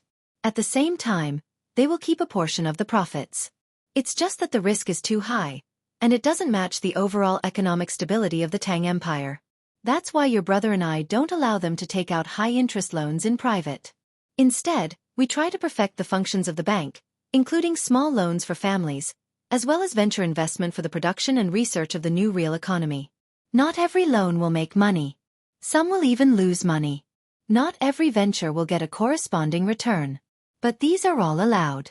Wang Wan introduced the inside of the bank to Xiao Bei. She only mentioned it briefly and didn't go into too much detail. Even if she did, Xiao Bei wouldn't understand. Xiao Bei nodded, looking very depressed. So it's like this.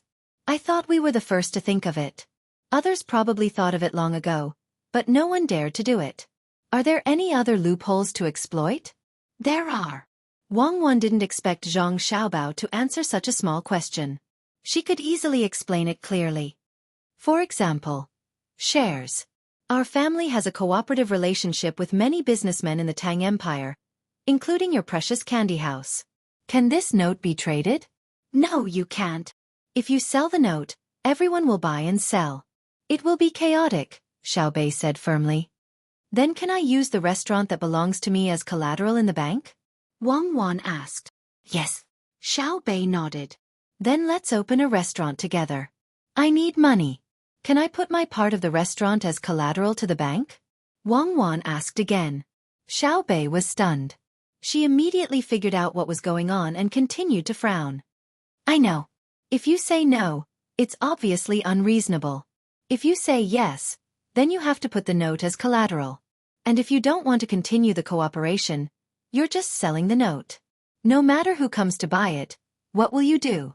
Set up a place to trade shares and notes. Everyone can buy and sell notes there, Wang Wan replied. Why not now? They're all doing private transactions, right? Xiao Bei thought of a problem. Wang Wan smiled and said, yes, a small number of them are doing private transactions. There will be more in the future, but not in the short term. Your brother and I don't have enough manpower, and there are few financial operators. In a few years, you'll know that when a country develops, economic problems will appear one after another. As long as people have desires, they can't stop it. Xiao Bei couldn't imagine what the future would be like. She nodded, not fully understanding. She returned the 2 copper beads to her brother and ran to the other little guys to repeat the story. Seeing his sister run away, Zhang Xiaobao smiled and said to Wang Wan, our brothers and sisters are very smart. After discovering what Simo Domo was doing, they actually came up with such a good idea. No matter how good their ideas are, they can't compare to yours. Look at the idea you gave Simo Domo. It's so good and so insidious. Wang Wan thought of Simo Domo, who had been cheated, and felt sorry for his people. She knew that Zhang Xiaobao's plan wasn't an illegal pyramid scheme. It was very reasonable. Using people to find people and developing underlings to gain benefits. It could be settled with salt, but it could also be exchanged for other things of equal value. During this process, there was no deception. As long as people came, they would give.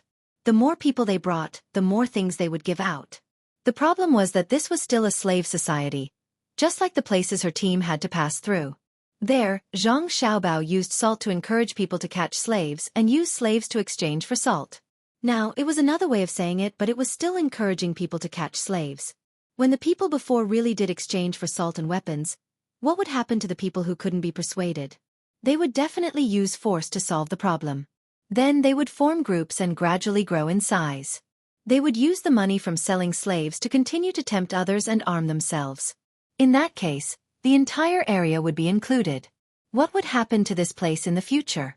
Zhang Xiaobao looked very innocent. He looked at Wang Wan with a confused expression and asked, who did I accidentally hurt again? No, you're helping others. I used the wrong word just now. Wang Wan looked back and said, thank you. I'll forgive you this time. Zhang Xiaobao sighed. Brother, there's a telegram. We've been contacted again. Look. As Zhang Xiaobao and Wang Wan were talking and joking, a group of little guys rushed over. Xiao Bei led the way and waved the translated telegram in his hands. Zhang Xiaobao took it and glanced at it. He stuffed the telegram into Wang Wan's hands and said, someone is restless again. They think that I can't deal with them because I'm far away, right?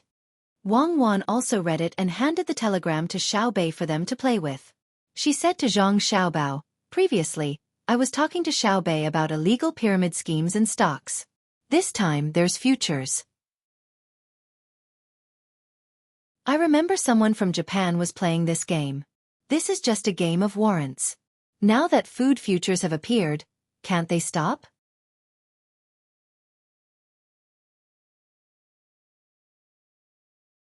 Chapter 1355. The 9 little guys and Su Ilong looked at the information on the paper very seriously. The content was not complicated. It said that there was a problem in the Hunan province. There were more than 300 land renters who did not sell the wheat after the autumn harvest in exchange for money to pay the rent. Instead, they directly took out the money to pay the rent. Then they joined forces and held a big trading party, saying that they wanted to buy wheat from people in other places. They used a broker as a guarantee. Each side took out 10% of the total price of the wheat as a deposit. A month later, the settlement would be made. If they could not pay, or did not have extra money to buy, the 10% deposit would go to the other side after deducting the broker's guarantee fee. After the imperial court learned about this, they did not know what to do for a while. They had to send a telegram to inquire about the same situation as before. That situation was that someone did not sell the grain. There was a certain connection between the two. Su Ilong and the 9 little guys did not see what was going on. It was nothing more than someone who did not sell the grain and then bought the grain. What did you learn from it? Xiao Bei asked Su Ilong. Su Ilong scratched his head and carefully read the information twice. His eyes were still blank. He knew in his heart that things were not simple. Otherwise, Why would the imperial court spend so much effort to contact Xiao Bao? Was it hoarding? Obviously it was not that simple. How much could 300 land renters hoard? For a small area, they would have a great influence together, but it did not matter at all to the whole Tang Empire. Obviously, someone in the imperial court saw the problem behind it, but could not solve it. To be precise, it was not that they could not think of a way. An administrative order was passed down, and the world was peaceful. Without an order from the government, it was estimated that the imperial court did not want any risk to deal with it by such means. That would cause the order to change in a short time, which was a blow to the authority of the government. Now that the telegram was sent, it was to let Xiao Bao deal with people through economic means, playing the game of Jianghu, and using a strong foundation to deter people who were ready to make a move. After thinking for a moment, Xueqi said to Xiao Bei and the others, "The imperial court saw that this matter was not simple, so they asked your brother and sister to deal with it. The purpose is..." "We understand. The purpose is to make people with bad intentions fear my brother forever. Once the administrative order is used, although the merchants will be honest, they will have thoughts of winning. From then on, they would no longer be worried about my family, nor would they be afraid of the top-ranking list. They would constantly look for loopholes to change the policies of the imperial court, thereby influencing political power. But if my brother wins, they will have to behave for a long time. A person's fear is not how strong the enemy is, but how deep the enemy is. The unknown is the most frightening, and my brother is such an existence. But what we're asking you is not the situation I'm talking about. It's what you've analyzed from the telegram that the imperial court is worried about. Why didn't you think of it?" Xiao Bei rolled her eyes at Su Yilong in dissatisfaction. She said what Su Yilong wanted to say and asked again. Su Yilong smiled embarrassedly and continued to scratch her head. "No, if I could think of it, why would the people in the imperial court ask about your brother? Have you guessed it?" "How can we ask you if we can guess it?" Xiao Bei smiled slyly, then looked at her brother and sister and asked, "Sister, you were talking about futures just now. What is that?" Wang Wan looked at Zhang Xiaobao. Zhang Xiaobao was indifferent. It was not that he did not understand, but he felt that such a small question should not be answered by him. Wang Wan glared at Zhang Xiaobao fiercely and explained to her brothers and sisters, "Futures is a term that stipulates that goods will be traded within a certain period of time, or it is expected that goods will be traded at a certain time. For example, it's my birthday and I want to buy a cake from your precious candy house. When you send it to me on my birthday, I'll give you a deposit first. If I don't want it, I'll give you the deposit. If you don't send it, you have to compensate me. Under normal circumstances, you won't give me the deposit, but in futures, you have to take out the money as a guarantee and give it to a third party, such as a broker. Then I can rest assured." "Oh, I understand. It's just buying and selling things. You make it so mysterious.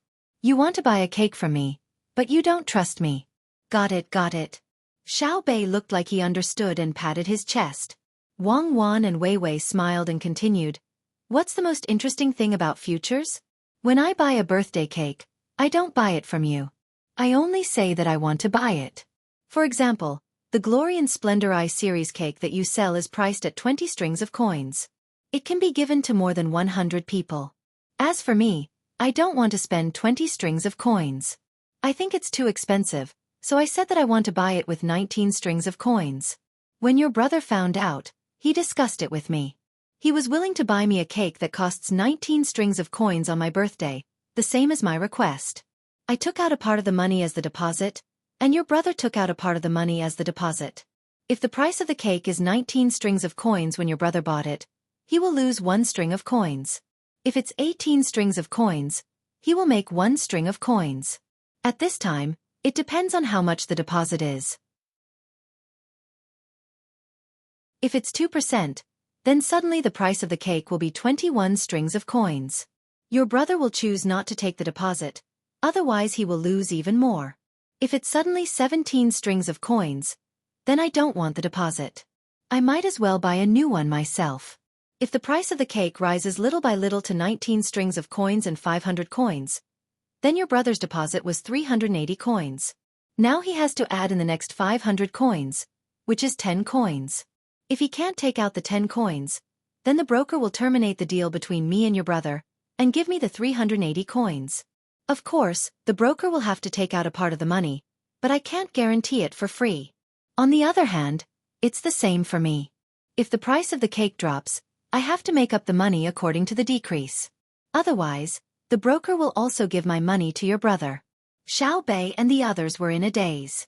They looked at each other, then gathered together and whispered. Xiao Bei rolled his eyes and said, "Doesn't that mean that we can make money without having anything in our hands?" Yes, this is called futures, real futures.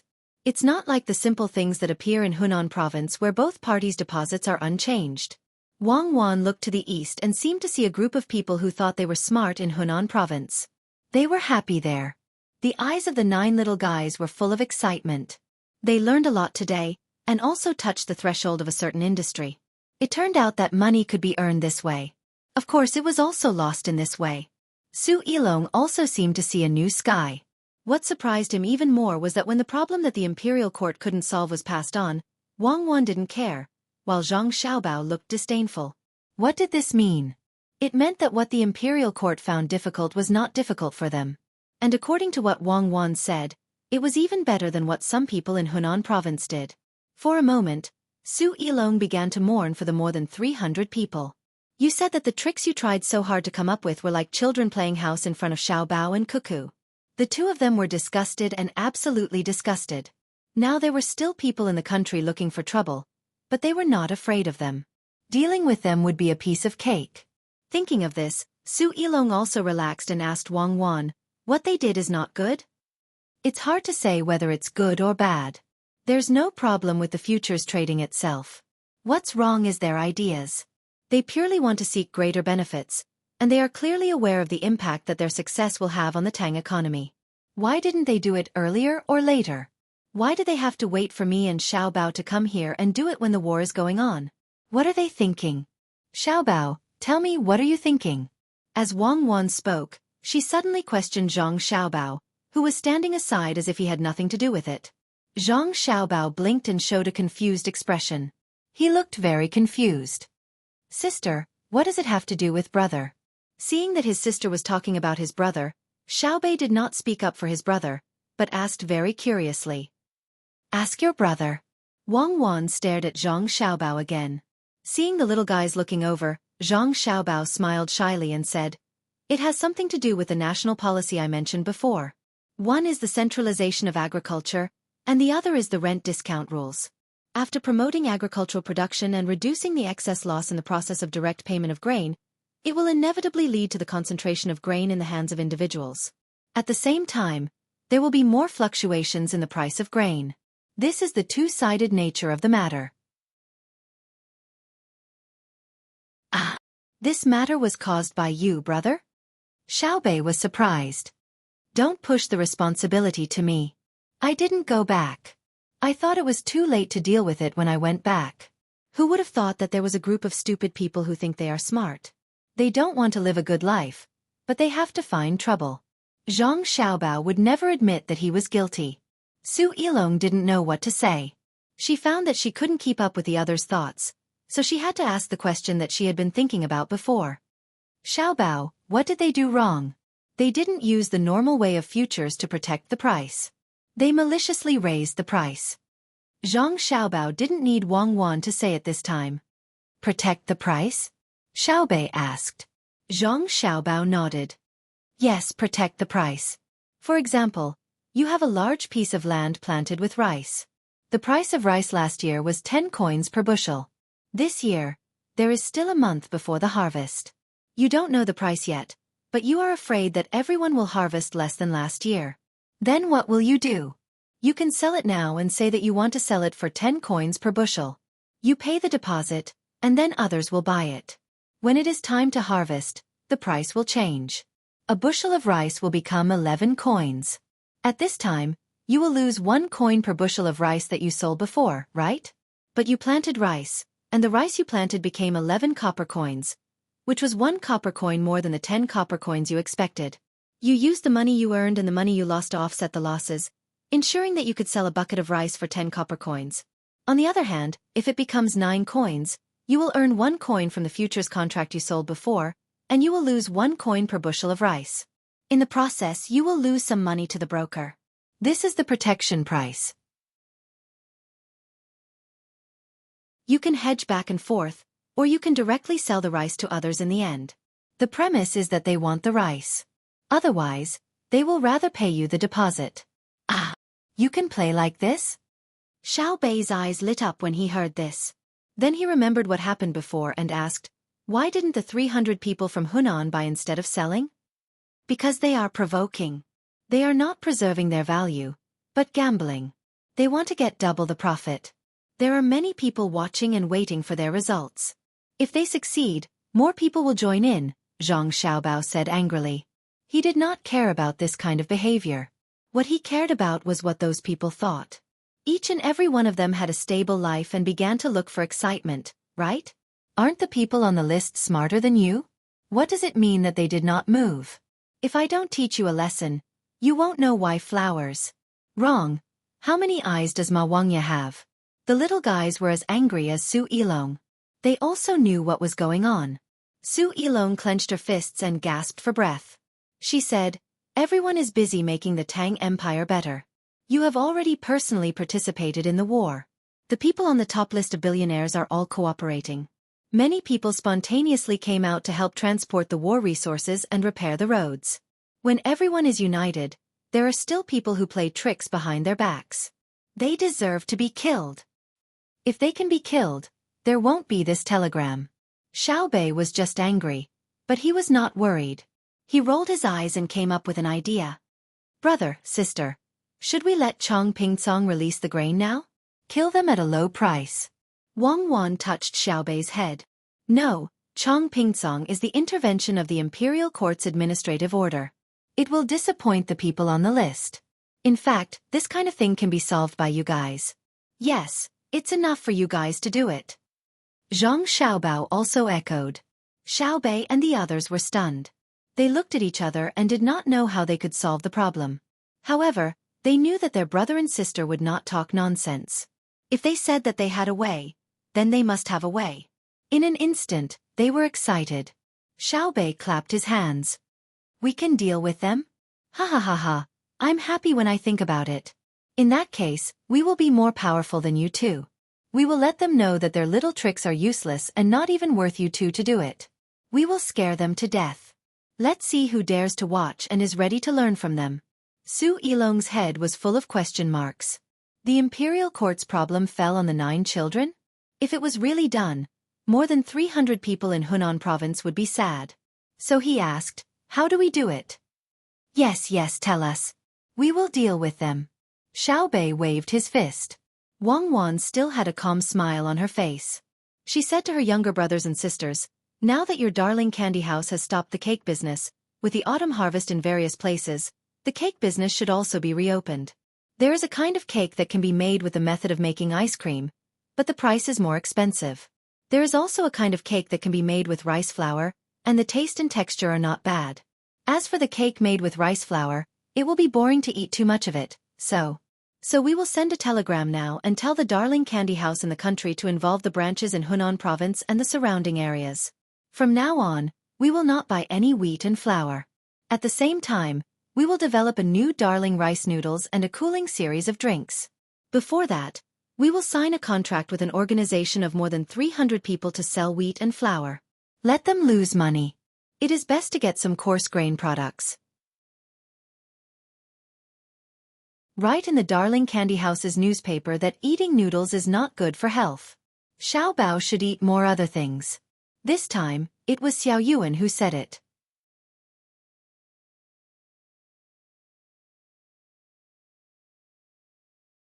Chapter 1356. So simple. Su Yilong listened to the plan and couldn't believe it. It's not simple, it's the rules. In the economic field, the absolute oppression of the dominant capital over the small capital. More than 300 land renters may seem like a lot, but it depends on who they are compared to. My candy house can bully them to death. Without capital, whether it's the virtual economy or the real economy, they can only follow the trend. If they want to follow the trend, they have to be prepared to be drowned by the waves. Zhang Xiaobao said with a deep gaze. Wang Wan showed a different kind of smile and said, but my Xiaobao is an exception. My Xiao Bao plays the unconventional game. If those 300 people are under his command, I have to deal with them personally. I need to mobilize more capital, and even so, I'm not sure I can keep him. I believe you. Su Yilong nodded. Xiao Bei and the others went to send a telegram to their precious candy house. They told the people in the candy house to inform Beijing and then leave it be. To them, they couldn't meet in person and then fight against the other party. They could only command from afar and didn't feel any sense of accomplishment. They were not afraid that the merchants from other roads would transport wheat to Hunan because the transportation cost was very high. After they transported the wheat over, they would find that the price had to be very high to make a profit. Moreover, there were merchants who could reduce the transportation cost on a large scale. These people in the upper echelons of the Tang Empire's economic field were not as stupid as the 300 people from Hunan who acted first. The 300 people were ignorant and fearless. If they didn't enter that circle, they would never know the rules of that circle, and it was difficult for them to personally understand the strength of Zhang Xiaobao. Just like the people at the top of the mountain and at the bottom of the mountain, they were so small when they looked at each other. The difference was that it was easy for the people at the top of the mountain to come down, but difficult for the people at the bottom of the mountain to go up. Half a month later, news came from the three fronts again. They had continued to penetrate more than 1,000 kilometers into the territory of the Duo people in 3 directions. The Duo people's response was to strengthen the defense and clear the field. At the same time, the main force of the Tang Empire retreated. Now, the Tang Empire's Third Front Army was resting and waiting for the follow-up supplies to arrive. The Duo people's army was also gathering and blocking the front of the Tang Empire's Third Front Army. Zhang Xiaobao and Wang Wan took out the map and looked at it. Because there was no detailed information and only circles were used to represent various places, the two of them estimated that the Tang army had already passed through Afghanistan and entered Iran. Looks like we have to speed up. It's not in line with the strategic goal. Why did they fortify the walls and clear the fields? Is Qiu done? How do you deal with the food? Zhang Xiaobao clearly saw the third line of troops rushing over, but he didn't show a happy expression because his tactics couldn't be used in the current situation. He wanted to defeat the main force of the Duo cannibals and then use economic means, but now it seemed impossible. Moreover, he could imagine that many people would die during a large-scale retreat. The old, the weak, the sick, and the disabled would not be able to keep up with the retreating troops. In addition to the complex terrain, it would be considered good if 3 or 4 out of 10 people could make it back alive. It should be known that when the Tang Empire's army advanced, there would be non-combat casualties.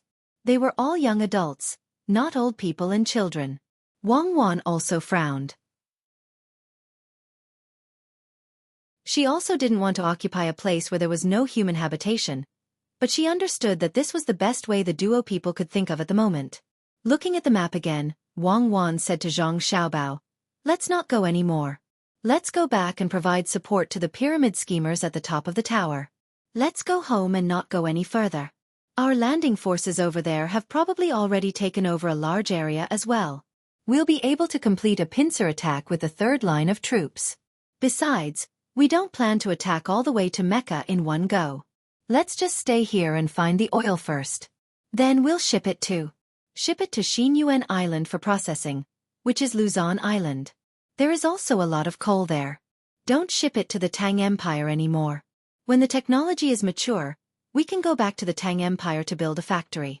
In the past few years, in order to develop, our local workshops have destroyed a lot of the environment. Of course, the people of the Tang Empire don't know whether the environment is good or bad. In the past, they always encouraged the destruction of forests and farmland. Let's not go back directly. Let's go through India. I think we can recruit a lot of people along the way. When we reach the coast, we can take a boat back. I believe that the fleet that goes around the sea will increase the transportation efforts when the frontline troops have the advantage." Zhang Xiaobao temporarily put aside his depressed mood and thought about the next step. As for the Duo people's headquarters, let's put it aside first. As long as the fleet was there, they could control the Euphrates River. Then, the Duo people's region sandwiched between the Persian Gulf and the Red Sea was basically under control. They would fight when they had the time. The troops at the front line were in a war situation for a long time, which had a great impact on the morale. The main problem was adapting to the environment. Not to mention the soldiers, even he, who used to fly all over the world, couldn't withstand the wild environment of the Arabian region. After a long time, people would go crazy. The driving force that supported the Tang army's advance was the belief of the strong country. Wang Wan's mood was the same as Zhang Xiaobao's. She felt uncomfortable. She thought that she would have the opportunity to personally organize a few tactical cooperation and have fun. In the end, it turned out like this. She complained about the duo people in her heart. Didn't they say that they would rather die than surrender and kill people who didn't share the same belief? Why did they surrender now and know how to make a strategic retreat? If only they could hold on a little longer. The Tang army wouldn't have rushed in directly. What were they afraid of? In the end, they played the scorched earth strategy. Many people died, and the autumn harvest wasn't good. Why bother? After feeling depressed for a while, Wang Wan ordered, "Someone, send a signal. Tell the third-line troops to look for supplies on the spot. There's no need to attack anymore. Wait for the landing troops to join up. After the last land supply arrives, there won't be any more land supplies." Someone immediately sent a telegram while they could still contact. Otherwise, there might be no signal at any time. Wang Wan then said to Zhang Xiaobao, "That's why people always say that in the course of war, there will always be accidents like this. We can't control them even if we want to. We only consider our own strategic arrangements, but we don't study the other party's thinking. In the future there will be more oil. It's just that our oil extraction technology." Sigh. Just like when China attacked India in the past, who would have thought that the Indian army would be so weak? At that time, China, India, and the United States were all dumbfounded. In the end, it was the United States that airdropped supplies to India. Once again, it proved the absolute superiority of advanced weapons over backward areas. It was hard not to be convinced. As for oil extraction, it's simple. Just dig.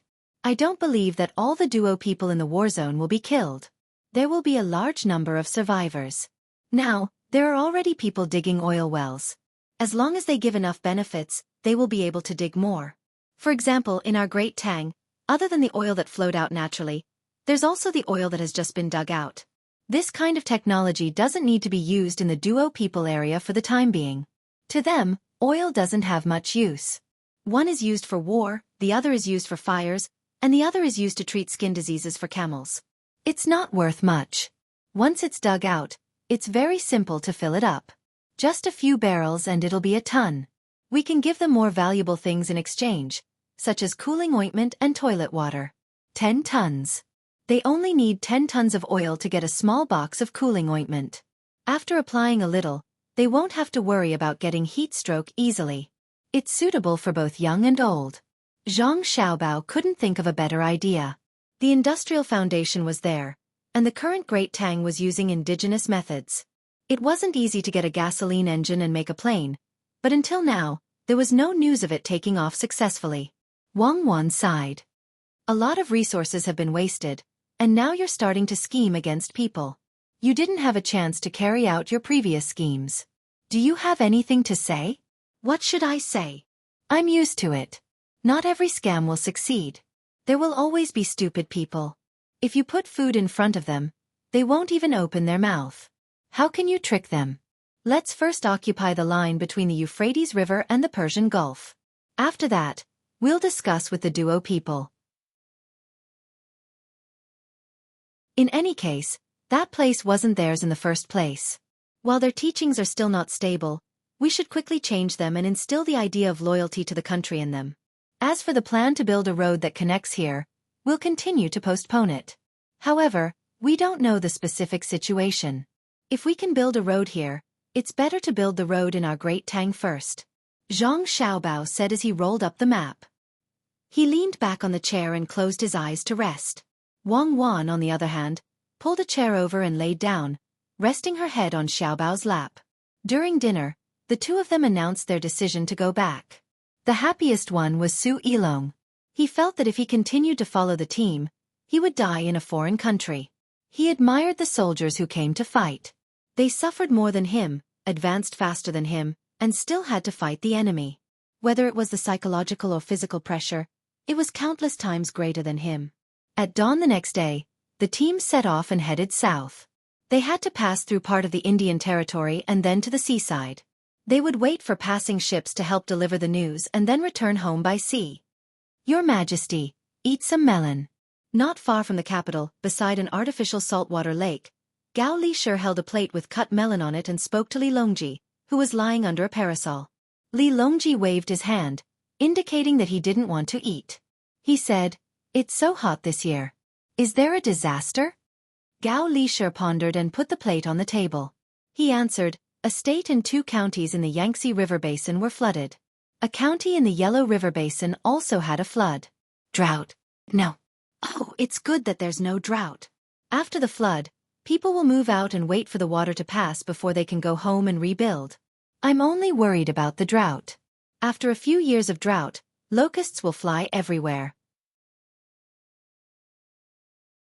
When the lives of the people are better, I'll be in a good mood. Today, when I saw the other places on the lake that are open to others and the children playing happily, I felt better than eating iced melon." Li Longji was lying there. Wei Wei raised her arm and pointed. There were indeed many children crying and splashing in the water. "Your Majesty is gracious to the world. Naturally, people will live well and know how to be grateful," Gao Lisher said. "Humph." Li Longji snorted coldly and said, "Not necessarily. There are always people who think that peace is not good and want to find something to do. How's the situation in Hunan province?" "The price of wheat is 20% lower than last year. Chongpingsong is preparing to buy grain at a premium. The price is the same as last year, but they have to wait. They have to wait for Xiaobei and the others to finish the contract with the candy house. It's estimated that those people have lost a lot of money because they negotiated with the candy house for too much grain." Gao Lisher rejoiced in his misfortune.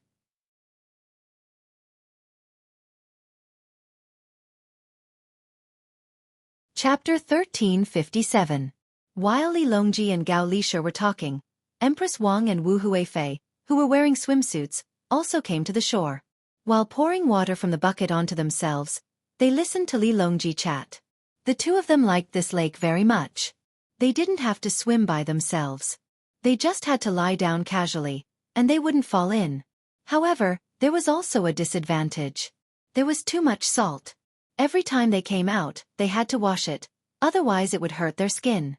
Hearing that the topic was about the Hunan Road, Wu Huifei, who had just finished washing up, interrupted and said, "I also heard that the candy house signed a contract with more than 300 people for 1 million strings of coins. If they can't come up with enough money when the time comes, they will lose 100,000 strings of coins. On average, each person who rents the land has to come up with 3,000 strings of coins, which is enough for them to earn in a few years." Empress Wang came over while drying her hair. Hearing Wu Huifei's words, she was worried. If they come up with the money, where are the little guys going to find food for them? It's grain for 1 million strings of coins. How high will it be? Li Longji chuckled. He looked at his empress, then at Wu Huifei, and shook his head. Obviously, the empress couldn't compare to Wu Huifei in this aspect. Gao Lisher explained, "Empress, don't worry. 1 million strings of wheat is a lot, but it depends on who collects it. The Hunan Road is only near the Yellow River. Water transportation is developed, and there is a railway passing through. Even if they transfer it from other places, they can transfer the grain here." Empress Wang thought about it and felt that it was right. Although it was the little guys who did it this time, they had Xiao Bao and Cuckoo behind them. At the same time, the candy house itself had cooperation with many people, such as logistics and grain companies. Even if her uncle and Cuckoo didn't care, the little guys still had a way to send the wheat to the place. Empress Wang was just happy for a while, but now she felt a little uneasy. Although she didn't care much about economic issues, she still understood some things. She asked, "What about the transportation cost? If the transportation cost is more than 1/10 of the cost, Xiaobei and the others will lose money. I don't want to see the little guys lose money." The more Empress Wang thought about it, the more she felt that her consideration was reasonable. More than 300 people in Hunan Circuit had made a mistake. As a result, the little guys went to clean them up and even paid for it. If the money was wasted on transportation, wouldn't it be a lose-lose situation? Wu Huifei picked up a piece of watermelon and was about to eat it. Hearing Empress Wang's words, she stopped eating and said with a smile, "Sister, you are thinking too simply. It doesn't cost much to transport from other places to Hunan to the area where the 300 people are. Have you forgotten who controls Hebei province? Ever since Xiao Bao and Cuckoo had solved all the tribal problems in that area had always been the center of grain farming. There were early rice, late rice, spring wheat, winter wheat, rape, sugarcane, soybeans, and so on. The grain produced in Hebei province could solve the grain supply and demand problem of several provinces. That was a plain. Originally, that area was not under the actual control of our dynasty, so the grain had little impact on our country. Now, it was not the same situation as before. In addition, Xiao Bao and Cuckoo controlled all kinds of crops in the northeast area. If they were not loyal to the emperor and patriotic, they could have messed up the agricultural economy of our dynasty. Especially this year, the Ministry of Works and the Agricultural Temple worked together to modify the diesel engine into a suitable machine for farming. Before the beginning of spring, we did not have to worry about a disaster in some part of the country. The cost of growing grain had always been very low. It was just that in order not to affect the price of grain in other parts of the country, a small part of the price was artificially raised by them. More of the grain was brewed into wine by them. Some of it was sold overseas and some of it was stored. Without the two of them controlling that large area, how could His Majesty dare to be so casual in the court? For example, the general controlling the military power in Luoyang was not someone His Majesty wanted to hold before. It was not that His Majesty thought the other party was loyal, but that he didn't care. "Oh, please forgive me, Your Majesty. This concubine talked too much." Wu Huifei, who was talking endlessly and excitedly, suddenly realized that as a member of the harem, she had been too ostentatious today. She should have followed the empress and managed the harem well. It was not right to run out to discuss politics. Furthermore, she had dissected His Majesty's thoughts in front of others. If the ministers knew, there would be a good show to watch in the next morning court. Li Longji, who had come out to relax, did not mind. He lightly patted his leg and said, "There's no harm in talking about it today." "I really do think so." With Xiao Bao and Cuckoo around, no one in the Tang Empire would dare to have other thoughts. Unless they can get rid of Xiao Bao and Cuckoo first, they would all have to obediently work for me. As for the matter just now, I want to add a point. Other than the grain in the Hebei province, which can be transported after crossing the river, there is another reason. Even if those 300 people had the money to buy the grain, they would have to bear the loss of 10%. Where would they sell their wheat in the future? It doesn't matter if Xiao Bei and the others put 1,000,000 strings of coins in their hands. They have more money now. If they keep putting it in the bank, can those 300 people afford it? If they want to sell a small amount, the surrounding area will be saturated with wheat. If they ship a large amount to a distant place, who will they sell it to? Merchants who can afford to buy the goods don't dare to buy it. Therefore, their losses will be greater. After Your Majesty and Sister Huifei's words, I feel better again. After this matter, those who have other thoughts should be honest. There is no need for Xiao Bao and Cuckoo to do anything. Only the little guys can deal with them.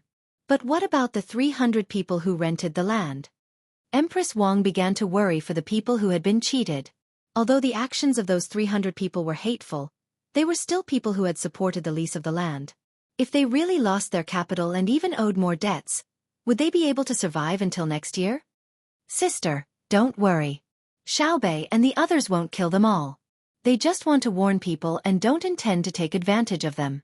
Sister, you will know when the time comes. Wu Huifei's understanding of human nature was much better than Empress Wang's, and she was also good at scheming. Back then, she had almost gotten rid of Empress Wang, but Wang Wan made a move later. That's good, that's good. Empress Wang was completely relieved this time. Wu Huifei also took advantage of this happy moment to say to Li Longji, "Your Majesty, go down and swim one more time. Unfortunately, it is open to the public and there are too many people." Her obvious hint was understood by Li Longji and the others. Empress Wang's face turned slightly red. Li Longji suppressed the restless thoughts in his heart and sighed. Sigh. If it is not open to the public, how can it be profitable? Even if Xiao Bao and Cuckoo don't care about this money, can I monopolize it? This is not the palace. What will the people think? I still plan to invest more money to continue expanding the unsinkable lake. I want to let the people in the capital and the people who come to the capital know that there is water and there is no lack of people. It belongs to the category of physics, so that children will have an interest in this area from a young age. Speaking of which, I can't do as well as Xiao Bei and the others. Every candy house has a swimming pool for children to play in, and it is free. This way, when the weather is hot, the children don't have to play in other water to prevent danger from happening. Didn't Your Majesty already give them tax exemption? I think it's good to expand it. There is so much salt in the sea, and it can't be used up easily. The lake doesn't need to be dug too deep, and it won't cost much to transport the salt. Wu Huifei quickly said something nice. Li Longji stood up from the recliner and stretched his arms. Let's go into the water. In a large courtyard in Hunan province that was connected by someone, the 311 people who participated in the speculation of the wheat price were all gathered here. At the same time, there were people from the broker house watching over them. They were not afraid that they would not pay, but they were worried that they would take things too hard and commit suicide. Now, everyone who knew about this understood that the 300 people who joined forces were in for a bad time. The price of wheat did not rise as expected, and instead fell a little. Their opponent was the Tang Empire's patrol inspector, who was also the cute Xiao Bei, and the other 9 people. Some people were gloating. They wanted to see what would happen to this group of people who were looking for trouble. Some people were surprised that the local incident had alarmed the Zhang family and Wang family. It seemed that their actions had angered Xiao Bao. Some people were glad that they did not participate when they were found. Otherwise, they would be one of the unlucky people. The merchants who had more money were in awe of Xiao Bao. They had long seen through the hidden meaning behind this incident. They knew that the imperial court and the Zhang family and Wang family would deal with it. However, they did not expect that the one who made the move was not Xiao Bao, but an even younger child. From the fight between the two sides, they could feel the will of Xiao Bao and Xueqi. They did not need to deal with it personally. This was not only to suppress the 300 people, but also to warn others who had the same idea. It was also to deter people like them who had entered the ranking list. The meaning was very clear. Haven't you merchants been trying to test our methods all this while? Then let's see if you can find a loophole and make us unable to deal with it. Didn't some of you want to know how powerful I, Xiao Bao, am? Now you see clearly, right? I, Xiao Bao, am no longer capable, so I can only let my younger brothers and sisters take action. Who will be the next batch of people to test? The merchants in the ranking list knew that this kind of deterrence was the most powerful. The 300 people had just thought of a move, but before the spectators could increase their confidence, they were immediately dealt with. Xiao Bao did not even bother to deal with it personally. Not to mention that they did not manage to find out the truth. It made Xiao Bao seem even more profound. Perhaps in the future, when someone thought of a good move, it would still be Xiao Bei and the others who would deal with it. Xiao Bao could not be bothered with it. This was a blow to their confidence. When they thought that they had become stronger and could touch that high and mighty existence, a clap of thunder woke them up. What they had touched was a dream. The people in the broker house naturally understood the intentions of the Zhang family and the Wang family. They also understood that Xiao Bei and the others could not force 311 people to their deaths, so they had to protect them well and persuade them. At this time, someone was talking to 311 people. This time, what you did was really overboard. Xiao Bao and Xueqi are waiting over there. Instead of helping them, you want to take advantage of them. Making money from war is a big crime. Do you see? They have made a move, and you are about to lose all your capital and owe them a debt.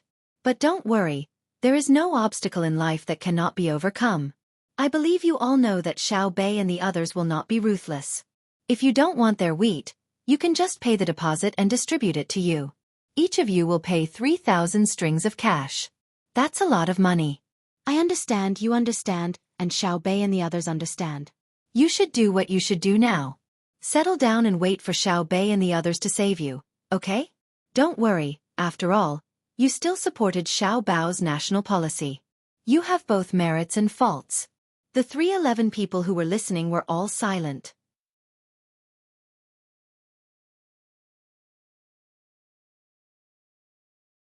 Chapter 1358. Our Tang Empire will get better and better in the future. Once a person dies, they will never see the future again. Live, do everything you can to live. I remember that in the past, our Tang Empire people's lives were much worse than now. Many people were thinking of ways to make their lives more comfortable. When they don't get what they want. Brother Su, don't say any more. We never planned to die. A man who looked to be in his 40s among the people being preached at interrupted the chattering of the talkers. The person who spoke choked. He looked carefully and found that some of the people who had committed did not show the slightest determination to die. He quickly said, "It's good that you don't die. It's good that you don't die. Brother Cheng, since you can think things through, my mood is also better." Haha, yes, it's better. The other talkers also laughed.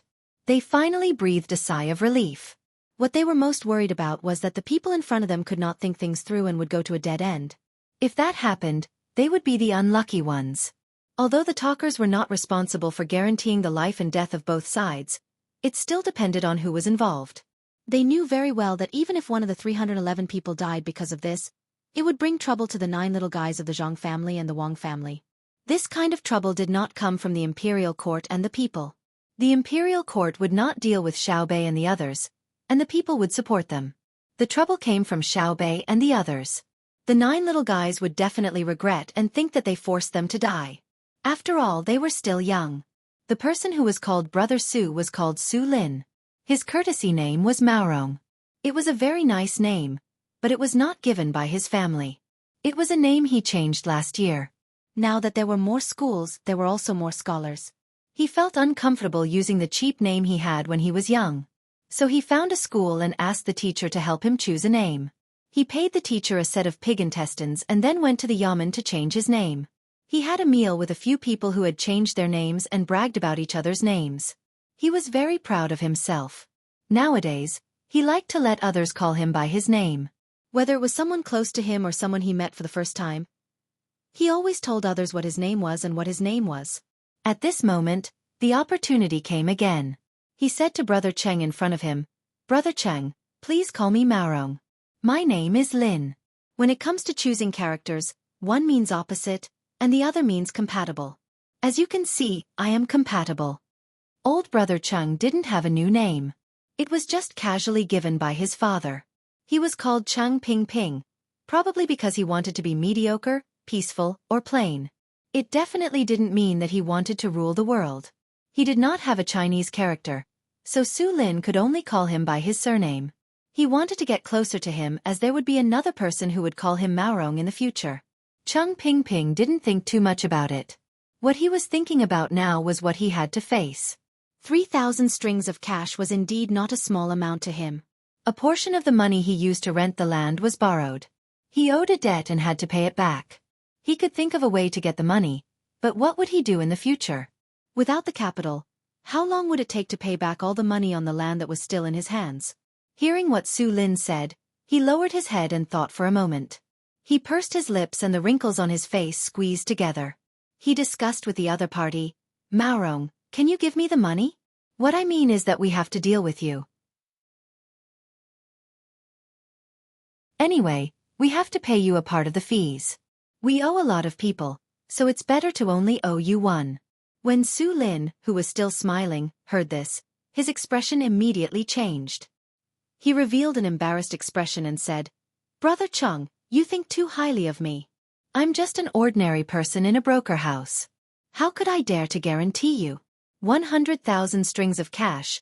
Even if I sold myself, I still wouldn't be able to get it. But Brother Cheng, don't worry. I said before that the people you owe money to are not others, but Xiaobei and others. They won't kill you when you can't get the money." The other people in the broker house nodded. Did they have such a business? Yes, but it depended on who it was. Those who had ability and money could help raise money and get benefits from it. But for the group of people in front of them, they knew that the broker house would not provide any help to them. Now they were looking at them because of Xiaobei and others. Cheng Ping Ping sighed and said, "We don't owe Xiaobei and others money. We tried our best to borrow 10% of the deposit from others. We can't pay it back. I'm afraid." "What are you afraid of? Are you afraid that others will hurt you? How dare you? Who has such a great ability? You don't take the broker house seriously. Those who can't be provoked won't use force against you. Those who can only use force to ask for money from you are not very capable. Let's not talk about other things. Your safety is guaranteed." After we came out, the boss said that you must stay alive and wait for Xiaobei and others to come back. We will also find your family for you. You can do things under our arrangement first, or stay here and direct how to sell your food." Su Lin patted his chest and guaranteed. He really had the confidence to do so. The main problem was that Xiaobei and others did not intend to let 311 people die. In the whole Tang Empire, unless the emperor personally ordered to kill, no one could do it, not even the kings and princes. Su Lin even faintly believed that even if the emperor did it himself, if Xiao Bao and Cuckoo did not let him, the final result was that they could still save the people. The wrinkles on Cheng Pingping's face stretched a little, but there was still a kind of sadness that could not be removed. He looked at the people in the broker house and asked, "If my 3 grandsons and 2 granddaughters change schools, I'm afraid they won't be able to adapt." "Brother Cheng, don't worry about the children. They just won't see you for a while. No, if you want to see them you can come and see them. They can still go to school where they used to be. Let the school know and they can live there. As for food and drink, you don't have to worry about it. The school will take care of it. This is not a remote place, but Hunan province. There are countless merchants. How can the children in the school lack things?" Su Lin continued to persuade. If it really did not work, the branch of the broker house would lose a little money. Every few days, they would send the children to reunite with their parents. "I'm afraid that they can't find us, so they will go to find. Lend them 100 guts. Not to mention hurting the children, even if they go to the school to threaten them? Then you don't have to pay back the money, because the creditor is gone. Ha ha ha." Su Lin said and couldn't help but laugh. Many people also laughed. Indeed, as he said, if someone really did something dangerous to the children, the result would be only one word: death. As everyone talked and laughed, the mood of more than 300 people changed unconsciously. They all thought about it and found that they really did not have to worry too much. It was just owing money. They could find a way to pay it back.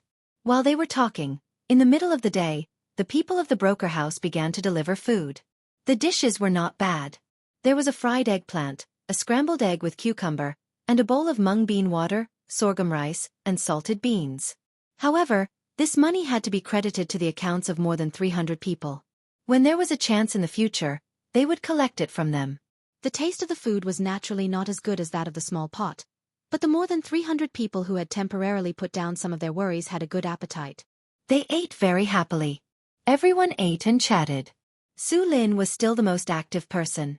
He held a large bowl and squatted near Cheng Pingping. He ate a few times and asked Cheng Pingping, "Brother Cheng, I want to ask you something. They were led by you. What were you thinking at the beginning? Why did you have to pick a critical moment to find trouble?" Cheng Pingping's hand movement paused. He simply held the chopsticks in his hand. His eyes looked over the bowl and stared at the ground in front of him for a while. Just when Su Lin couldn't help but ask again, he finally spoke. "I didn't want to find trouble for anyone. When Xiao Bao made the national policy, we were the first to follow. Then we found that by doing so we could make a lot of money. So my heart became alive. Before, we didn't have the opportunity to make a lot of money. Now the opportunity was in front of us. We could reach out and touch it. Wouldn't it save us many years of work? We got together and thought about it. We had a lot of land in our hands. The wheat was also under our control. If we worked together, we could raise the price and lower the price if we wanted. Especially now that there was a war, the army used a lot of food. Our food couldn't be directly transported to the battlefield. It was too far.